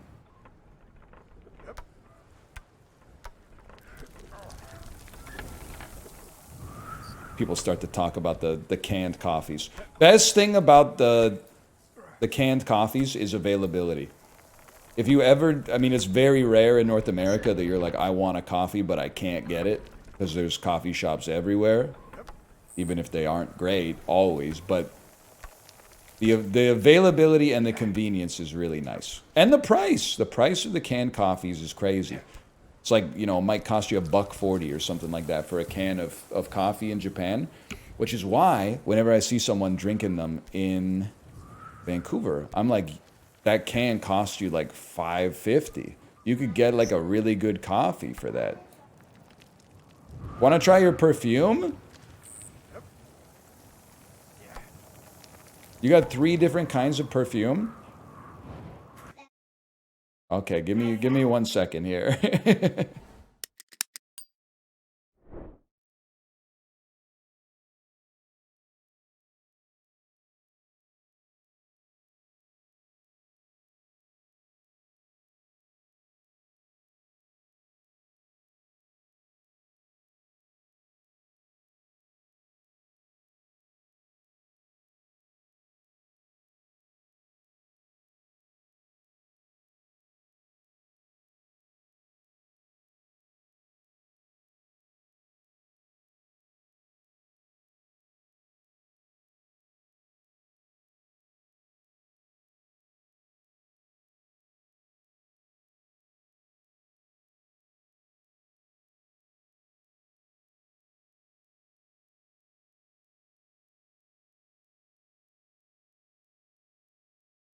Chad, I forgot I was muted the whole time.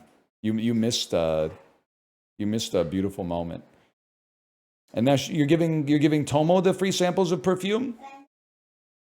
And he really is trying to smell it. He's trying to smell the perfume? Yeah. Tomo, thanks for playing along, buddy. Careful on the staircase, okay?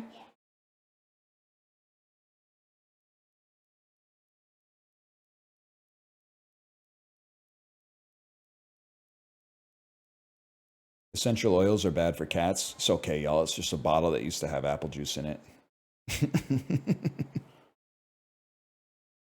I understand your concern.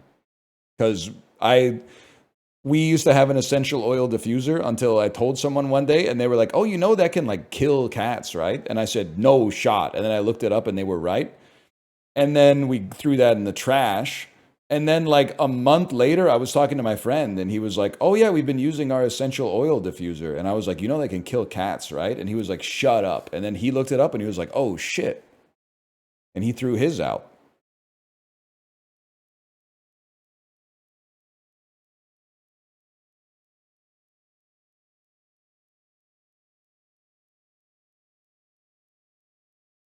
The chain of helping. Yeah, man. I mean, like, it's just cats are allergic to like a lot, man.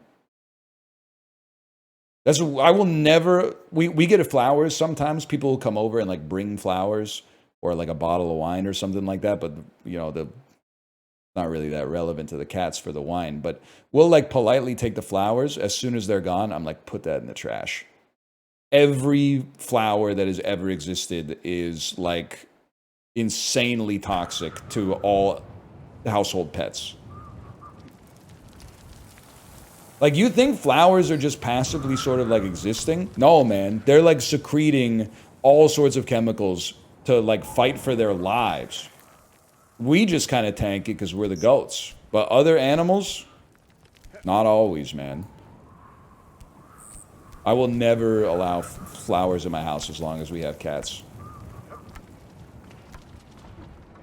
Some cats are good for it. Like, they just won't eat it. But, like, not my cats. They've been raised, like, too cushy. They'll eat whatever they can get their hands on.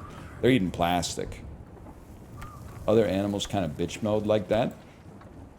I mean, we basically, like... Humans can tank almost anything. People will, like, eat glass and shit. Well, maybe like that one guy who ate the whole airplane.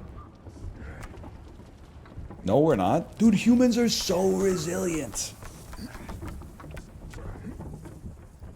Physically, at least. Yeah, that one guy ate a hornet's nest, man.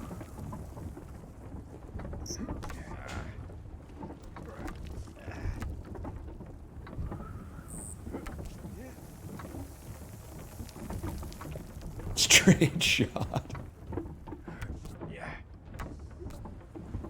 I mean, we're fairly vulnerable in, like, the whole scheme of things. Like, we're more vulnerable than, like, a boulder to blunt force trauma. But, like, we're really good at, like, digesting stuff without dying for the most part. Rabies kind of OP, though. But luckily, that's not, like... Most people don't get it, I think.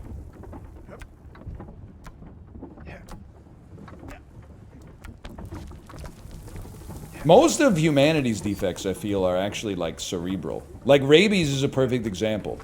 People are more... They make... The average person... No, this is just not true. I'm lying. I was gonna say the average person is more scared of rabies than heart disease. But I don't think that's true. I think most people are not thinking about rabies in their day-to-day.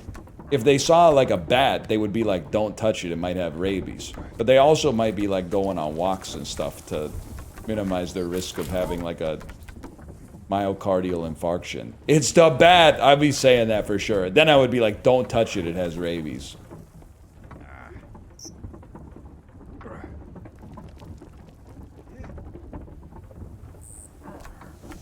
Yow.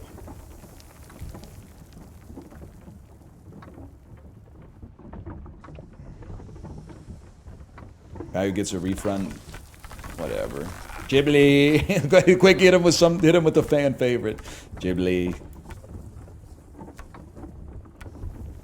It's not, what the fuck is... Ghibli, what the fuck is the point? There's no point to this shit. Out, brief candle, Ghibli.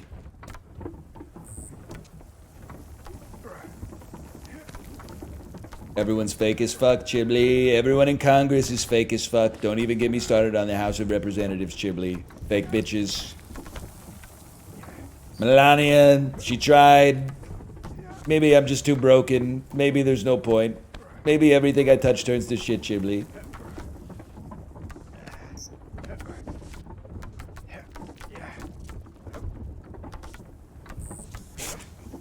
Sit too.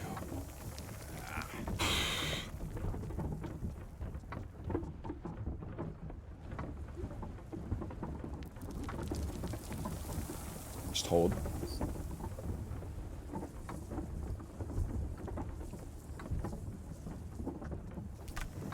Hold.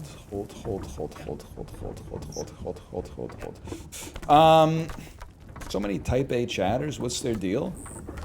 I think people, you know how I said, like, doctors ain't shit because they mostly, well, they're doing good stuff, but they don't get to be called heroes because most of them are doing it for profit motive. That's kind of how I feel about type A chatters, is like, it's a very defensible position because they can say, sorry, I was just trying to help. But I don't think they're actually trying to help. I think the motive is being the person who helps, and then they get credit for they get to go, thank you for doing that. I couldn't have done that without you.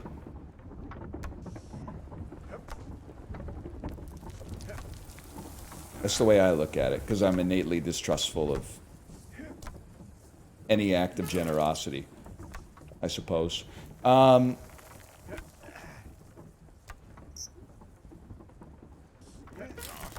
That's tough. I think I need that there. That's rough.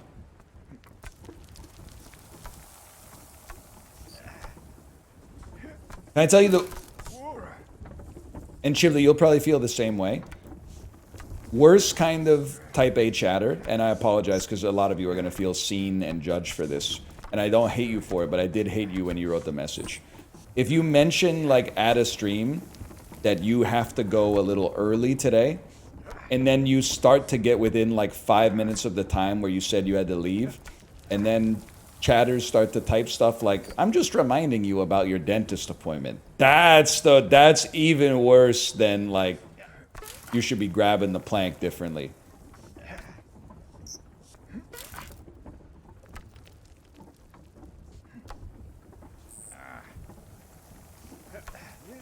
Help me. Elaborate? Because you're like backseating, I mean, someone who's got it figured out more than you, I guess is what I'm trying to say. And you might say, you don't know that, but I do. I'm not saying I got it figured out more than everybody, but people who have it figured out aren't wasting their time typing, don't forget about your dentist appointment in a streamer's chat. They got shit to do. That's why they got their shit figured out, is because they didn't have their shit figured out, and then they had shit to do, so they had to figure their shit out so they could get their shit done.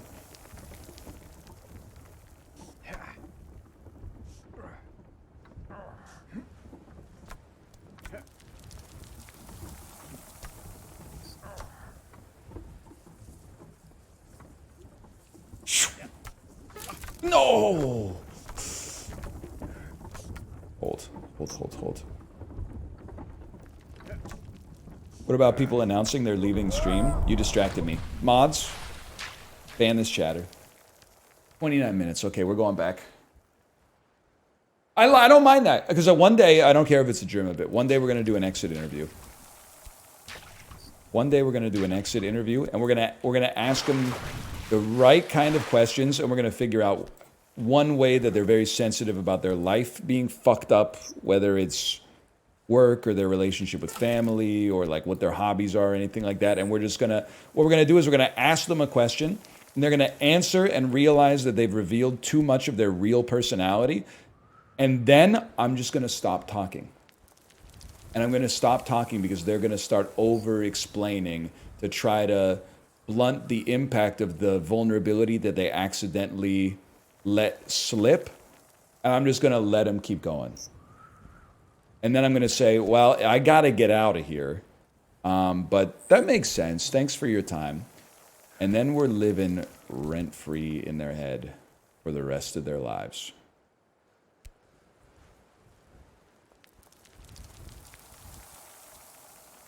That could do it, man. That could be what it's all about.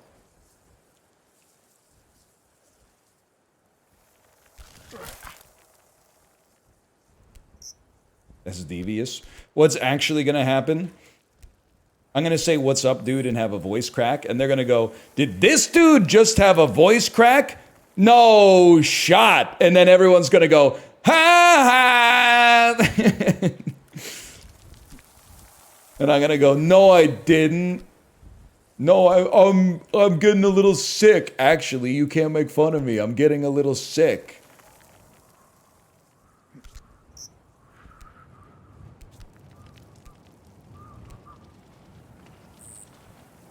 That's gonna be funny.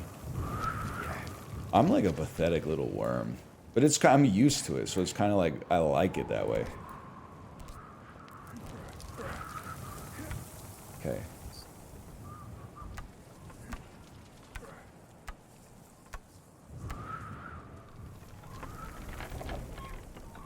That was pretty good. What do you mean by that? Well, you know, it's like life is a constant journey in self-improvement, or like not self-improvement like getting abs, though that could save you, but like becoming a better person, becoming a more honest and authentic person for sure. My first impulse, and this is pathetic, is whenever I make a mistake, my brain's the most well-worn pathway is to find a way immediately to say that this is not my fault.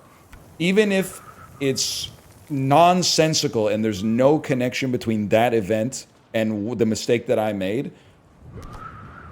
Like if this hasn't happened, but like if I bumped my car into something, I could easily see myself being like, oh, that's because I got that voicemail this morning. Kept me distracted. If I wasn't distracted by that voicemail, then I wouldn't have hit the side of my car on that parking garage. In normal conditions, I would have easily driven that, like, flawlessly. Come on. But you get older, you start to get over it. I still see it in my dad a little bit. And when I see it in my dad, I see it in myself. Because when he can't find something in the kitchen, it's always my mom's fault, even though my mom always puts it where it always is. And I have exactly the same impulse. Whenever I can't find something, the first thing I think of is not... What I should think is, let's go look where it always is, but more carefully, because it's probably there. Instead, the first thing my brain does, and it's reprehensible, is goes, where'd she put it now? And then it turns out, it's always the place she always puts it, which is where it's supposed to go.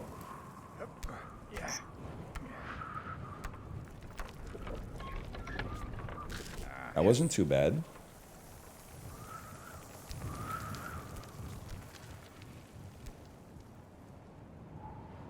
Can't relate, my roommates always moving stuff. Okay, well, like, that's roommates. Roommates be placing stuff all over the place and not doing the dishes. Wives be putting the stuff back where it belongs. That's my experience. I don't have a big sample size, but... Roommates always be doing stuff like frying an egg, leaving 90% of the egg matter caked to the pan, putting the pan in the sink that's already full of dishes, and then putting a little water in the pan, then not washing it for 2 days because it's soaking. That's like #1 roommate tech right there.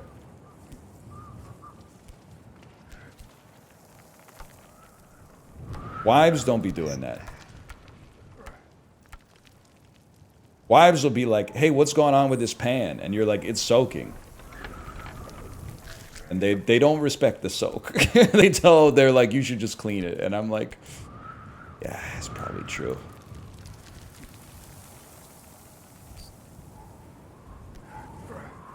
They really don't. They're always like, if you just cleaned it right away, it would be clean. And I'm like, truth hurts, I guess. I don't really have a comeback for that one.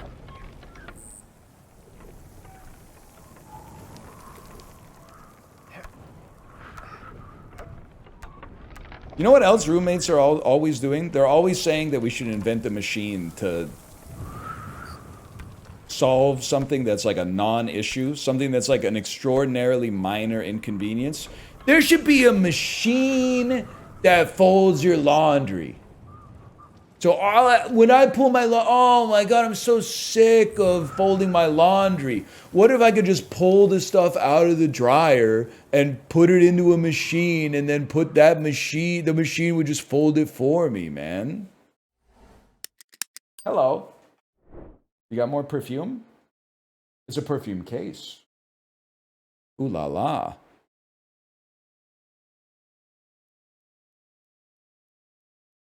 What else you got in there? Oh, who's that? Is she from Kindergarten the Musical? I don't know either, honestly.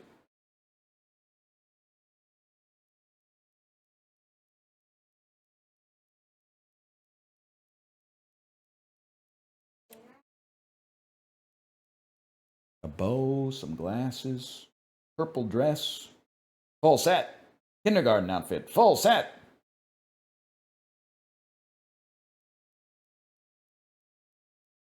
Yeah, nice shoes. I struck out on that one.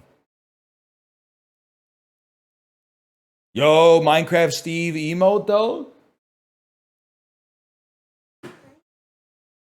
How'd you do that? Can you do that again? Yo, that's Minecraft Steve. Someone posted. Someone posted, I am Steve. Who did that? That's my line.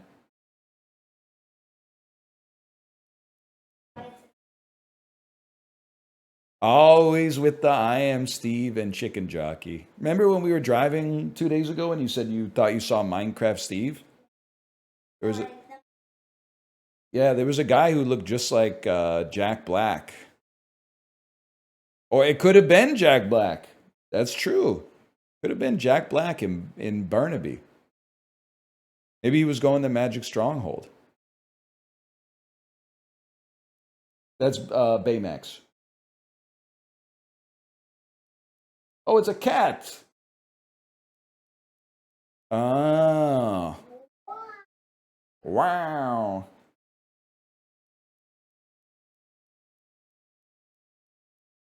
Did you have lunch already?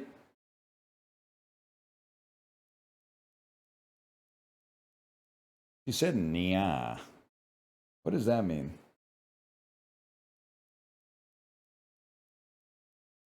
To me, it's almost like you said, that was my duck. I drew that duck.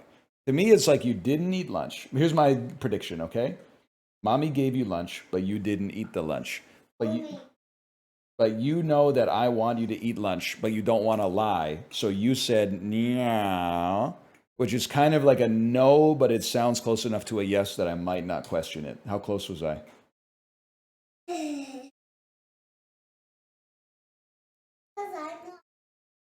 You're going to be hungry, though. You got to eat lunch.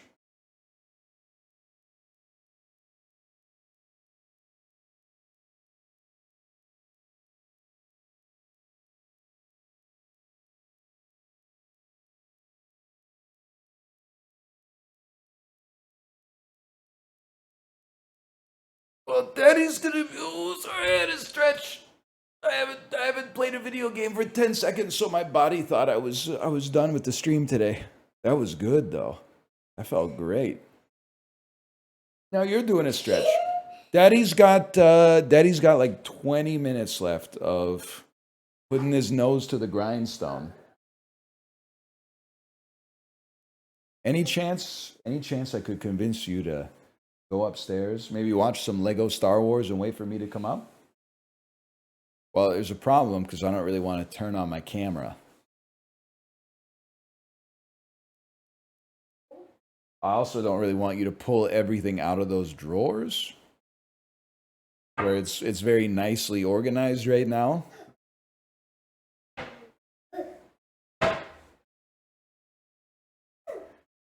That's kind of a kid classic, though.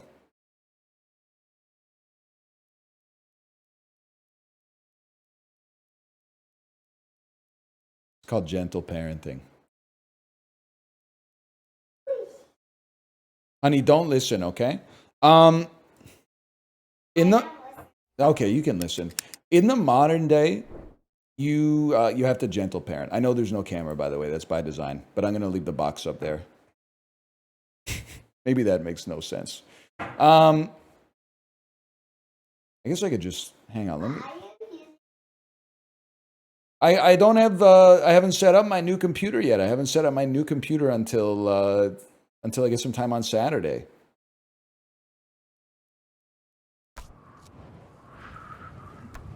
Yelling at your kids is not effective.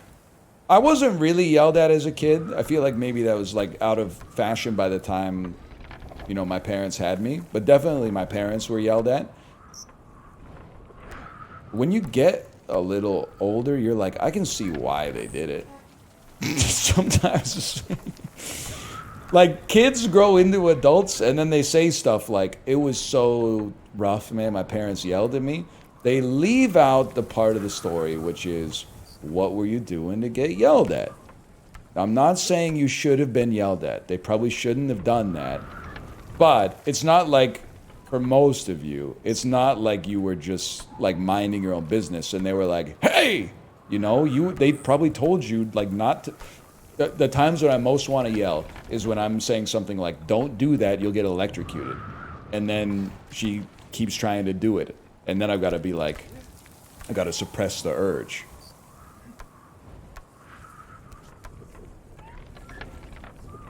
The urge to shout, because sometimes you gotta shout as an adult to get your kids to take you seriously, instead of just like, because you know most of the time daddy's like, oh, could you please not do that?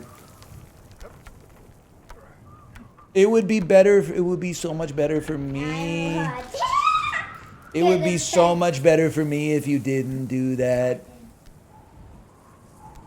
Oh, I forgot. This is like your favorite game, right? Especially when I fall. I got some bad news for you. I don't think I'm ever going to fall again. Watch this. I mean, this is not easy, too. This is some difficult stuff. Oh. Almost made it. I'm going to go that way. No, in there. In there? You want me to fall down the Grand Canyon? Yeah. I'm going to get hurt. I'm going to break some of my bones if I fall to the bottom. It's a game. This isn't a game. Daddy's at work right now. Nice hat. I don't get paid unless I beat this game in the next 8 minutes. And then that'll be the end of us going out for brunch. I'll tell you. Oh. Do it again. Do it again. I'm gonna make it. It's hot, Dad. Thank you. Thank you. You know what kind of hat this is? It's a crown. It looks like it's from Burger King. Have you ever... I guess you've eaten at Burger King, right? No. I think you might be fibbing because you definitely got chicken fries there at the Orlando airport once. I remember because the Orlando airport Burger King was the only restaurant I've ever seen in my entire life that has run out of French fries, even though that's what they sell. And then I ordered you a 10-piece chicken fry, and there were like 16 chicken fries in it. They did not care. Thanks. And I sit on you. Okay, yes you may. Wait, let me take my phone out of my pocket. Let me take my phone out of my pocket.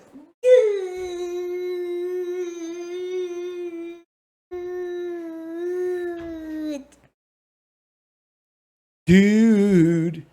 You know that one? You've traveled far. You must be surfing under a lucky star. You guys know this one? You're exactly where you're meant to be. You guys don't know this?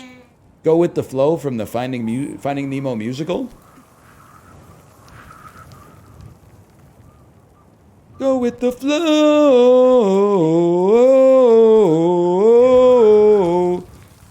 Must have missed that one. It's pretty. It's got some heat. In the big blue world. It's a hard jump, okay?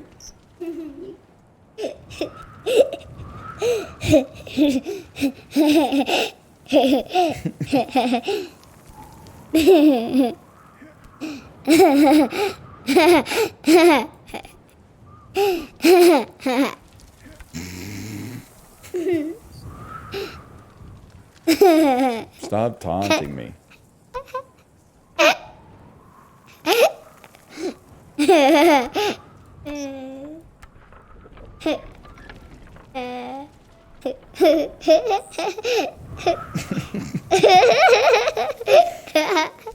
Oh!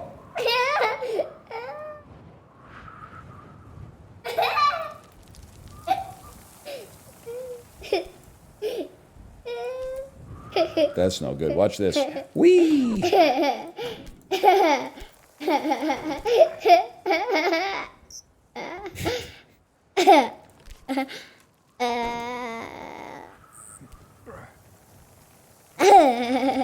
This one's tough.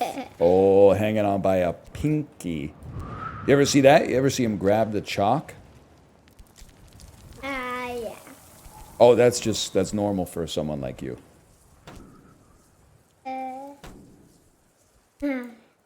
When are you gonna start streaming, honey? Another year. After one more year? Yeah. You're gonna be a 5-year-old streamer? Yeah. 5-year-old streamer. It looks like you fell down.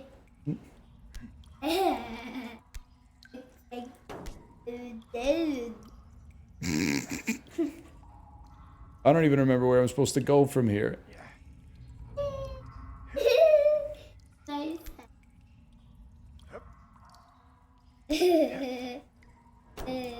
You know, I just fell down and lost like an hour of progress. I'm back in the sewer.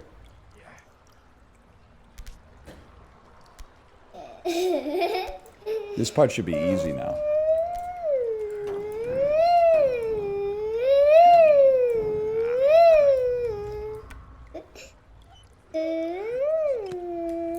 Oh no! Hey, I didn't fall. I didn't fall all the way. I didn't fall all the way.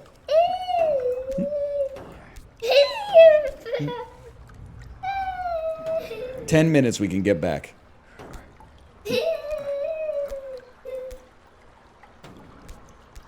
12 hours of progress.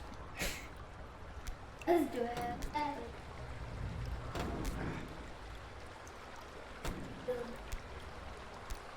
Maybe you could figure out what's Tomo meowing about so much. He's laughing. He's laughing at me? Do, do, do. They go like, yeah! That's the second most fun part. You want to see the most fun part? Yeah. I think it's just a little bit higher up. Do, do, do, You gotta admit, Daddy's getting pretty good. do, do, do, do, do, do. Yeah! No.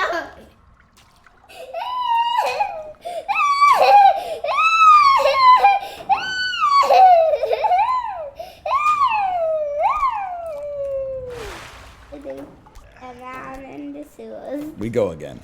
The man in the sewers. The man in the sewers. That's what they should call this game, the man in the sewers. The man in the sewers.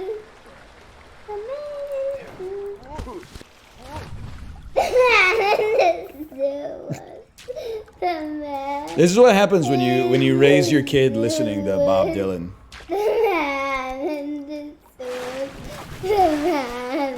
There's another man named Bello moving around mysteriously.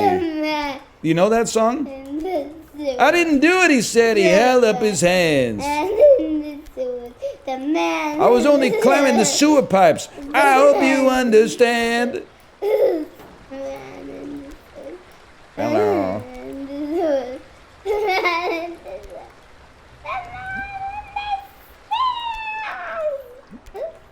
Do it, do it. The man in the sewer.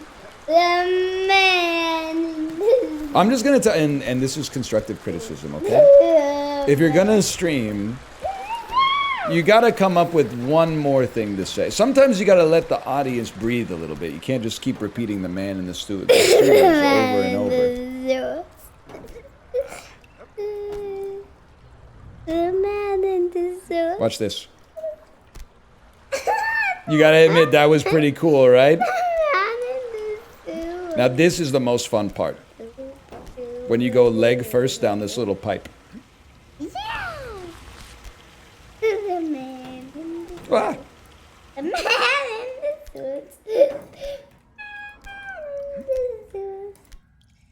But you know what? You're actually a lot better than most streamers already because you respect that there should never be dead air. Even a single second of dead air is unacceptable. It's the attention economy. People will, if you're ever not talking, some percentage of people are going to click off. So even if you're going man in the sewer, beep boop a doop boop, beep boop a doop boop, you gotta say something.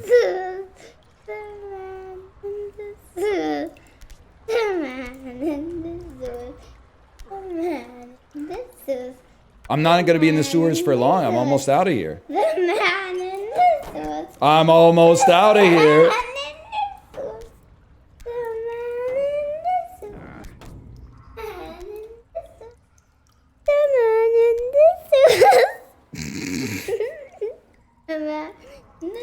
What was that? What was that? What was that? That was horrible.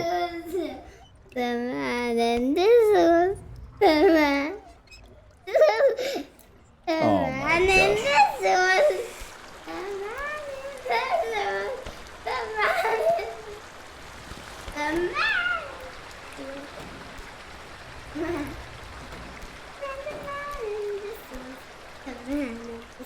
We should go back to some food parodies, right? Remember when we were singing like food songs?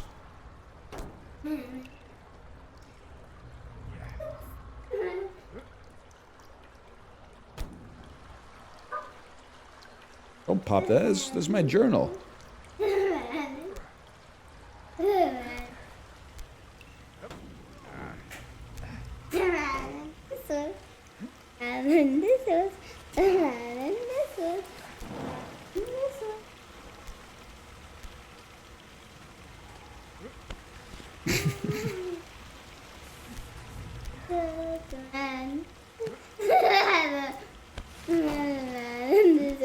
There's no air for me to get in. There's no space for me to join the.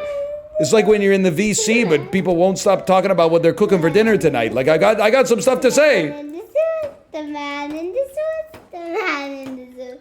The man in the suit. The man in the suit. The man in the suit. The man in the suit. The man in the suit. The man in the suit. The man in the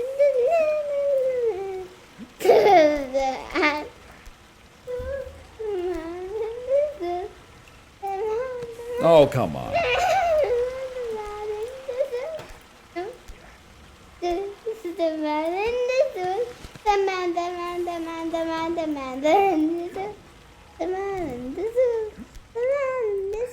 Hey, honey, I had a great idea for a stream.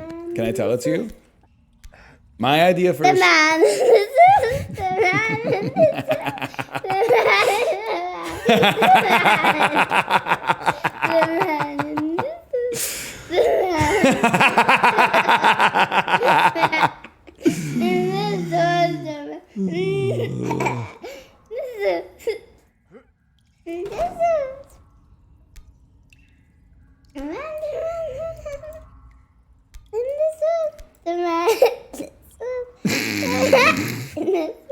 You burped a little on that one, huh? You gave yourself the hiccups.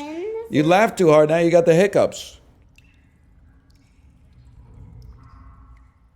What are you doing? What are you doing? Bro, she's grabbing my face. While I'm trying to play the game, she's grabbing my face.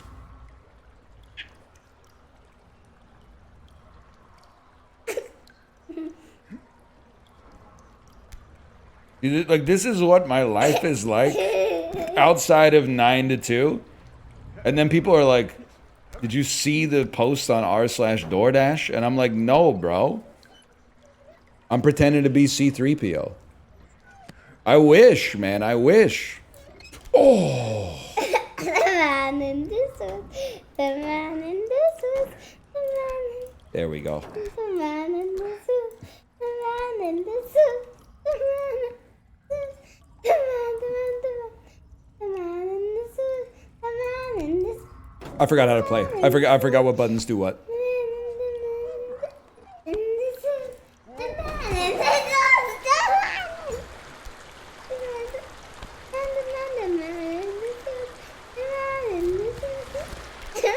Elegance. That was elegance.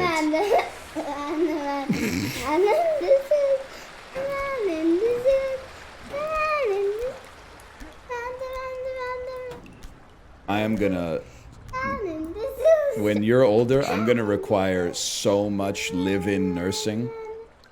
Oh man, that's the balm that's soothing me right now. Oh, I'm gonna put a serious strain on the finances of your growing family.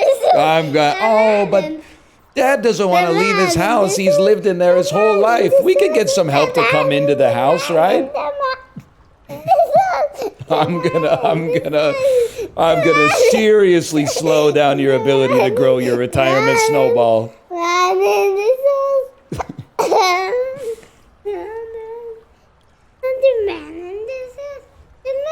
You're gonna be driving a used car. You're gonna be driving a used car.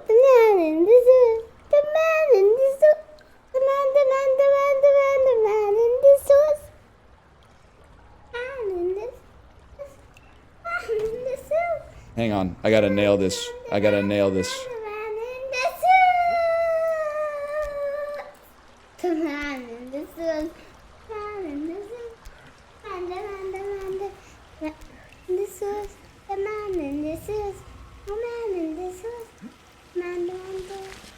But you stole that melody. The man in the sewers, the man in the sewers. That's the farmer in the dell. You can't sneak that by me, Chris Martin. I owe the dairy-o, the farmer in... Oh, sorry, I mean the man in the sewers.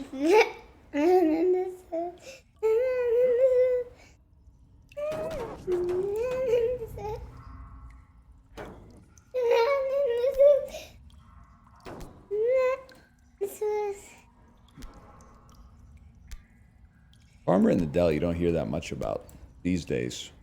True. Naughty like a melody. You know what I'm talking about? The man in the suit.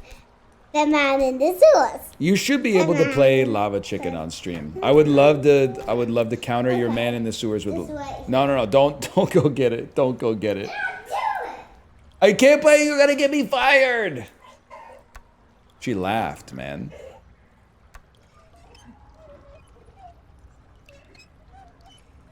Oh, well, you know what? You can't see me. I have my eyes closed. It had to be done, man. It had to be done. Well, it's 2 o'clock. Is Kate live? She should be. She should be, because our daughter's down here. Well, I'm live.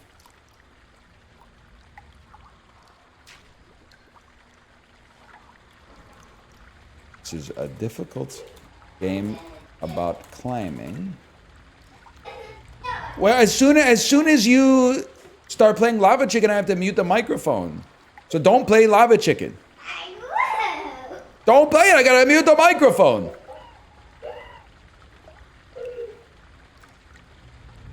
Okay, at least play the extended remix.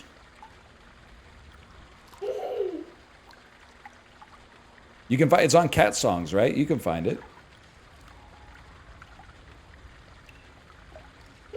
That's Dennis. That's not Lava Chicken.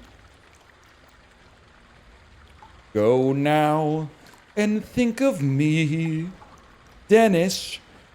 Go now, legendary wolf of my dreams. My doggy, doggy, doggy. My Dennis. Woo. They're playing the Star Wars theme into the microphone. That's aggressive. The Star Wars theme. She's playing. That's crazy. Okay,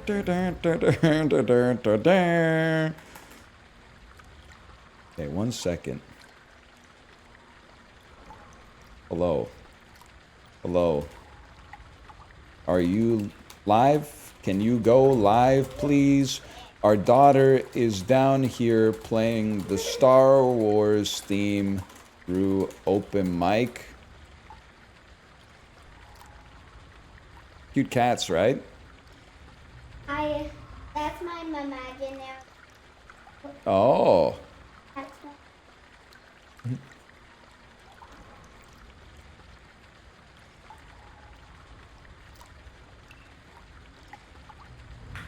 Oh, strawberry perfume. Thank you.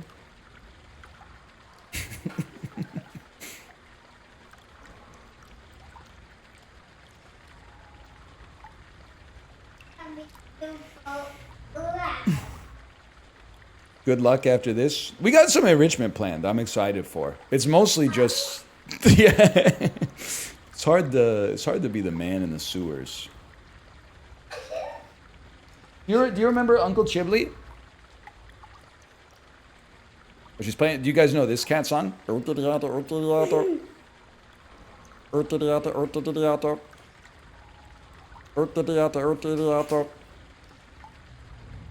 know this one? Cats, yeah, you got it. They know it. Look.